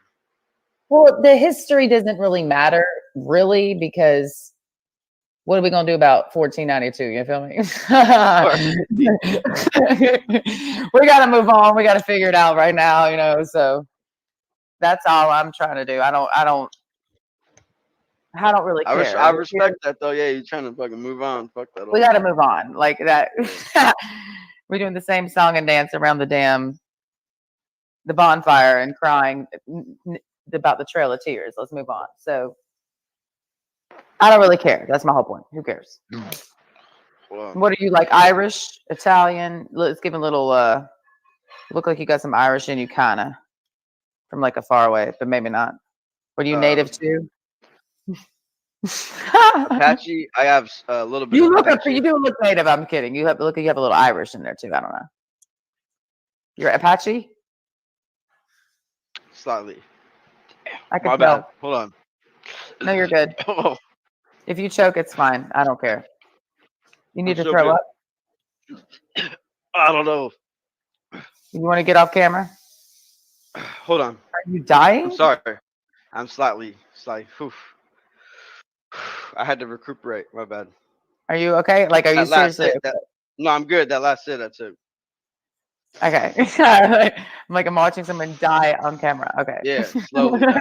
We're all slowly dying. Okay. So you say you're like part Apache.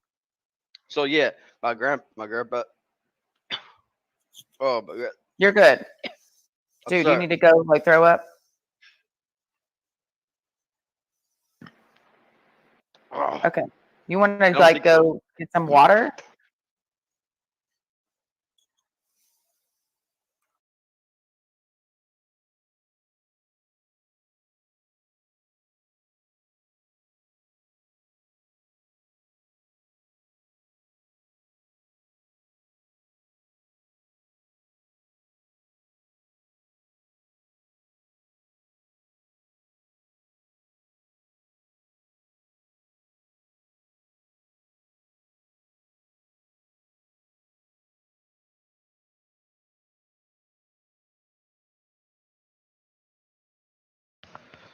Are you good? I'm so sorry for that. Yeah, that's terrible.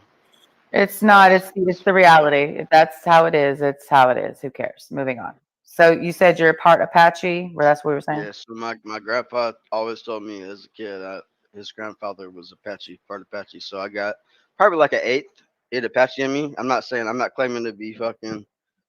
I can tell that you got. I can tell. Like it's very obvious. Like right up here, it's very obvious. Yeah, like the cheekbones or whatever. It's the eyes and the cheekbones. It's definitely. I can see that. And if you grew your hair out, it would be like, oh shit. Yeah. My shit's straight. My shit grows. I don't like it. I don't like to grow that. It's just hella straight. Why not? I can't handle it. It just goes straight down. You know what I mean? But that's what it's supposed to do. That's your hair.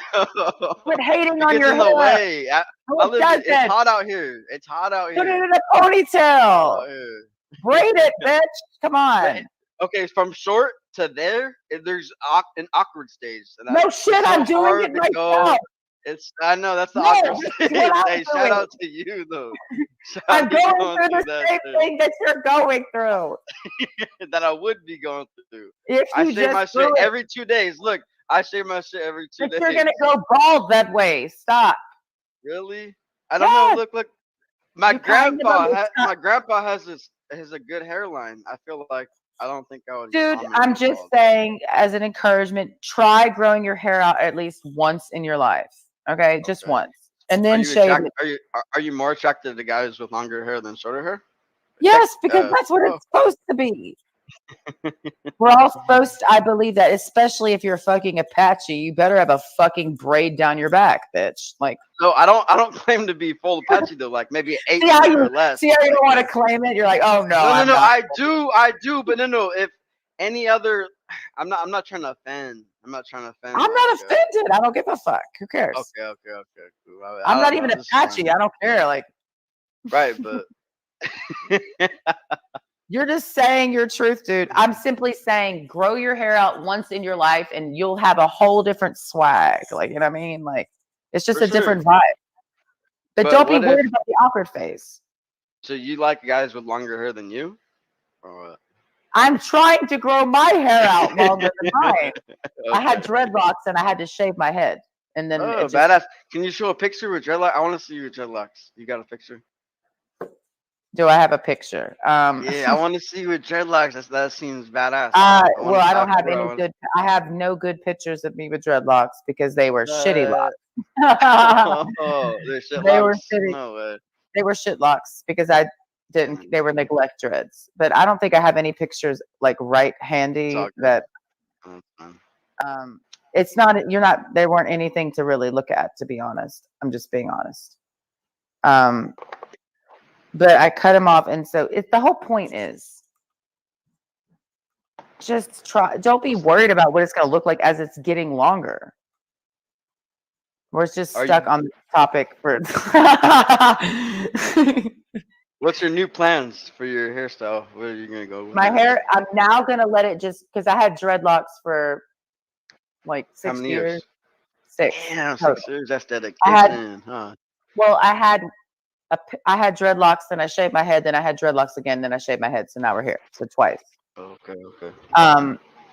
So, oh my God, it's raining corn dogs. He's here. Did someone say long hair? What up, Randy? What's going Somebody on? Somebody said fucking long hair, and it's this motherfucker right here. That's my whole fucking point. Oh yeah, You bro, gotta what grow up? your hair out long. Randy. Long hair don't care. Listen to Yana on this one. Your whole swag changes. It does change.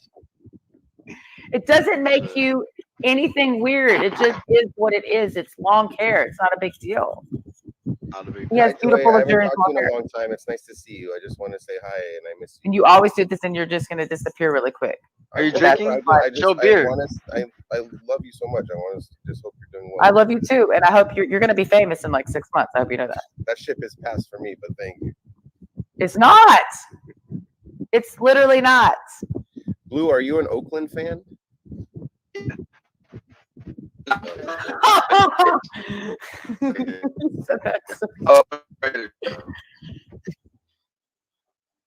I have a horrible signal to be the host.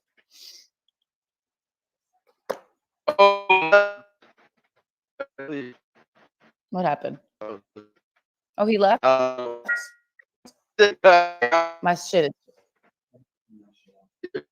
Hold on just a minute. Hold on. I gotta add him back. Okay.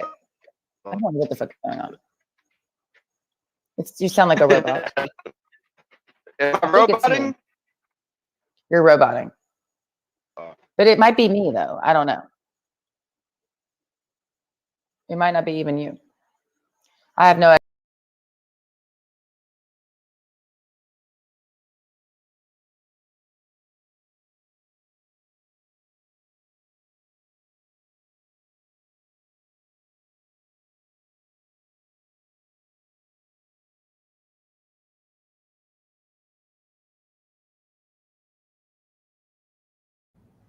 Okay. For the record, I don't care about IP2. I don't care. Okay? I don't care. It's just something to talk about while I'm on the stream and it's in my chat, so I reference that. But do I care? No, I don't care. I could give 2 fucks about the situation, the people and the names and the characters, and I don't really care. I genuinely don't want that to take up any data in my brain. I don't care. That's the final answer. So let's move on. Let's just move on. I don't care. I don't want to care. That's the whole point of the IP2 thing. Like, it wants me to care. Like, I don't care, dude. Quit being a fucking pick-me. All right? It's not a good vibe. I don't care. Why the fuck would I care? I don't give a shit about your little fucking shit. I don't care about it. I don't give a fuck about IP2. I could care less. Like, who cares?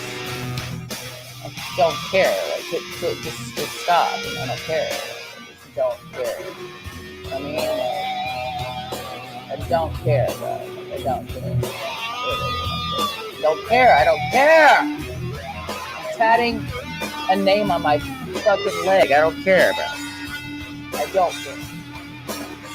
I don't care about how chocolate's made either. How macaroni and cheese cuts your fat. I don't care about that. In the darkest hole, you be well advised not to plan my funeral for the body.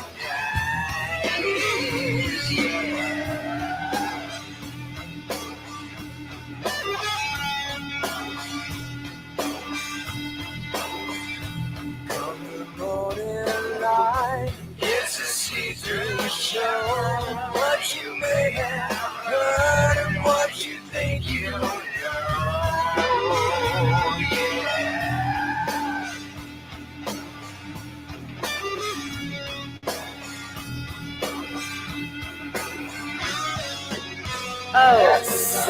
But what I do care about is where Khalil is at. Where's Khalil?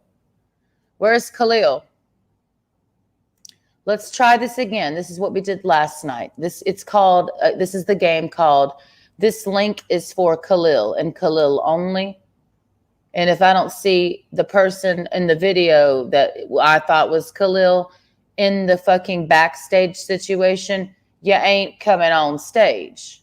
The link is for Khalil and Khalil only. My Discord is for BK, aka this dude, and that dude only, okay?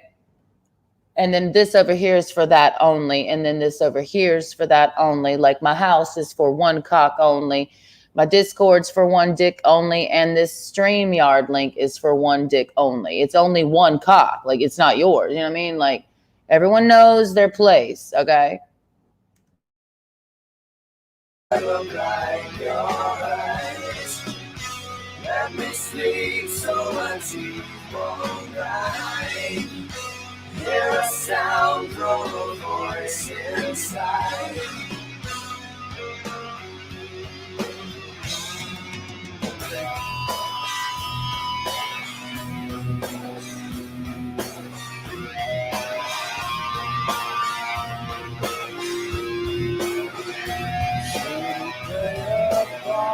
So you love the game, and in truth your lies become one insane.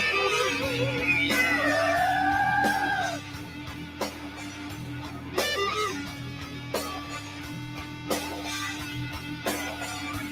I could set you free, rather hear the sound of your body breaking as I take you down.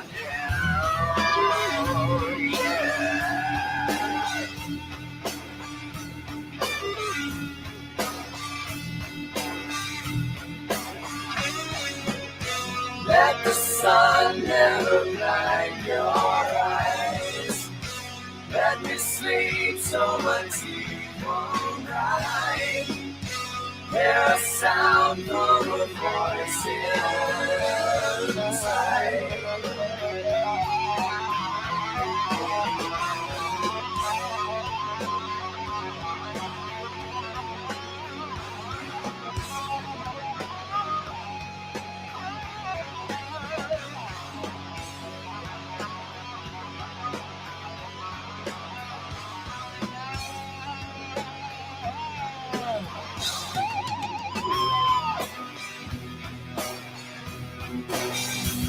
What? Is Khalil scared to talk to me or something?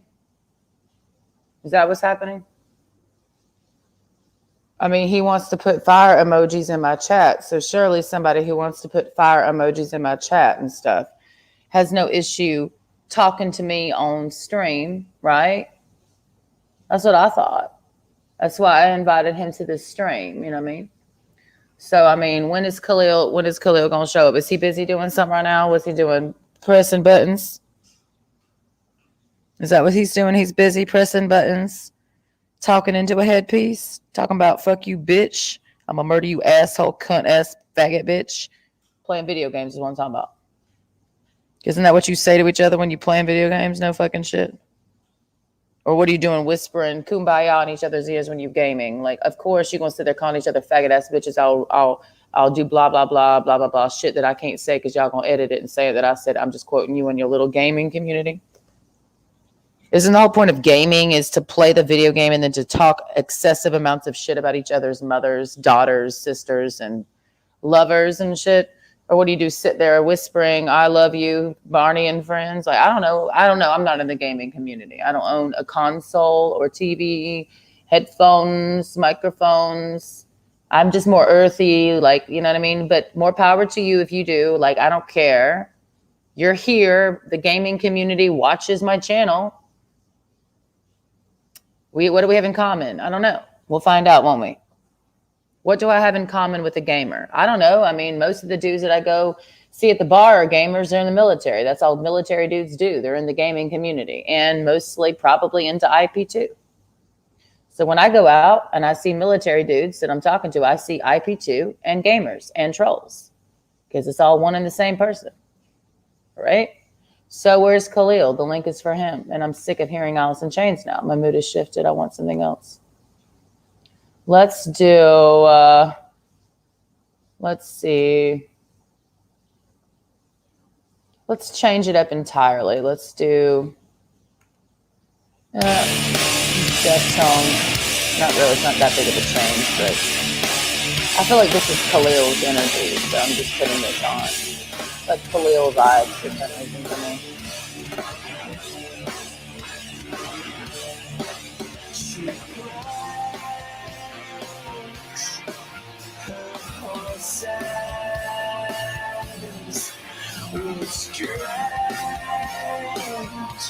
Distant voices got travel through the air.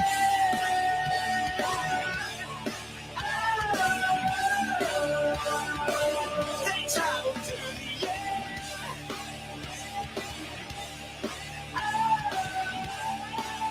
Where is Khalil? She sings with her voices. Plays around with her voices. That's how we do it.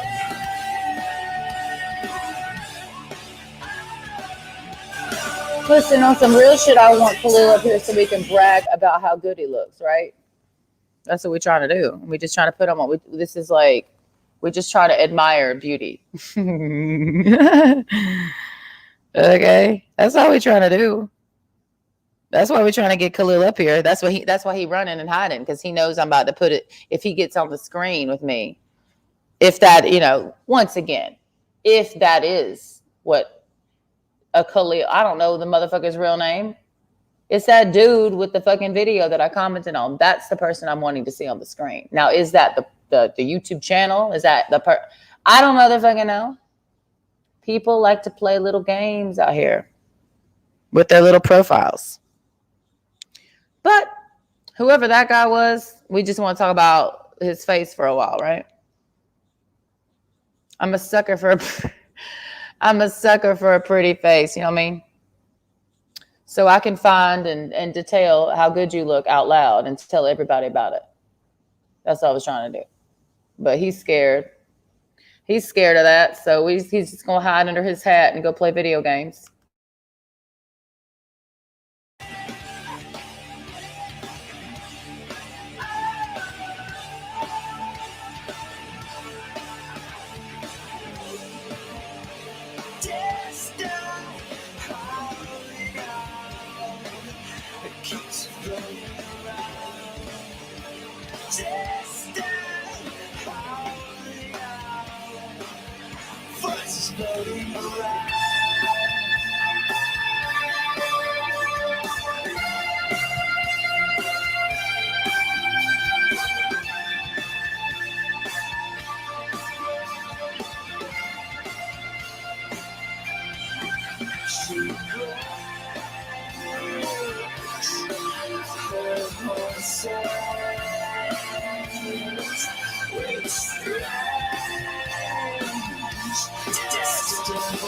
Yeah, y'all don't get it at all. That's your problem. You don't understand. So let me make it easy for you, because I know your brains are small and your dicks are smaller, right?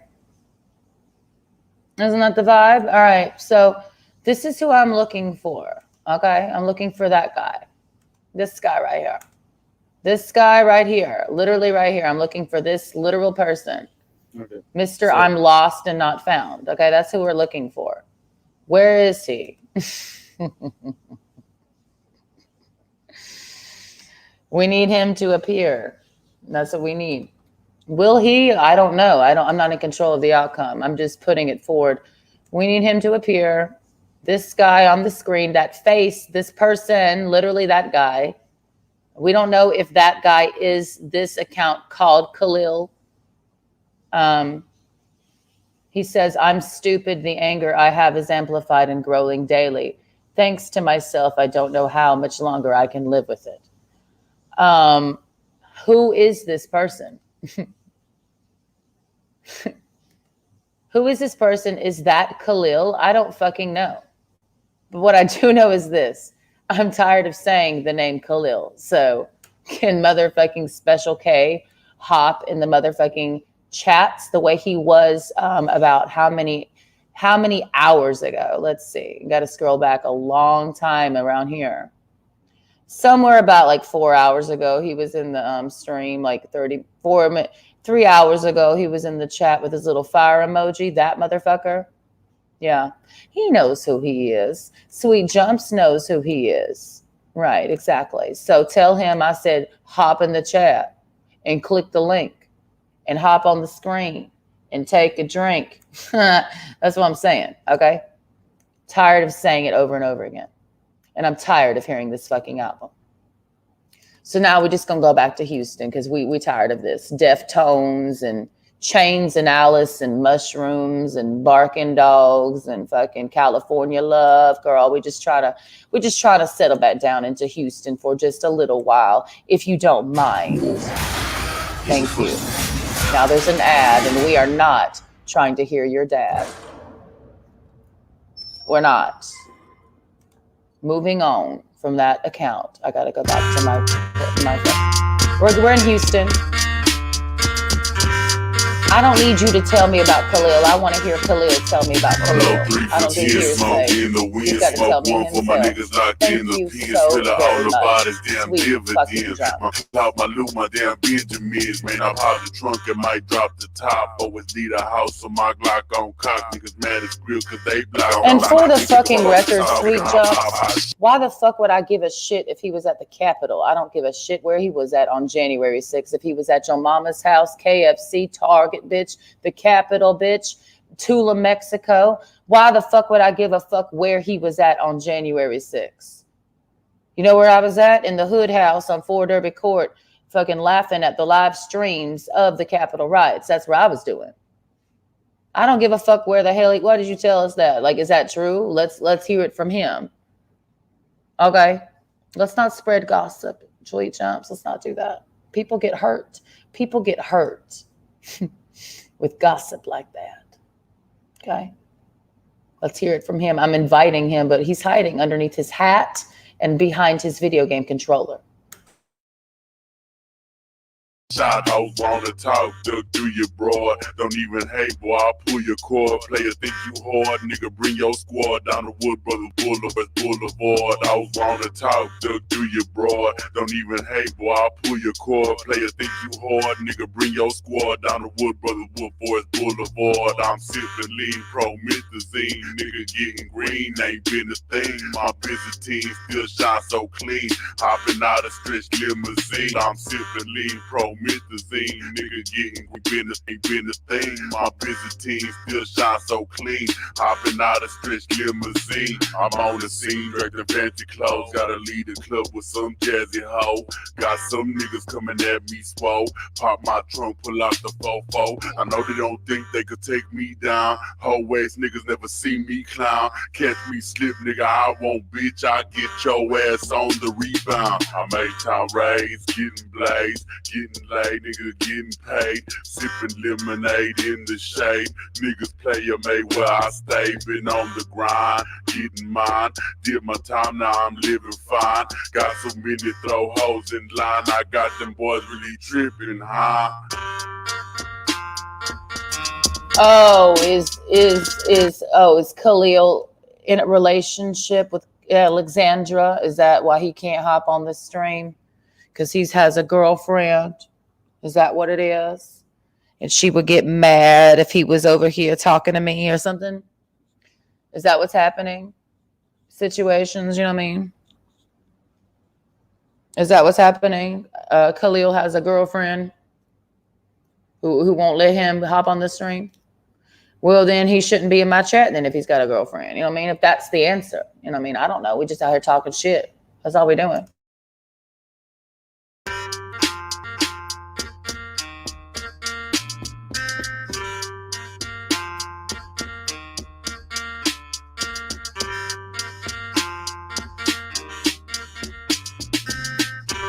I mean, I can play a game and I can just sit here for hours making up shit about Khalil, about where he's at. You know what I mean? You want to watch me do it for like 3 hours? And I'll just make up stories about what Khalil is doing right now and say it convincingly. You know what I mean? Like, yeah, Khalil's at KFC right now getting an 8-piece of chicken that he ordered with 2 butter biscuits and a large sweet tea. You know what I mean? Like, you can just make shit up about people, you know what I mean? And say it like it's a fucking fact.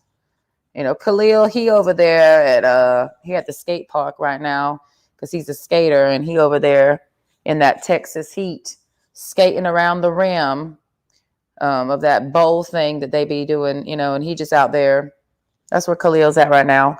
Does anybody know where Khalil's at? No, nobody knows, but we just make up stories about where he's at because we don't know what the fuck that motherfucker be doing. We have no idea what that motherfucker be doing all damn day. But we just pretend that we do, and we make shit up about him. We say, yeah, he probably over there. He probably over there at, what's that girl's house? He probably over there. He probably went over there to her again because he just be out here. You know, he got so many bitches, you know, Khalil. He got so many hoes. So he over there at Abby's house probably. Once again, he will always be running back to that bitch. Even though she treats him like shit, he always stay running back to that bitch. But he keeps plenty of heifers on the side because that's how Khalil likes to ride. And then he gets himself into sticky situations that he don't know how to get out of. And so he just sits there and says a prayer to whatever hope of a God that exists that will swoop down and save him again. You know, because he's had plenty of close calls. You know, Khalil, that's Khalil, the close call dude. He lives for the close call. Like Khalil, he likes living life exactly on the edge of the blade, you know, and that's how he gets laid, on the edge of the blade. You know what I mean? That's Khalil, right? We just gonna sit here and talk about him as if we know him. Khalil likes to live on the edge of the blade, and that's what his sex life looks like, on the edge of a blade. Because goddamn it, Khalil. So why do you keep fucking the wrong bitch? You know what I mean? How you keep fucking the wrong bitch? It is 4:22 exactly. How the fuck, Khalil, you keep fucking, I know y'all don't want to see me do this for an hour, so I'll just put the camera on my face, but just know that this is what I'm doing. I'm not rubbing my pussy. That's why I have the camera showing you what I'm doing, so you don't sit there when you just see me doing this. It's like, what is she doing, flicking her clit? Like, no. I'm tattooing my thigh, baby boy. Okay? Get your mind out of the gutter. Your mother churns butter. You know what I mean?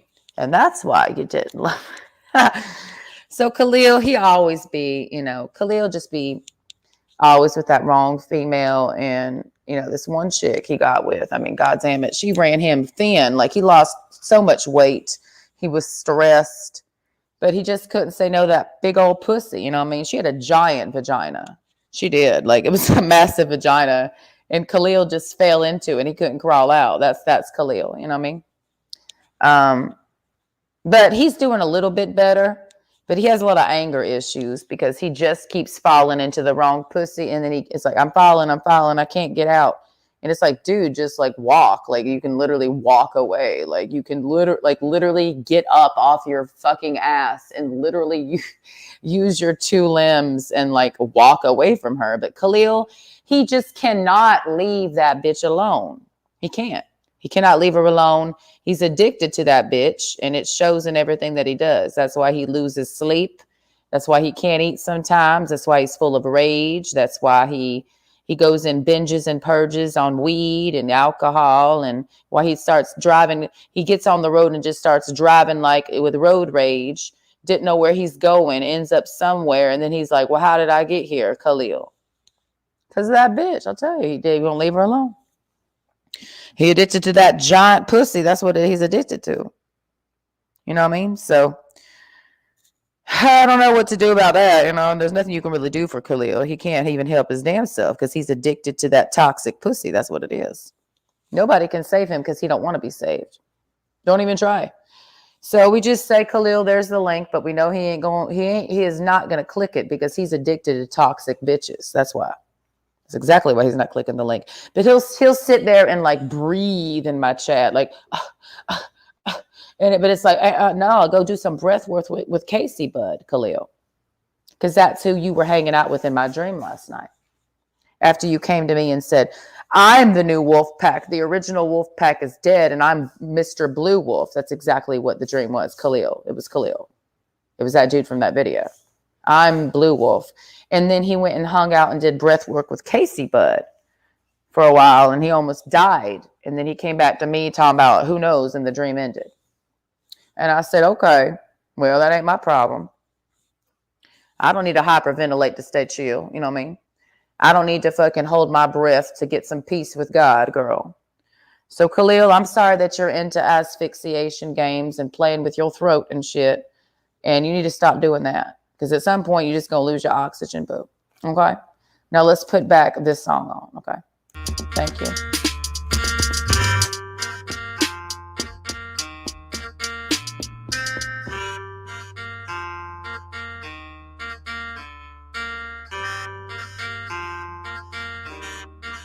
Some call me a dope nigga, blow nigga. Believe everything that's told, nigga. Popping toxins, shopping robbers, floss in the open road, nigga. Watch me wigging, got me feeling life is like a roller coaster. Stop. This stream is going to go black for a while, like Amy Winehouse is out. Oh, that's Metallica. So we will be pausing this for probably like 4 minutes because we have to change batteries of something important. And then we'll continue this stream. It's getting more and more depressing by the second. Life I stunt, switching lanes, gripping grain in my left, my pistol main. Those who ain't gon' meet so fate, I show y'all about this game I'm playing. Pimping hoes for shooting clothes, slamming precious Lexus doors. Understand me, rolling candy, ain't tryna brag but coast is stole. On my mind is money making, serving fiends is coke, I'm baking foul. Leave me alone. Texas prison chance I'm taking. Oh my God, man, hold up. Too much lean up in my cup. Slow me down, turn me around. Y'all can flip, I'm posted up.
Good. Everyone went away. So goodbye. I'm making you go away.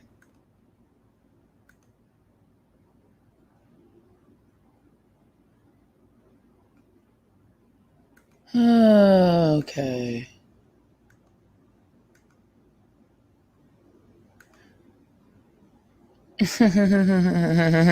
Finally, we have peace and quiet. So,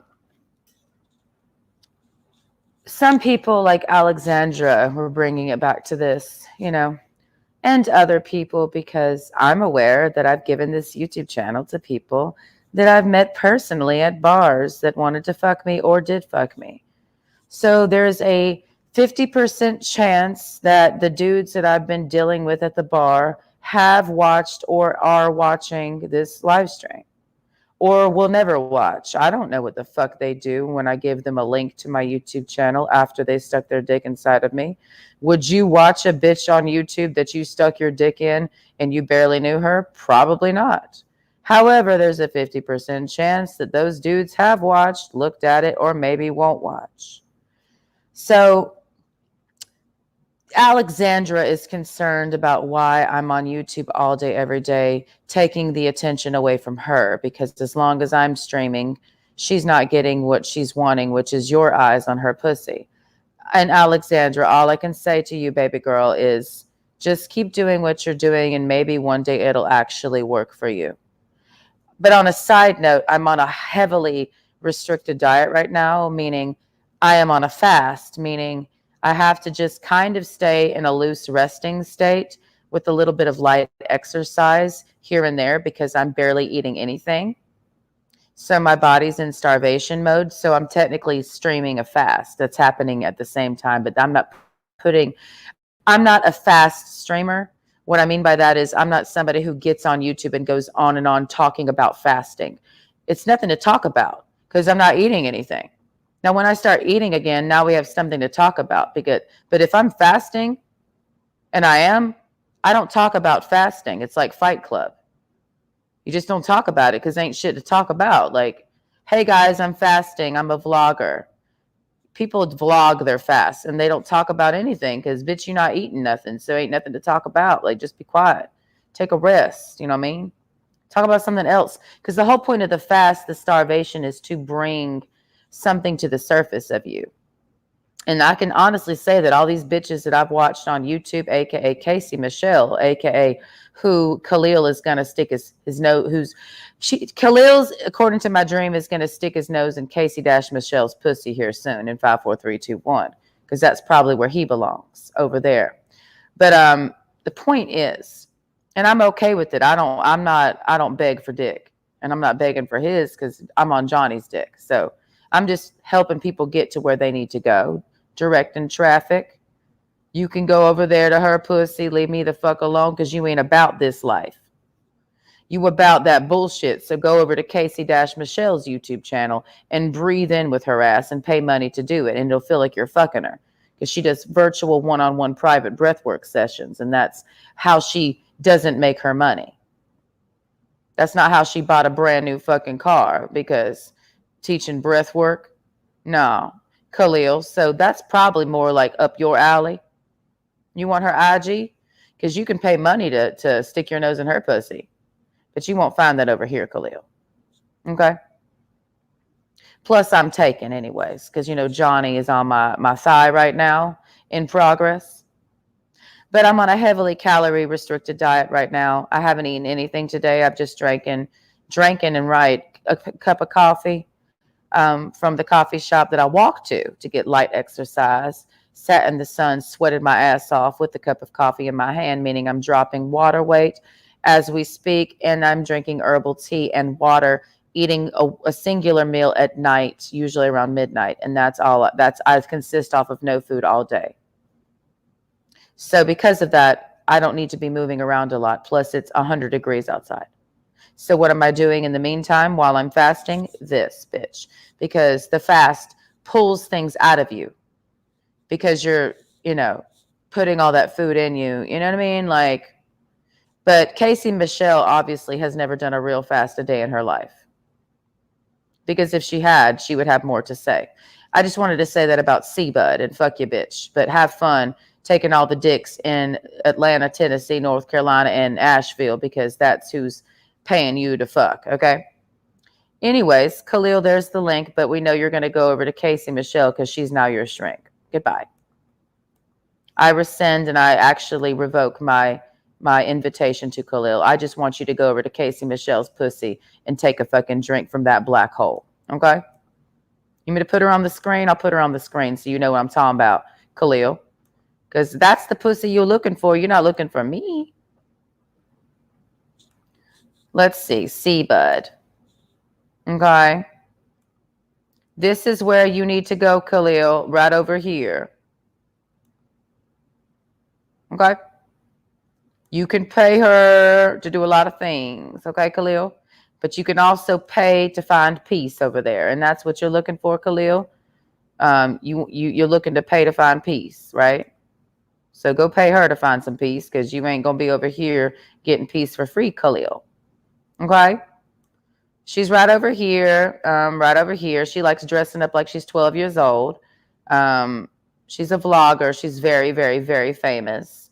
She has a brother who she's in love with, but she'll take you as her lover. And she's really, really cool with her mommy. Isn't that your type, Khalil? A little light pornography, a little nice girl, like, I'm natural, I'm the good girl, I'm the good girl. Then go the fuck over there and get the fuck out of my fucking chat, bitch. Okay? We don't do pick me energy over here. And I don't want to pick me's groupie over here, because you're a pick me too. So Khalil, what I'm really getting at is don't ever be in my chat again. Just go hang over at the Casey-Michelle network and leave me the motherfucker alone.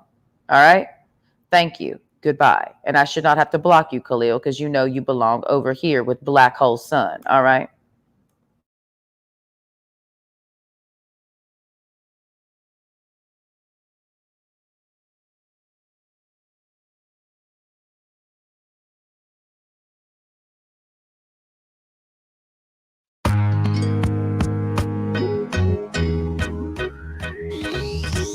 What? I'm not eating any food. I might be a little bit spicy, girl, because I'm starving.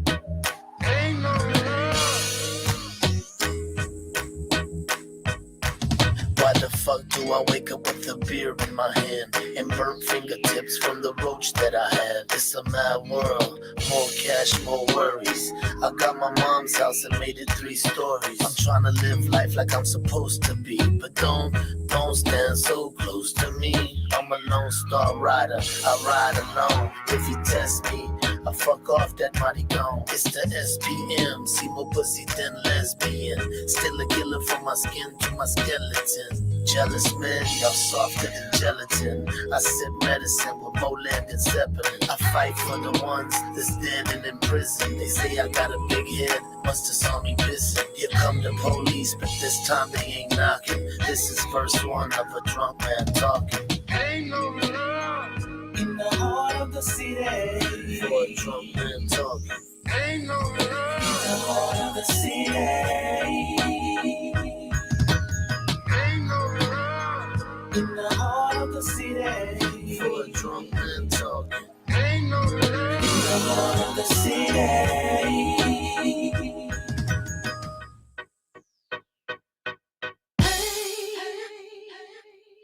I feel happy for the happy and sad for the sad. I'm a member of the club that never had no dad. No money, no food. I got room for dessert, mom. And by the way, the beans and rice were the bomb. So we made it, mom. I'm so glad that you're proud of me. Sorry for throwing that bitch over the balcony. I promise not to do no stupid shit no more. But I've shook the hands of men that want me 6 below. Being brown ain't easy, mom. I'm losing my mind. The only niggas I got beef with is my own fucking kind. I know you're happy that I ain't selling dope no more. And that these crackheads ain't knocking out our door no more. And that I don't walk around with a gun no more. And that the neighbors ain't talking about your son no more. You showed me it's the little things that make life beautiful. Only God knows the shit that I put you through. Ain't no love in the heart of the city. For a drunk man talking. Ain't no love in the heart of the city.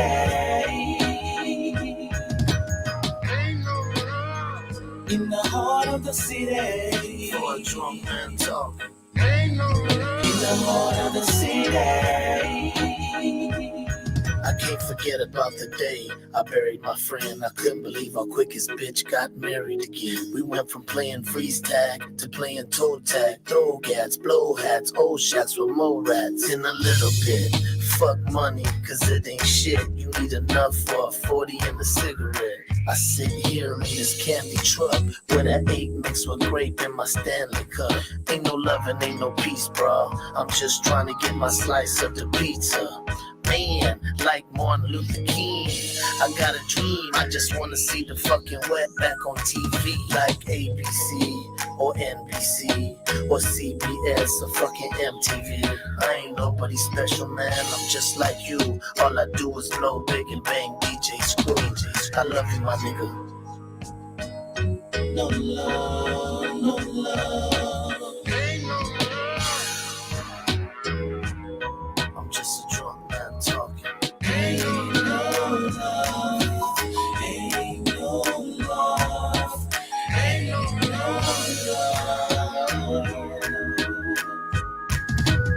Ain't no love. Ain't no love. Ain't no love. Ain't no love. Ain't no love.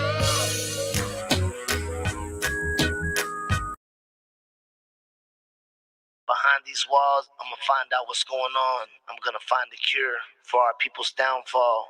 I'm gonna find out why we filling up penitentiaries faster than they can build them.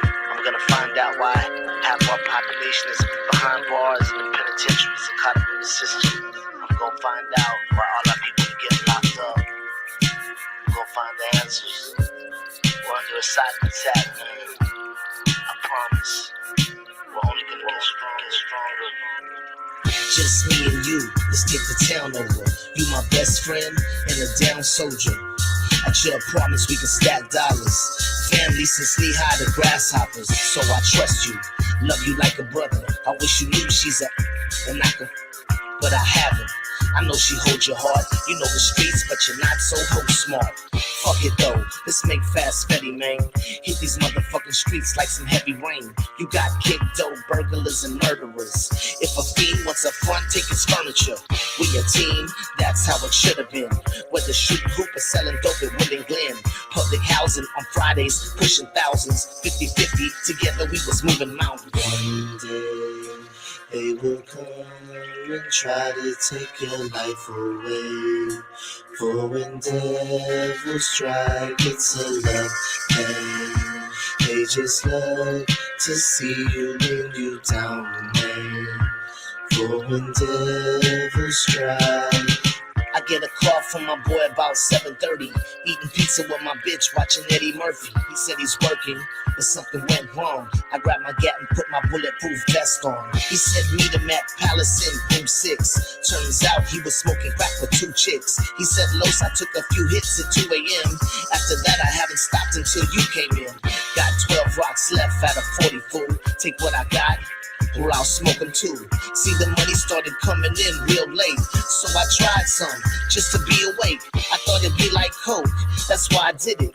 But man, it's like 10 times more addictive. That night, he turned to a crackhead. A month later, my boy looked half dead. One day, they will come and try to take your life away. For when devils strike, it's a love pain. They just love to see you when you down, man. For when devils strike. Cops caught him with a pipe full of residue. I was sad, but I felt it would help him too. He got 2 years, now he's getting healthier. He's in the pen, and I regret I fell for her. I took her out to a place called Lizard Lounge. She had soda, me, I was sipping Crown. We agreed on a friendly date, no touching. By the end of the night, we was both fucking. At my trailer was the first time that we did it. I know it hurts, so I won't get that specific. But remember on the first day you got out, and we met right in front front of your mom's house. I cried like a pig, I was feeling low. I couldn't tell you cause I knew you would kill the hoe. I was mad at me and I hated her. A month later, she asked if I came in her. She got pregnant and didn't know whose it was. If you're high right now, you might lose your buzz. But in court, she lied and said it never happened. Now she's suing for the money that I get from rapping. I lost the case, but how did I expect to win when my jury didn't have one Mexican? And they knew I didn't do that dumb shit. Now I gotta show them who they with. Okay, we gotta slow it down. That's that cocaine jumping bean vibe. You know what I mean? Like, we gotta slow it down a little bit.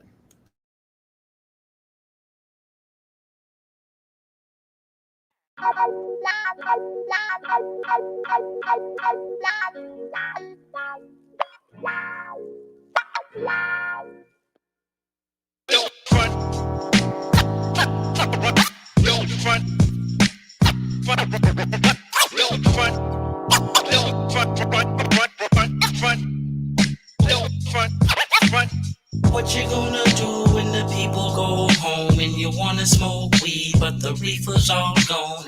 And somebody had the nerve to take the herb out of the doobie ashtray. Why they do me that way? What you gonna do when your friends go home and you wanna drink a beer, but your ends all cold? Somebody had the nerve to take the herb out my doobie ashtray. Why they do me that way?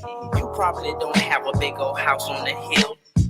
But if you did, just imagine how would it feel if your phone got disconnected, no cash, your gas cut off, and the gal that you had that was helping just stepped off. She took the kid, the dog, and the kitty, and everybody know you're at a low. They feel pity, and what's really up is now you're just normal. No more clothes, can't go to the show cause it's formal, and you wonder why? And you resort to getting high, but damn, you can't find your stash. And you never took the time to ask yourself, what you gonna do when the people go home and you wanna smoke weed, but the reefer's all gone? And somebody had the nerve to take the herb out of the doobie ashtray. Why they do me that way? What you gonna do when your friends go home and you wanna drink a beer, but your ends all cold? Somebody had the nerve to take the herb out my doobie ashtray. Why they do me that way? You probably don't have a lot of money, but if you did, would you find it funny if you lent it and you spent it and you didn't invest? Or put it in the bank so it can gain some interest? You just went and got the biggest car you can find and a couple of more just like it so your friends can follow behind. Never mind how much it costs, you cop the best weed to smoke, and for her a fur coat. You got jet skis and boats, and next thing you broke. And the yacht that you got, it won't sail or float. You look back and try to catch someone's attention for help. You made a right at the light and they made a left, and you ask yourself, what you gonna do when the people go home and you wanna smoke weed, but the reefer's all gone? And somebody had the nerve to take the herb out of the doobie ashtray. Why they do me that way? What you gonna do when your friends go home and you wanna drink a beer, but your ends all cold? Somebody had the nerve to take the herb about my doobie ashtray. Why they do me that way?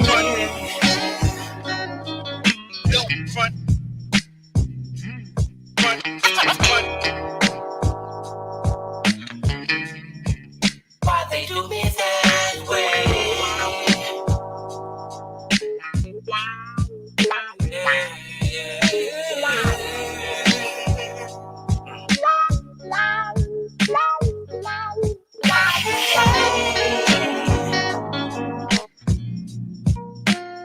Ain't no more doobies in the train.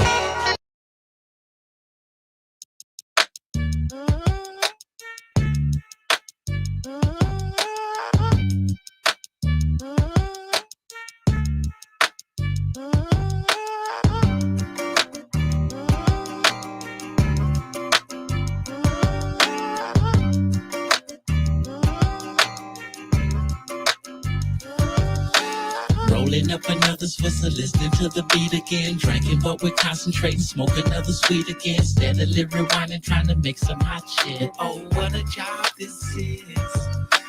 Another all-nighter trying to get it done. Barely make it home with the morning sun. Baby mother thinking that you're on some other shit. Oh, what a job this is. Drinking, yet I'm thinking of another rhyme. Smoking, hoping that some bad news will come some other time. Cause I'm trying to do what I love. I love what I do. This music is something more different than the weed and the brew. That's why we mashing. We ain't asking for nothing. We working for it. Push it, pedal it to the people. They can't ignore it. This is for all the independents. A few major labels. The big studios who still give niggas favors on the mixing and mastering. Puzzling and plastering the tracks together. On tape, CDs, wax or whatever. This is for all the engineers who smoke weed. Can't forget about the production cost and all the hidden fees for another rhyme written. We spend time spitting in the booth. Sometimes it's like a pigeon coop, but it's all for the cause. Yeah, so I'm gonna continue to MC and smoke weed. You know I'm Rolling up another Swisser, listening to the beat again. Drinking, but we're concentrating, smoke another sweet again. Steadily rewinding, trying to make some hot shit. Oh, what a job this is. Another all-nighter trying to get it done. Barely make it home with the morning sun. Baby mother thinking that you're on some other shit. Oh, what a job this is. As easy as it looks to you, I make it look so easy. With the music I be making, the impression I be leaving. A lot of folks, they stop and stare, thinking I'ma trick it off. I roll another bleezy, puff it, pass it, and shake it off. Move on to the next phase, and it's amazing. The next generation of rappers, Big Snoop Dogg raising. That's 15 years in the game, still got the fortune and fame. Yeah, I'm doing my thing. Check this, Devin. Somebody said that real G's go to heaven, so I'ma keep spitting the truth on these fools like a reverend. Stay open like 7-Eleven, that's 24/7. When you need some hot Life goes on. New music.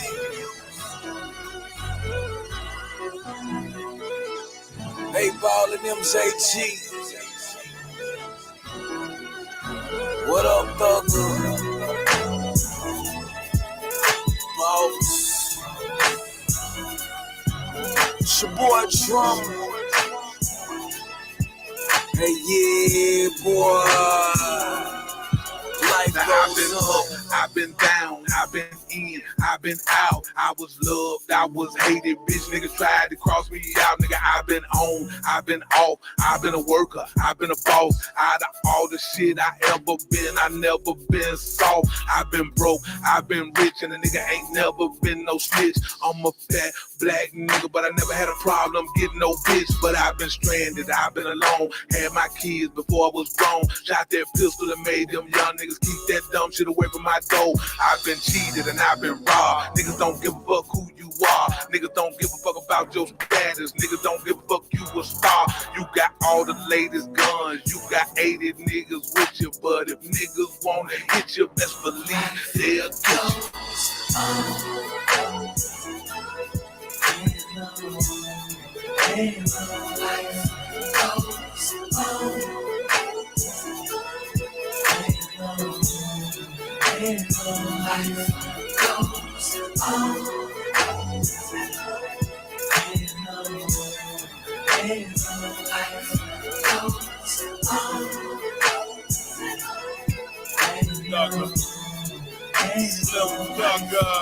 I done seen it all. Saw boys fall, then fall down and crowd. One day knocking down the mall, next day trying to sell it out. These streets so wild, just one call can have you locked down by them laws. One nigga stitch make up some shit, conspiracy hate behind them walls. Game so foul, not just crack. A nigga hell trying to sell y'all rap. Feel like I'm back up in that trap. I'm in the studio trying to stack my stacks. Radio only play shit that's whack. They ain't trying to hear niggas spit these facts, so I guess I never get me no plaques. But shit, I quit for a nigga do that. Man, I'm a hustler, I don't need rap to move out the hood and live this good. I'll sell anything that a nigga buying. Boys better get that understood. Was born broke up in the hood, but I refuse to move back. Life goes on, just stay strong. Pop taught me that.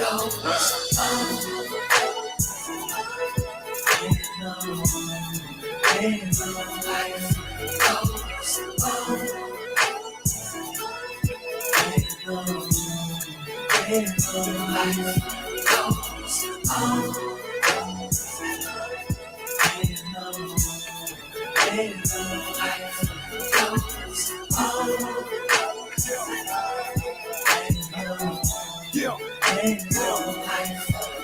Some of our mothers and fathers are gone. Our sisters and brothers are gone. Our babies and children are gone.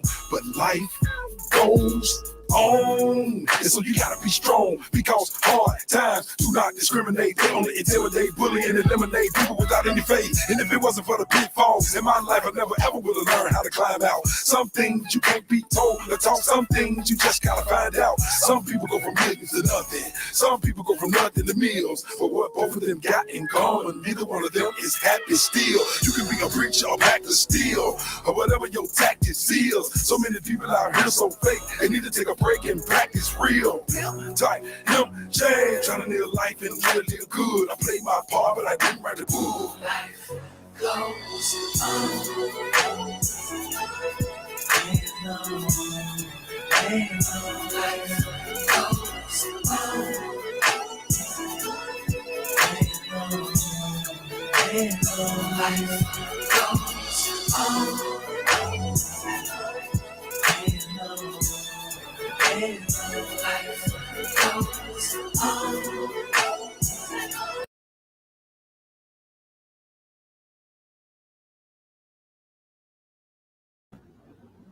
No, this was that jam when it came out. Don't miss this jit ho. Don't miss this It jit was back then. Don't miss this jit ho. Don't miss this jit ho. Talking get live to the next live. Get live to the next live. Get live to the next live. Get live to the next live. Don't miss this jit ho. Don't miss this jit ho. Don't miss this jit ho. Don't miss this jit ho. Talking get live to the next live. Get live to the next live. Get live to the next live. Get live to the next live. Don't miss this jit ho. Club couches, gold digging hoes, hounding, wishing to wake up in one-eye houses, cause we got it, they want it. High-end shopping on rodeo bags, boxes being carried. They wishing we was married. Yacht party, I suggested she wear no socks with Asperus. Chopping vulgar and proper over vodka and cranberry. She wasn't offended, she was all the way with it. Said she rolling with me cause she know I'm gone for the millions. Don't miss this jit ho. Don't miss this jit ho. Don't miss this jit ho. Don't miss this jit ho. Talking get live to the next live. Put the music up. To the next live. Get live to the next live. Get live to the next live. Don't miss this jit ho. Don't miss this jit ho. Don't miss this jit ho. Don't miss this jit ho. Talking get live to the next live. Get live to the next live. Get live to the next live. Get live to the next live. Don't miss this jit ho. Let's go. Hold it in and don't let go. Diamonds frozen up, pockets swollen up. I've been rolling up since I was old enough. Niggas wanna talk about us, nigga, what about timing? Niggas wanna talk about luck, nigga, what about grinding? I'm baking wherever I want. I'm paid to my drunk in the front. Making in a day what you make in a month. Got a lot of cash, so a nigga gon' stunt. Spending on grass, better rolling one up. Yeah, we live fast, but the main thing is trust. DGOD, keep gin in the cup. Get in where you fit in, I'm winning. Don't miss this jit ho. Don't miss this jit ho. Don't miss this jit ho. Don't miss this jit ho. Talking get live to the next live. Get live to the next live. Get live to the next live. Get live to the next live. Don't miss this jit ho. Don't miss this jit ho. Don't miss this jit ho. Don't miss this jit ho. Talking get live to the next live. Get live to the next live. Get live to the next live. Get live to the next live. Don't miss this jit ho. Twisting up sour, living in the tower, the turbulence and pile of horsepower. Girls follow, recognize MC guy and some counting dollars. And high on top of money mountain, never coming down it. Looking for a G, capital where you found it. Greenback stacks overseas is accounted. She know all about it. Mama ain't stupid. She know this her time. Let me tell you something, motherfucker. Let me tell you something. I don't remember shit about nobody over there, motherfucker, because I don't care. Remember that. God damn, you're annoying. Just you existing is like, it's like breathing in nails. That's you. Like, it's just like, just you being here just is like, wow, shitty. Let's listen to some fucking Dom Kim and Kennedy. You know what I mean? Like, cause that is how I feel after you type that shit in my chat. Stupid fucking comments in my chat, wasting my eyes' time. Okay? Because I had to read dumb shit. You wasted my time. I never do no hating. I'm what the game's been missing. I hear you niggas talking. You niggas sound like bitches. I'm all about my riches. I'm open even on Christmas. She love the fucking attention. I love the fuck, that's my mission. Maybe we could go fishing. She like that, now that's different. My bartender, she from Michigan. Truffle fries from the kitchen. Happy hour like fuck it. This how we be living. Where every moment is a picture. You spending thousands on fixtures. Money hoes with a mixture. I'm not smoking no switches. Fuck with me, it's addictive. When I'm gone, you gon' miss it. Either way, it's my pleasure. This is more like a friendship. I never do no stalking. I never do no tricking. I never do no waiting. I must be out here tripping. I hear you niggas talking. You niggas sound like bitches. I'm all about my riches. I'm working even on Christmas. Lakers versus the Pistons. This shirt cost me a ticket. My girl purse is ridiculous. It's Parmesan on my chicken. I'm dressed like I've been dealing. A silk shirt when I'm chilling. Moon roof in the ceiling. 100 proof so she feel it. I see you from my building. Together we can make billions. Diamond certified brilliant. This restaurant is Sicilian. Damn, I had the best feeling. Then you had to catch feelings. She always wear the best denim. I fuck with you, you a real one. Waxes be the Brazilian. Taxes over $1 million. OPM till it's over. Wu-Tangs for the children. I never do much talking. I never do much tricking. I never do no hating. I'm what the game's been missing. I hear you niggas talking. You niggas sound like bitches. I'm all about my riches. And I'm open even on Christmas. Yeah. I'm open even on Christmas. I'm all about my riches. And I'm open even on Christmas. Yeah.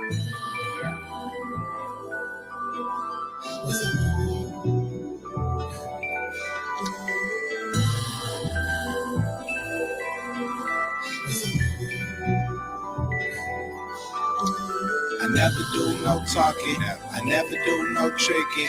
I never do no hating. I must be out here tripping. I never do no talking.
Can't stand stupid bitches. I keep away.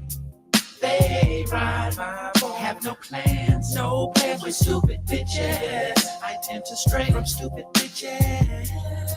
I can't stand stupid bitches. I keep away. They ride my boat. Have no plans with stupid bitches. I tend to stray from stupid bitches.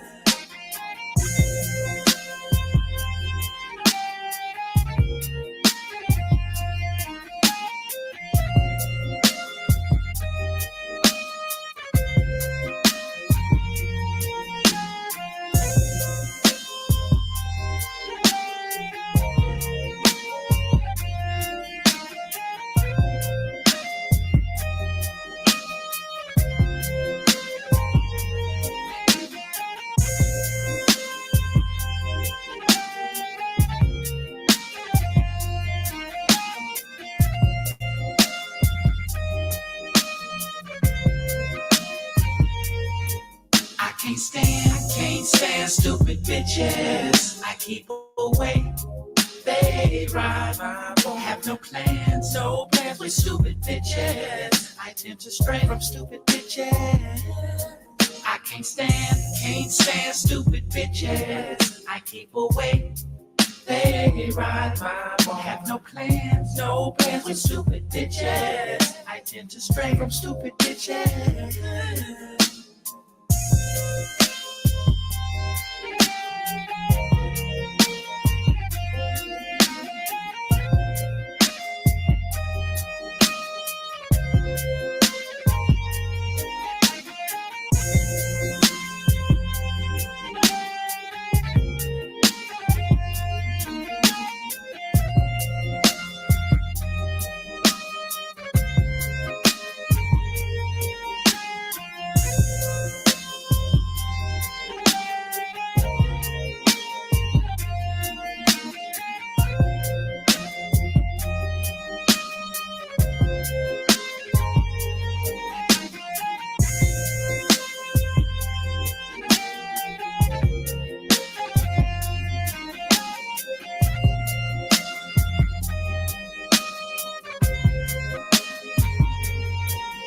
Can't stand stupid bitches. I keep away. They ride, won't have no plans with stupid bitches. I tend to stray from stupid bitches. I can't stand stupid bitches. I keep away. They ride, won't have no plans with stupid bitches. I tend to stray from stupid bitches. I can't stand stupid bitches. I keep away. They ride, won't have no plans with stupid bitches. I tend to stray from stupid bitches. I can't stand stupid bitches. They ride my bone. No plans with stupid bitches. From stupid bitches.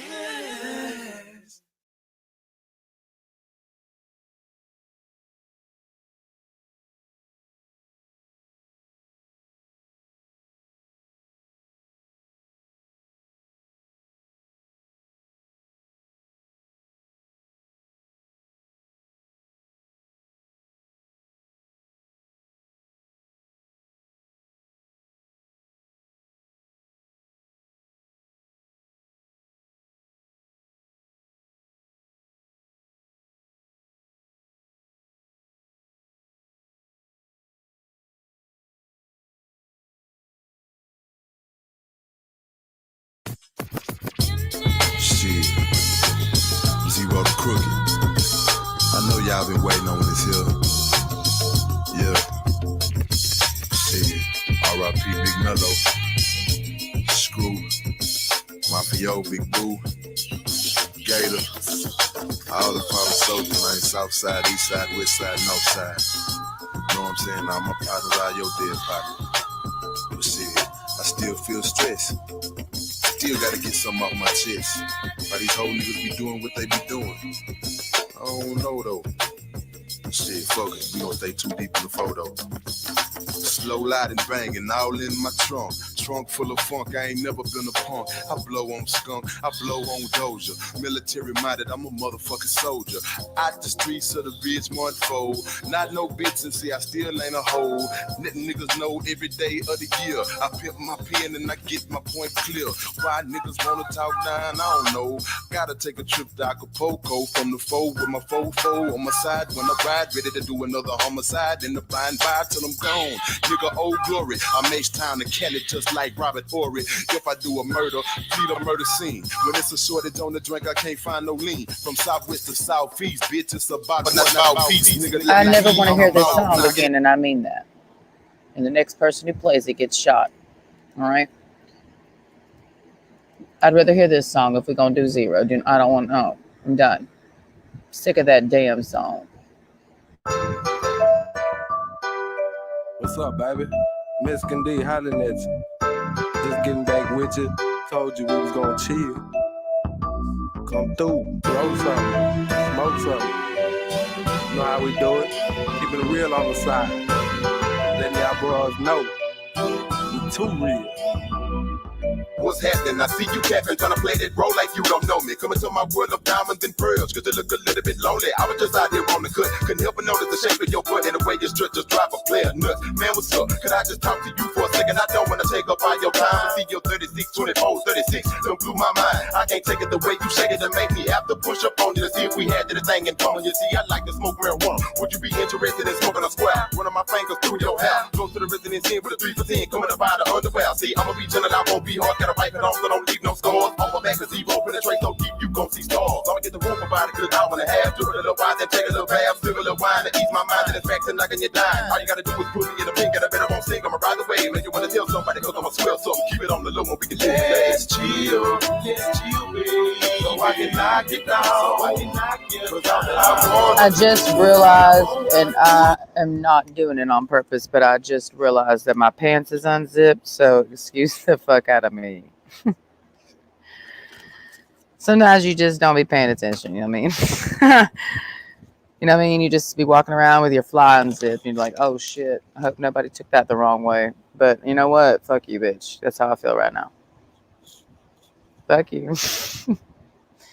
It's too hot for all this, you know what I mean? But we doing it. We doing it. It's on the case with you. Let's chill, baby. And we can bump and grind, I wanna get into you, That's all I wanna do. Okay, seen you people in the stars, so I took the opportunity to jump in my ride. But we can bump heads again to see if we can coincide with our minds. You got some that I cut for, the bald head and a thug in you. That makes me wanna lust you. You're ballin' with your boys while I'm 4 deep with my girls. Diamonds glistening through the tail, my chrome is missing the curve. Hey love, what I got to give is probably more than you can receive, but we can compromise and both make time to put our bodies at ease. Did I shock you when I approached you when I said let's chill? Or did I shock you when I did knock you for coming straight up and real? Show me a good time, make me feel like I'm in paradise. Me and you, one-on-one, I ain't trying to claim to be your wife, so let's just chill and take time for two of the same minds to make twice the hustle and grind and fornicate since that's on your mind. Once you meet me at my place, I stand around 10 and don't be late, cause I want you to feel me when I say classify ladies ready to chill, baby. Let's chill, baby. So I can knock it down, cause all that I wanna do, cause all I wanna do is on the case with you. Let's chill, baby. And we can bump and grind, I wanna get into you, That's all I wanna do. I can be your earth, wind, and fire, so retire to my rapture. If you grin, it means I win, and then your skins have been captured. If you give our time, then I can find time for running away together. Going and grinding, smoking and leaning, steady reclining upon the level. Get acquainted with each other as we flip through more city. These cats ain't having it when they do that thing and never show pity. But if you scared, I'm here, you not alone. It might be the killer, but I called it home. 90% of the killers are cool with me, so it's cool to sit back and blow back with me. See, if I said I wanted to be your better half, you know that I was lying. No disrespect, but I want some sense. Can I play get a pin between the thighs? But if you say I move too fast, I'ma throw my rolling romance. We can go to the papa those and out of those fancy places in this slow dance. Under that candlelight, sip it don't carry on. When I sip it, yo, pumping out slow jam songs. From 2 to 6, we bought it and mix it, change the sex faces, get it on. Cause I'm a feel baby, not a feel, but I won't get a trick in your life. It's plain and clear that a G came here to put this stick in your life. Let's chill, baby. So I can knock it down, cause all that I wanna do, cause all I wanna do is on the case with you. Let's chill, baby. And we can bump and grind, I wanna get into you, That's all I wanna do. Let's chill, baby. So I can knock it down, cause all that I wanna do, cause all I wanna do is on the case with you. Let's chill. Oh, you know, the only thing on my mind when I listen to this song is how I hate dating. This is my reaction to dating. Right here. This is it, right here.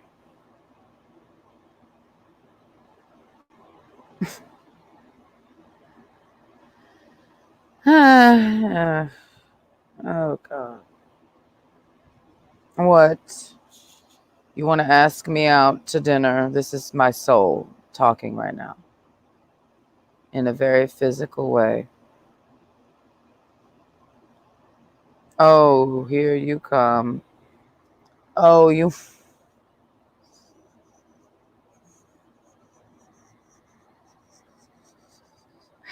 So you got to practice letting them know that you're not trying to go out to dinner with them because they don't get it.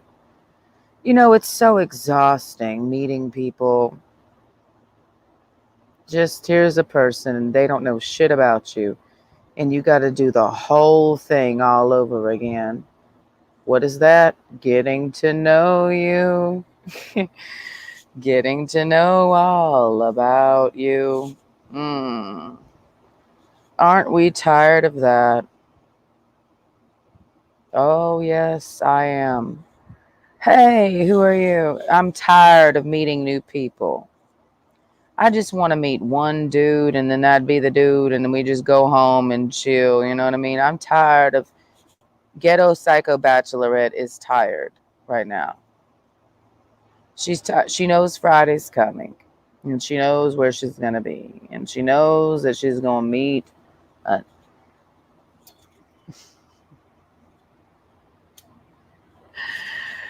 she's going to meet another guy and it's going to be another situation that's going to go absolutely nowhere.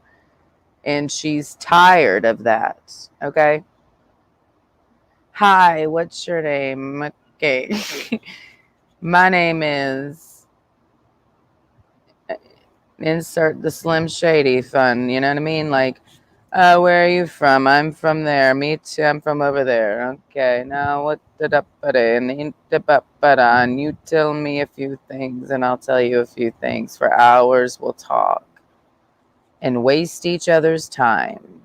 Talking, going nowhere with this conversation, getting to know you, you getting to know me, only for us to walk away from each other at the end of the fucking night. It's Wednesday. That means I have an entire one more full day before Friday night lights and another Johnny. And another Johnny and another Chance and another Jose and another no and another no and another goodbye and another same old, same old. I am tired of this. How do I make this stop? Don't go out, they said. Just don't even bother going out. Just stay home. Stay home in your house with your cat and your refrigerator and your Netflix and your illegal downloads and your 123movies.com because you'll never pay for another movie again. And stay home with your water and your coffee and your alcohol. Stay home with your weed and your cigarettes and don't even bother going out again because you know what? You've been going out since April 15th, Yana. Me, talking to me. You've been going out since April 15th, Yana. And who have you met in your quest to find a cock that will rule your life for eternity? What have you found? Sounds to me like you've gone fishing in the wrong hole because you keep pulling out fish that you don't really want, right? So what that's telling you is that if you fall, you dust yourself off and try again, or you just go on down the road to a different fishing hole. Mm-hmm.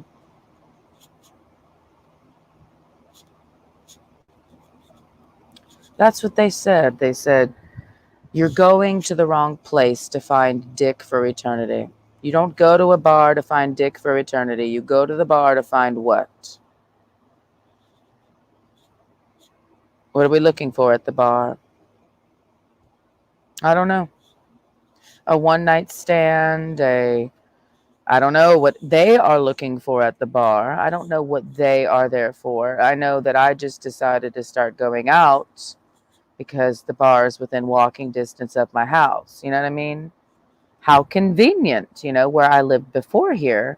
The bar was 10 miles or so less away and I had to drive there. And I did do that one time. Drove downtown the fall of 2021 and had one night out at the bar. And who did I meet on that one night?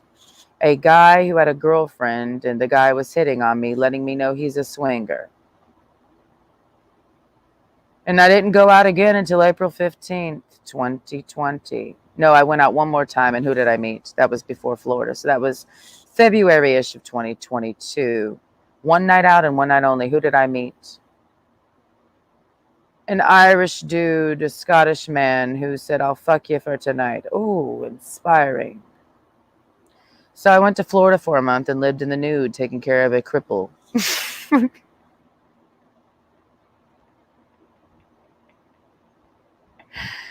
It's a true story. And the tranny and the tranny that was living there before I moved in for the month got kicked out to go live down the street with that gay dude. That it's a long story. The point is, I went out April 15th, right after I got back from the nudist colony, where I found out at the end of it that I was banned for literally life.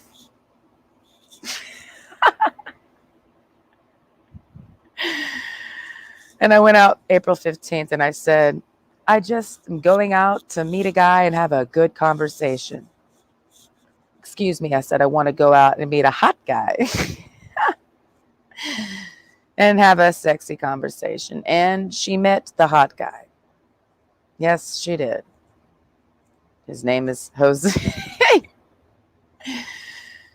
And they had a long conversation. And that conversation on April 15th, 2022, led to the gazebo where I was eaten out around the corner from my house. And that led to a motorcycle ride. And that led to a cemetery. And that led to my divorce. And that led to phone calls from Fort Benning every single day for 10 minutes, 30 minutes. I'm walking into a meeting because I am a sergeant major teaching a captain's career style course at the MLSCS or whatever the fuck the acronym is, because bitch, I ain't got time to remember all of that. And then that led to I'm going to El Paso for a month. I'll see you soon. And that led to, will you go to Florida with me when I get back? And that led to me screaming at him for hours. And that led to him blocking my number. And that led to me blowing up his phone from other numbers for a month. And then that led to me going out to the bar again every weekend, the whole time that was happening. And not meeting any guy that I wanted to fuck until June of 2022. And the guy that I wanted to fuck, but not really, I wasn't thinking about it, his name is Chance.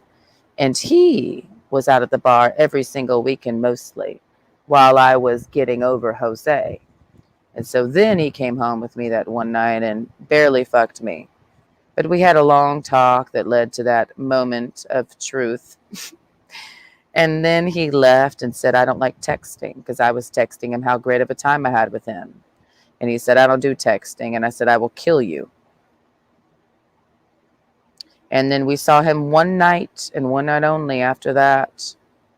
One ill-fated Friday night after the Friday night that he stuck his cock in me, the week of June 14th, 2022, that Friday.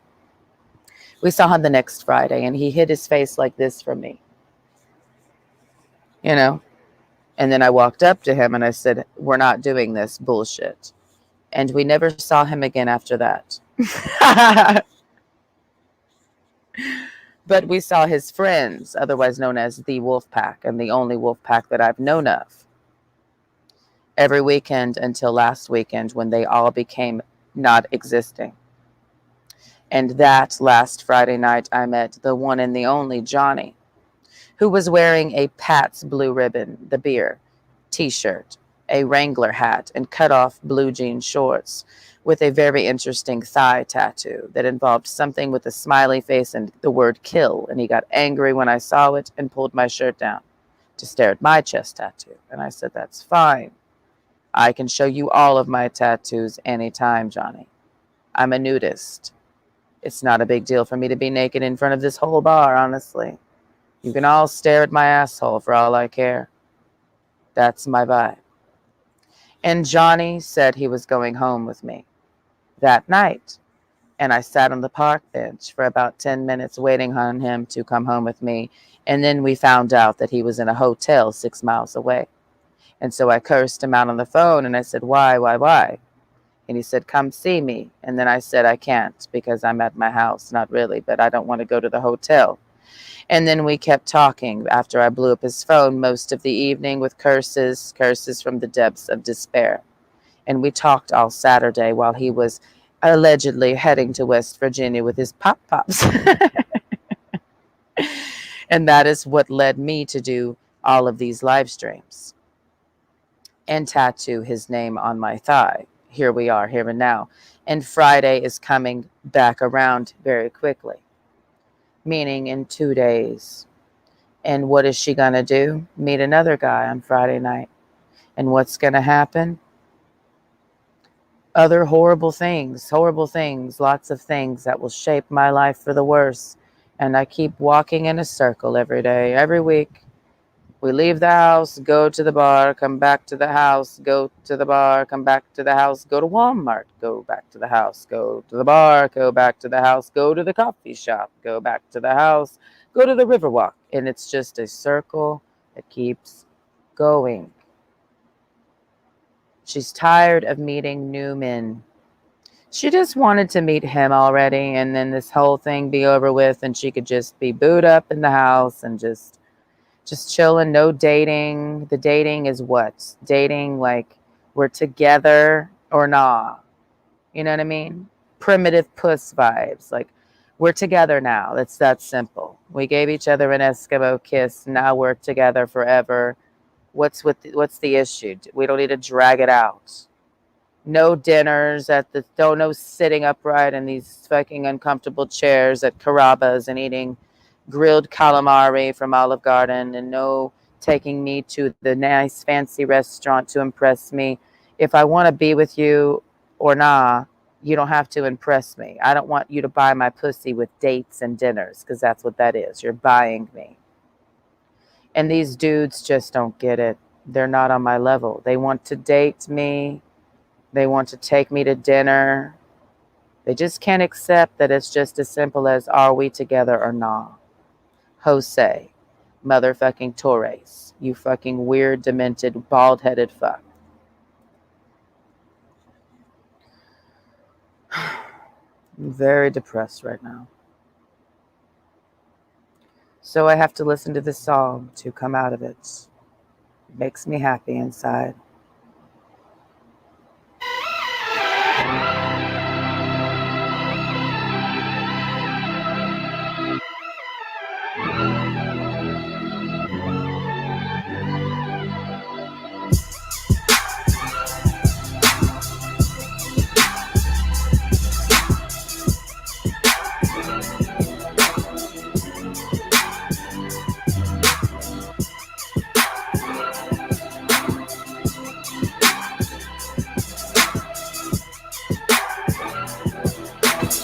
Last Friday night, I went to the bar, super fucking hype, but super fucking chill, you know, at the same time.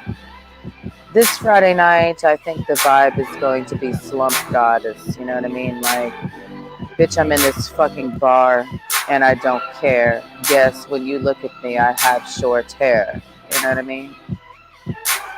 I'm not really there. I'm a ghost. You don't see me, bitch, but I see you vibes.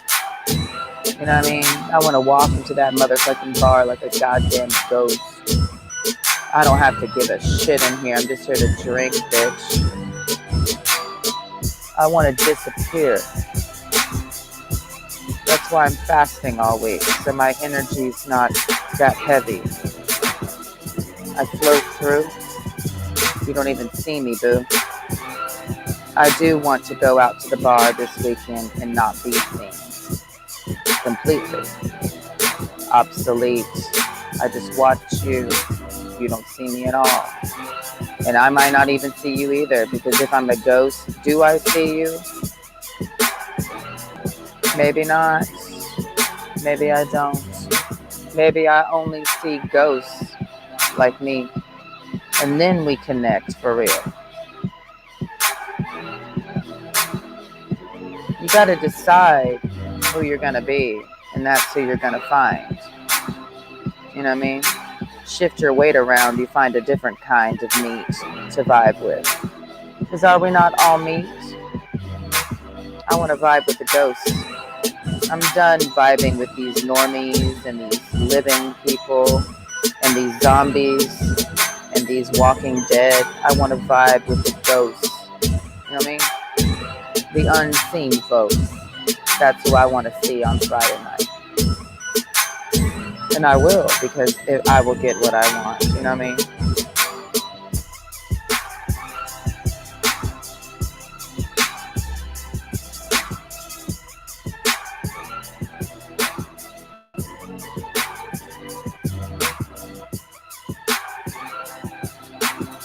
And Johnny was a ghost.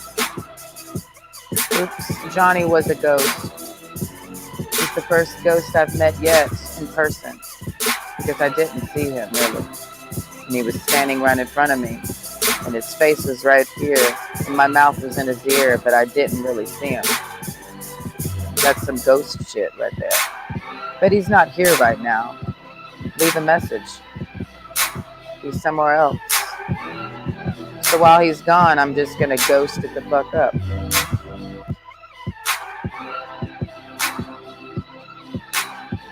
Now let me tell you what a ghost does to you, to the person who said that they're going to get rid of Johnny. You can't get rid of a ghost, bitch. You can't kill a ghost. But a ghost can kill you, and you know how a ghost kills you? Let's talk about it.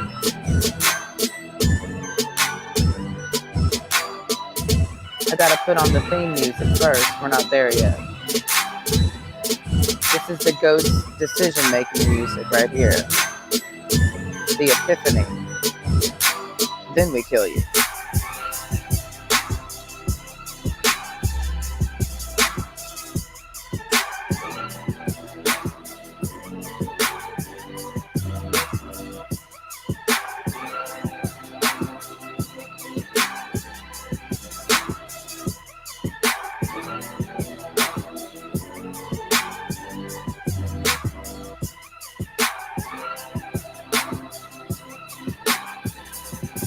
I'm about to play you ghost music, all right? That's what we're about to listen to. And those who know, know. Those who don't know, don't know. Here we go.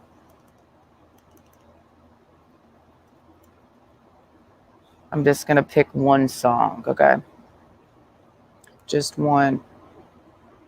Might be the soundtrack. It is. So we're just going to listen to the soundtrack of Ghost. Okay?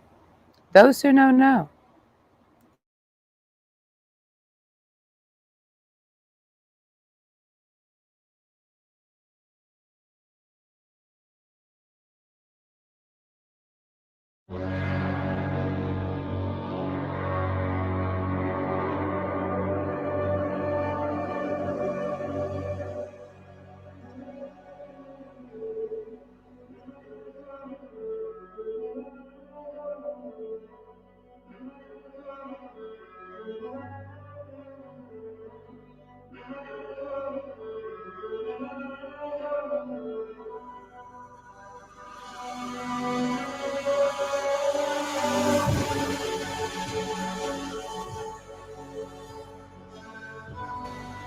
I will now be putting on the screen a series of images that are ghosts.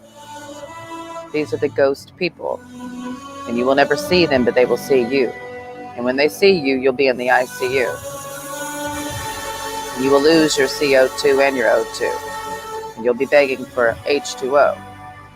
Here we go.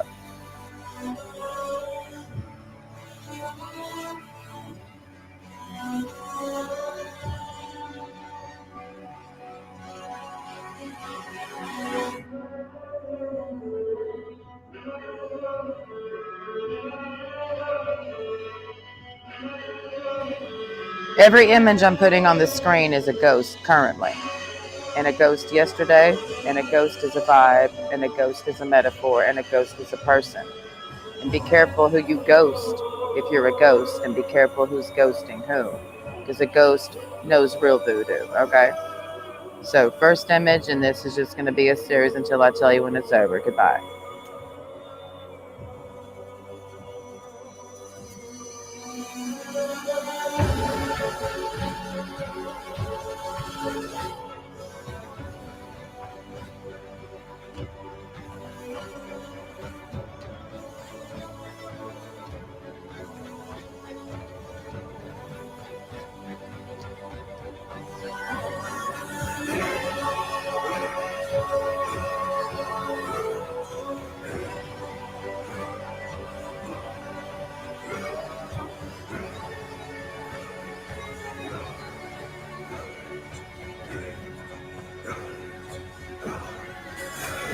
And I'm going to stop the stream real quick. That is not a ghost. That's actually already on the screen. Excuse me. This is not a ghost. This is a bitch who wants to be seen. My dog, formerly known as Yoki, currently named Ghost because she is a ghost. And she's here with me right now because she's a ghost. So we will continue. I had to start with my God first. Now we'll go to the lesser gods. The lesser god ghosts, because ghosts are God. Continuing on.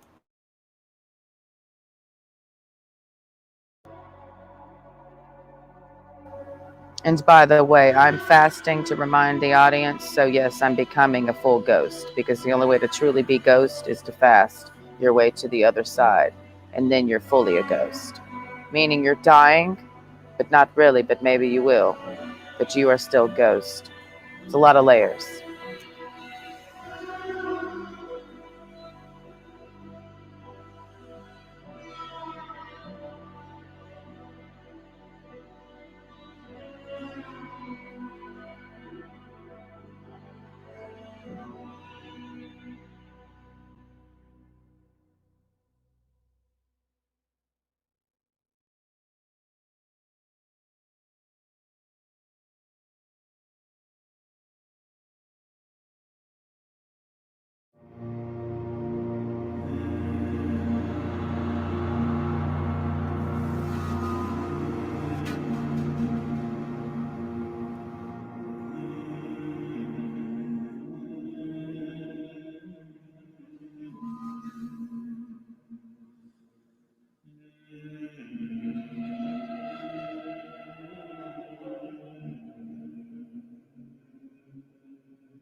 That is not a ghost. That's somebody trying to get a ghost attention. Sorry.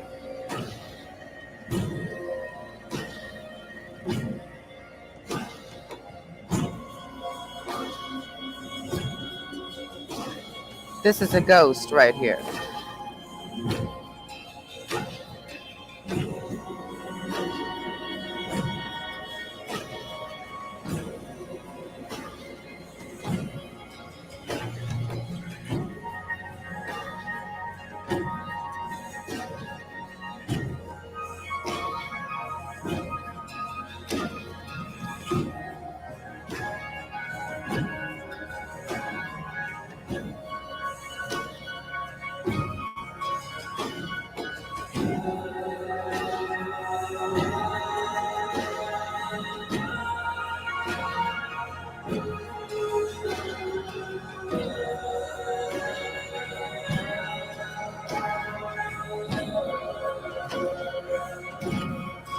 These are also ghosts.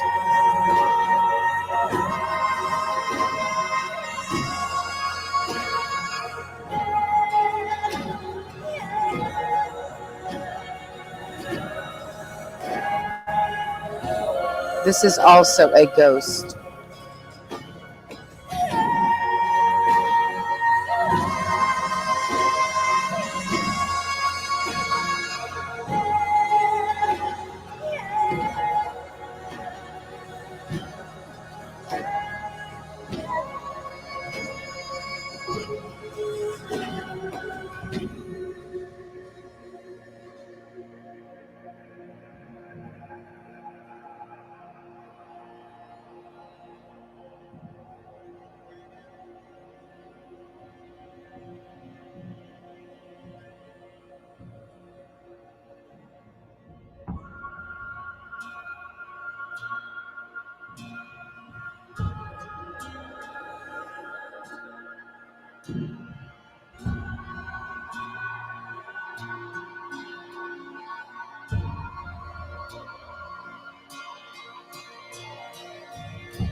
A sniper is a ghost. A sniper is a metaphor, but a sniper is a real thing.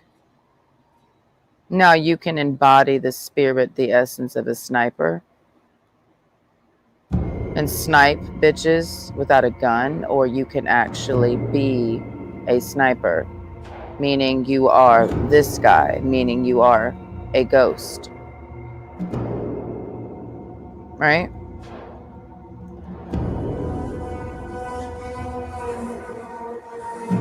Of course, we're listening to this soundtrack. Of course, we're into being assassins. Of course, assassination is my thing. And the creed is what? Don't talk about it, bitch. Because you are a ghost if you are an assassin. Right? Metaphorically, etherically, or literally, bitch. You know what I mean? Assassins mostly ride solo, right? They don't really run in packs. However, sometimes assassins link up and form treaties, pacts, and alliances. And we go our separate ways. But we're always working together, right?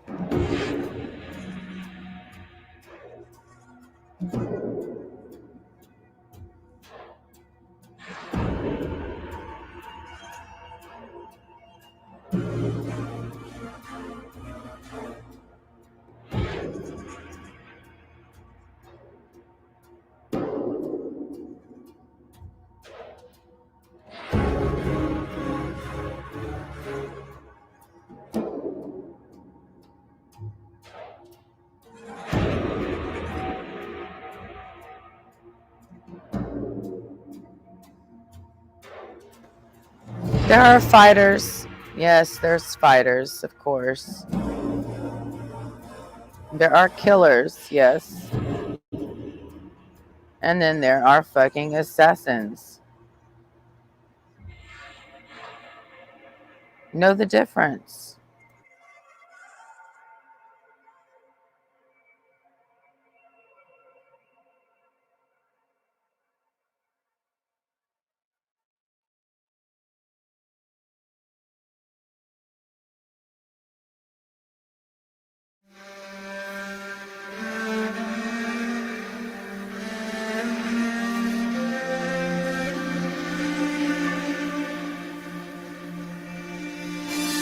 What do you want to be? Do you want to be a fighter? Do you want to be a killer, or do you want to be an assassin? You just gotta pick one. That's it. And then do that.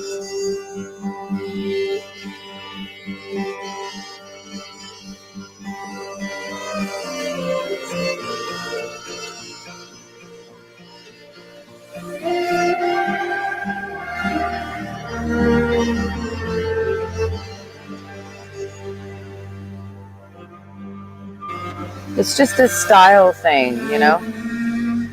It's just a style thing. And what style do you want to be? Because you are style.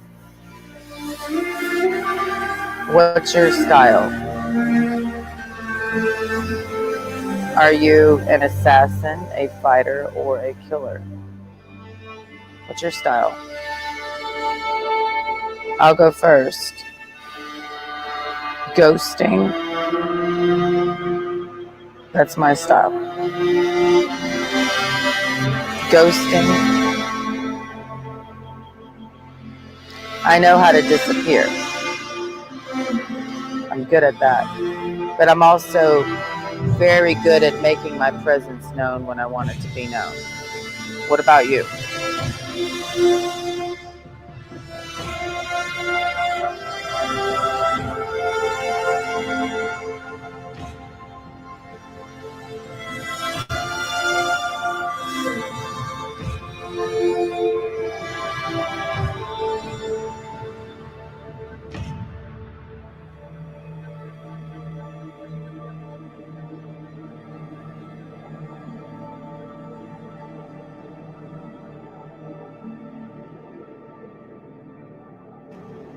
Do you know what leave no trace means?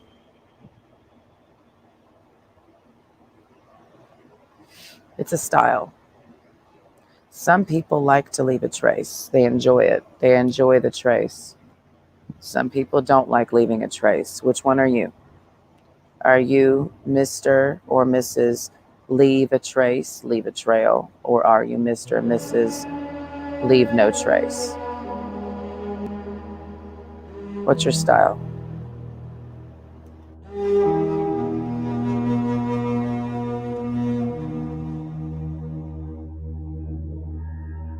Because your style will determine how things go for you. That's why we're talking about this. You'll know how your life is going to go based off of you. Based off of you, you're going to know how your life is going to go. So what's your fucking style? Your future's no secret. You know your future. I know my future. So what are we talking about? You know what I mean?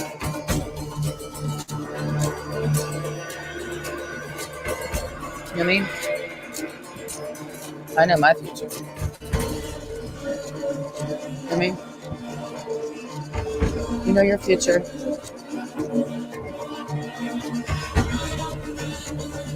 We all know our future. So what are you talking about?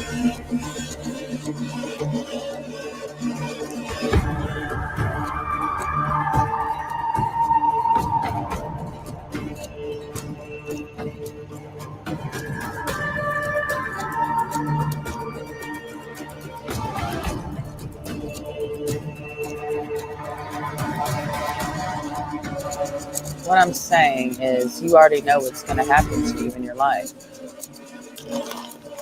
You know what's going to happen. So why do you pretend like you don't know where your life is going, and why do you act shocked when things happen? Because you knew that was going to happen.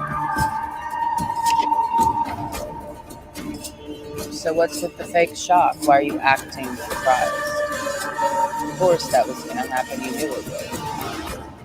So what's really going on?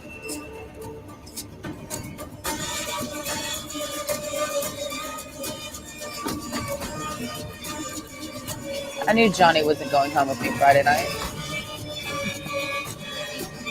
But I pretended like I believed he was coming over. That's a fact.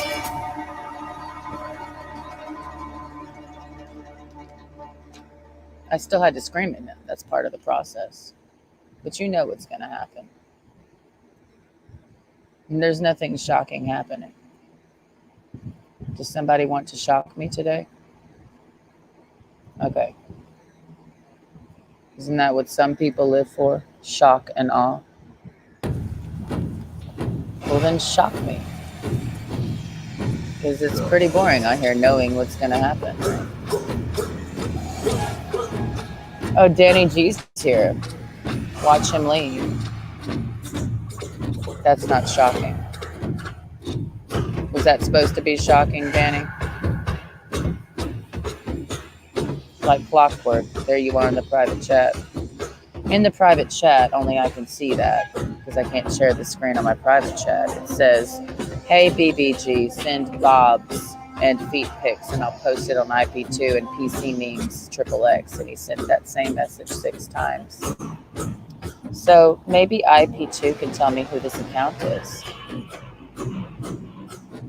Who is it? Who's that person? He's the reason IP2's here, right? Rope Gang. He's very predictable.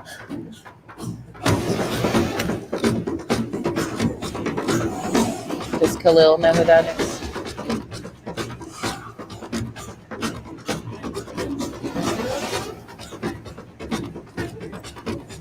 This guy with the 3,000 million accounts that never stop coming. Lots of graphic gore from this guy in my chat consistently for a year. And I want him dead.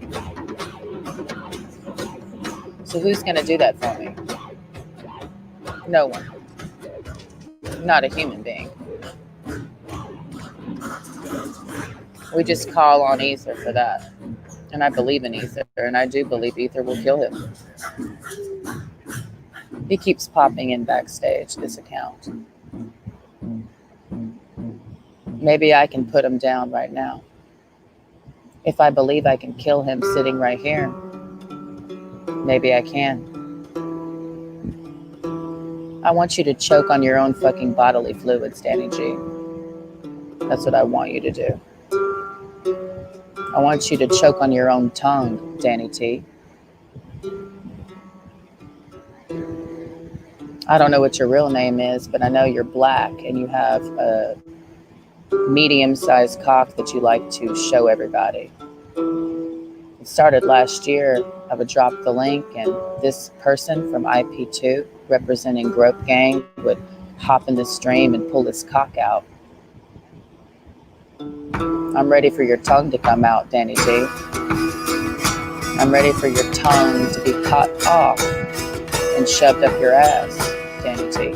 Hearken well in Hall of Kings. That's what I want. Maybe I'll get what I want. On ocean steed, my words the private chat's going off.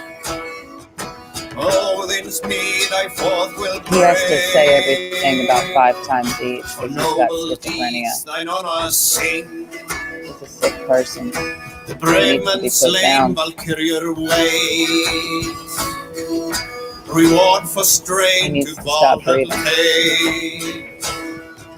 Then horns resound. I don't enjoy sexual harassment. It makes me kind of violent. For those who fall. For those who fight, for those who fall. I don't enjoy somebody threatening to rape me. And this person has done it a long time. So it's time for his fucking tongue to be in his asshole. It's time for his cock to be down his throat. Today. It's time for him to stay from breathing, to experience asphyxia and hypoxia. Mostly hypoxia.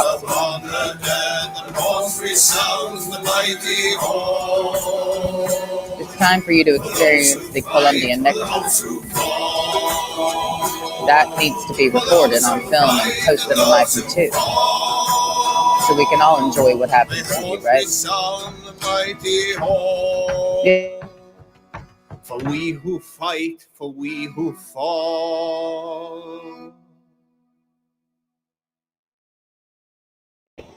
It's not funny to me. I tolerate it because, yes, I log in and I stream. But I'm not inviting rape. Whoever the fuck you are, bitch. You're just a rapist, dude. That's all you are. You're the lowest of the fucking low. You're below the worms, the maggots, and the goddamn gutter flies, bitch. You don't have a place on fucking earth. You don't belong anywhere. We need to send you to the place called not existing. It's that place before creation.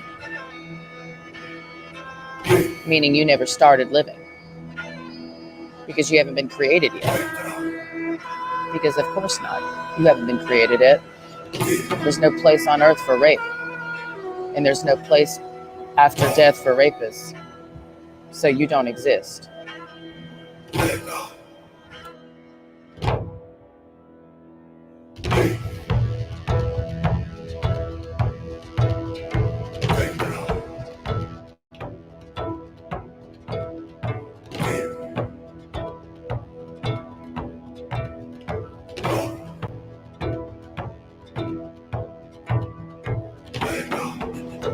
It's not slander. You want to take me to the courthouse and you want me to talk about IP2 in court? That's what you want to do? That's your threat to me? I see in the private chat at 6 p.m. by the account Danny G. That is slander, BRUBBB. Just wait till I get you in the courthouse, Sunshine Grope Gang. You want to take Grope Gang to court, Danny? You want me to stand up in court and talk about Grope Gang in my chat for the last year? You want me to go to court and talk about IP2 and what they do? Because y'all have plenty of evidence, right? To use in court. It's pretty smart, dude. Pretty smart. I agree. Let's go to court. Let's Let's go to court. I'm ready. All right, let's go to court, IP2. Because one of your members is trying to take me to court because he's threatened to kill me and rape me and grope me. So let's go to court then, IP2. And let's see what we find when we open up the file of IP2. Let's see. I'm not afraid to go to court. I'm not running from the law. So, all right, take me to court then, IP2. For slandering you and calling one of your members a rapist. All right, let's go. Better file the paperwork right now, because I'm ready. We got a lot of evidence over here, so take me to court. Go ahead. One of the members of IP2 which is why IP2 has been on my chat for a year, threatening to rape me and grope me and kill my dog, you know. All right, so take me to court. Can't wait to go.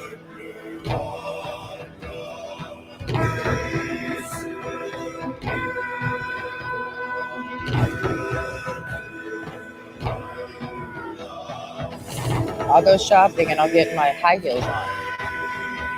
I'll make sure to buy a very, very tall pair of stilettos for that day. I don't own any heels.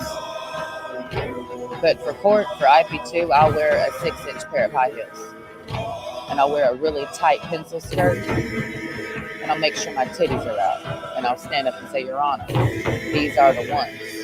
You know what I mean? I have no problem doing that. For you, IP2. Since one of your members keeps harassing me. And that's why most of you are watching right now. Okay, let's go to court.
I've never cared about anything involving IP2. The only thing I give a fuck about is you threatening to rape me, grope me, and kill my dog for a whole year. Other than that, I don't give a fuck who your fucking leader is, bitch. So, okay. You chose me to fuck with, and then you act like you don't want no beef, bitch. You want to go to court? You want me to call the feds? What do you want me to do? Call the FBI and report all of you? What do you want me to do? Because I ain't done it. But if you want me to call FBI, I can, you know what I mean? And get a full discussion on what the fuck I'm experiencing and witnessing over there and what information's being pipelined to me somewhere else about y'all. When I don't even care. I'm not even doing any investigation on you motherfuckers. I just know that there's some rapists in your fucking midst. I don't like that shit. If you selling drugs, that's cool. I don't care. If you drinking and getting shit-faced on camera, that's fine. You slapping bitches around on camera, you fucking pepper spraying people. Okay. I guess. I mean, what good does IP2 do for society, right? I mean, is anybody going to care what happens to y'all when it all falls down? I don't motherfucking know. But who's going to be the one to make your little kingdom crumble, IP2? Because it ain't going to be me, it's going to be you, boo. I'm just sitting in this chair chilling, and here you come. I'm not looking for you, bitch. You've been looking for me. So I think you're looking to die, because that's what's under this tree. All these threats y'all keep giving on the internet all motherfucking day. For what? I'm not talking to no Daniel Thompson, because there's a Daniel Thompson now popping backstage. You know?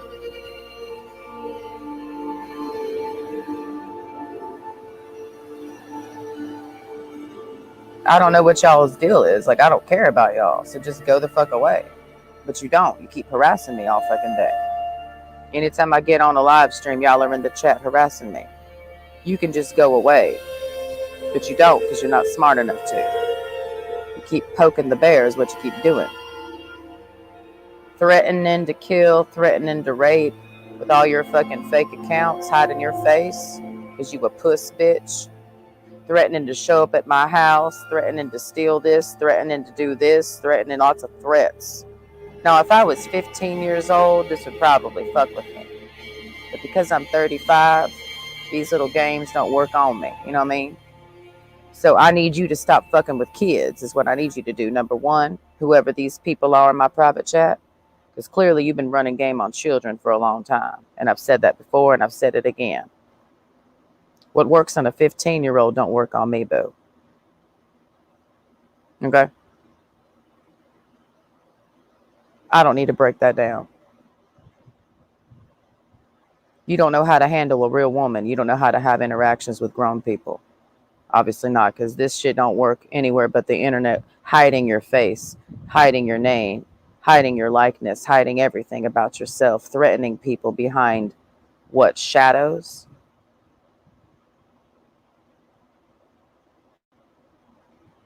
Making a lot of threats to people you just choose at random on the internet, right? Because they didn't do nothing to you. You chose them. That's how it works. You just show up to their channel and start harassing them, right? And then when they react, you say, you threatened me. And then you do shit to them, right? Because you're such a fucking victim, right? Y'all, I don't even care. I don't. And that's where we're going to let it die. I don't care. I don't give a fuck. You want me to care because you want to fight. That's what this is about. You're not going to fight with me. I ain't going to fight with you because you don't exist, okay?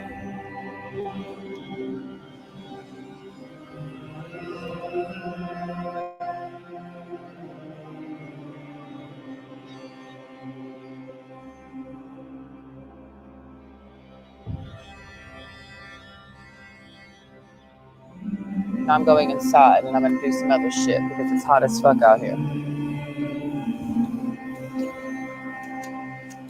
We're still fasting, so our energy is kind of dropping. But that's fine.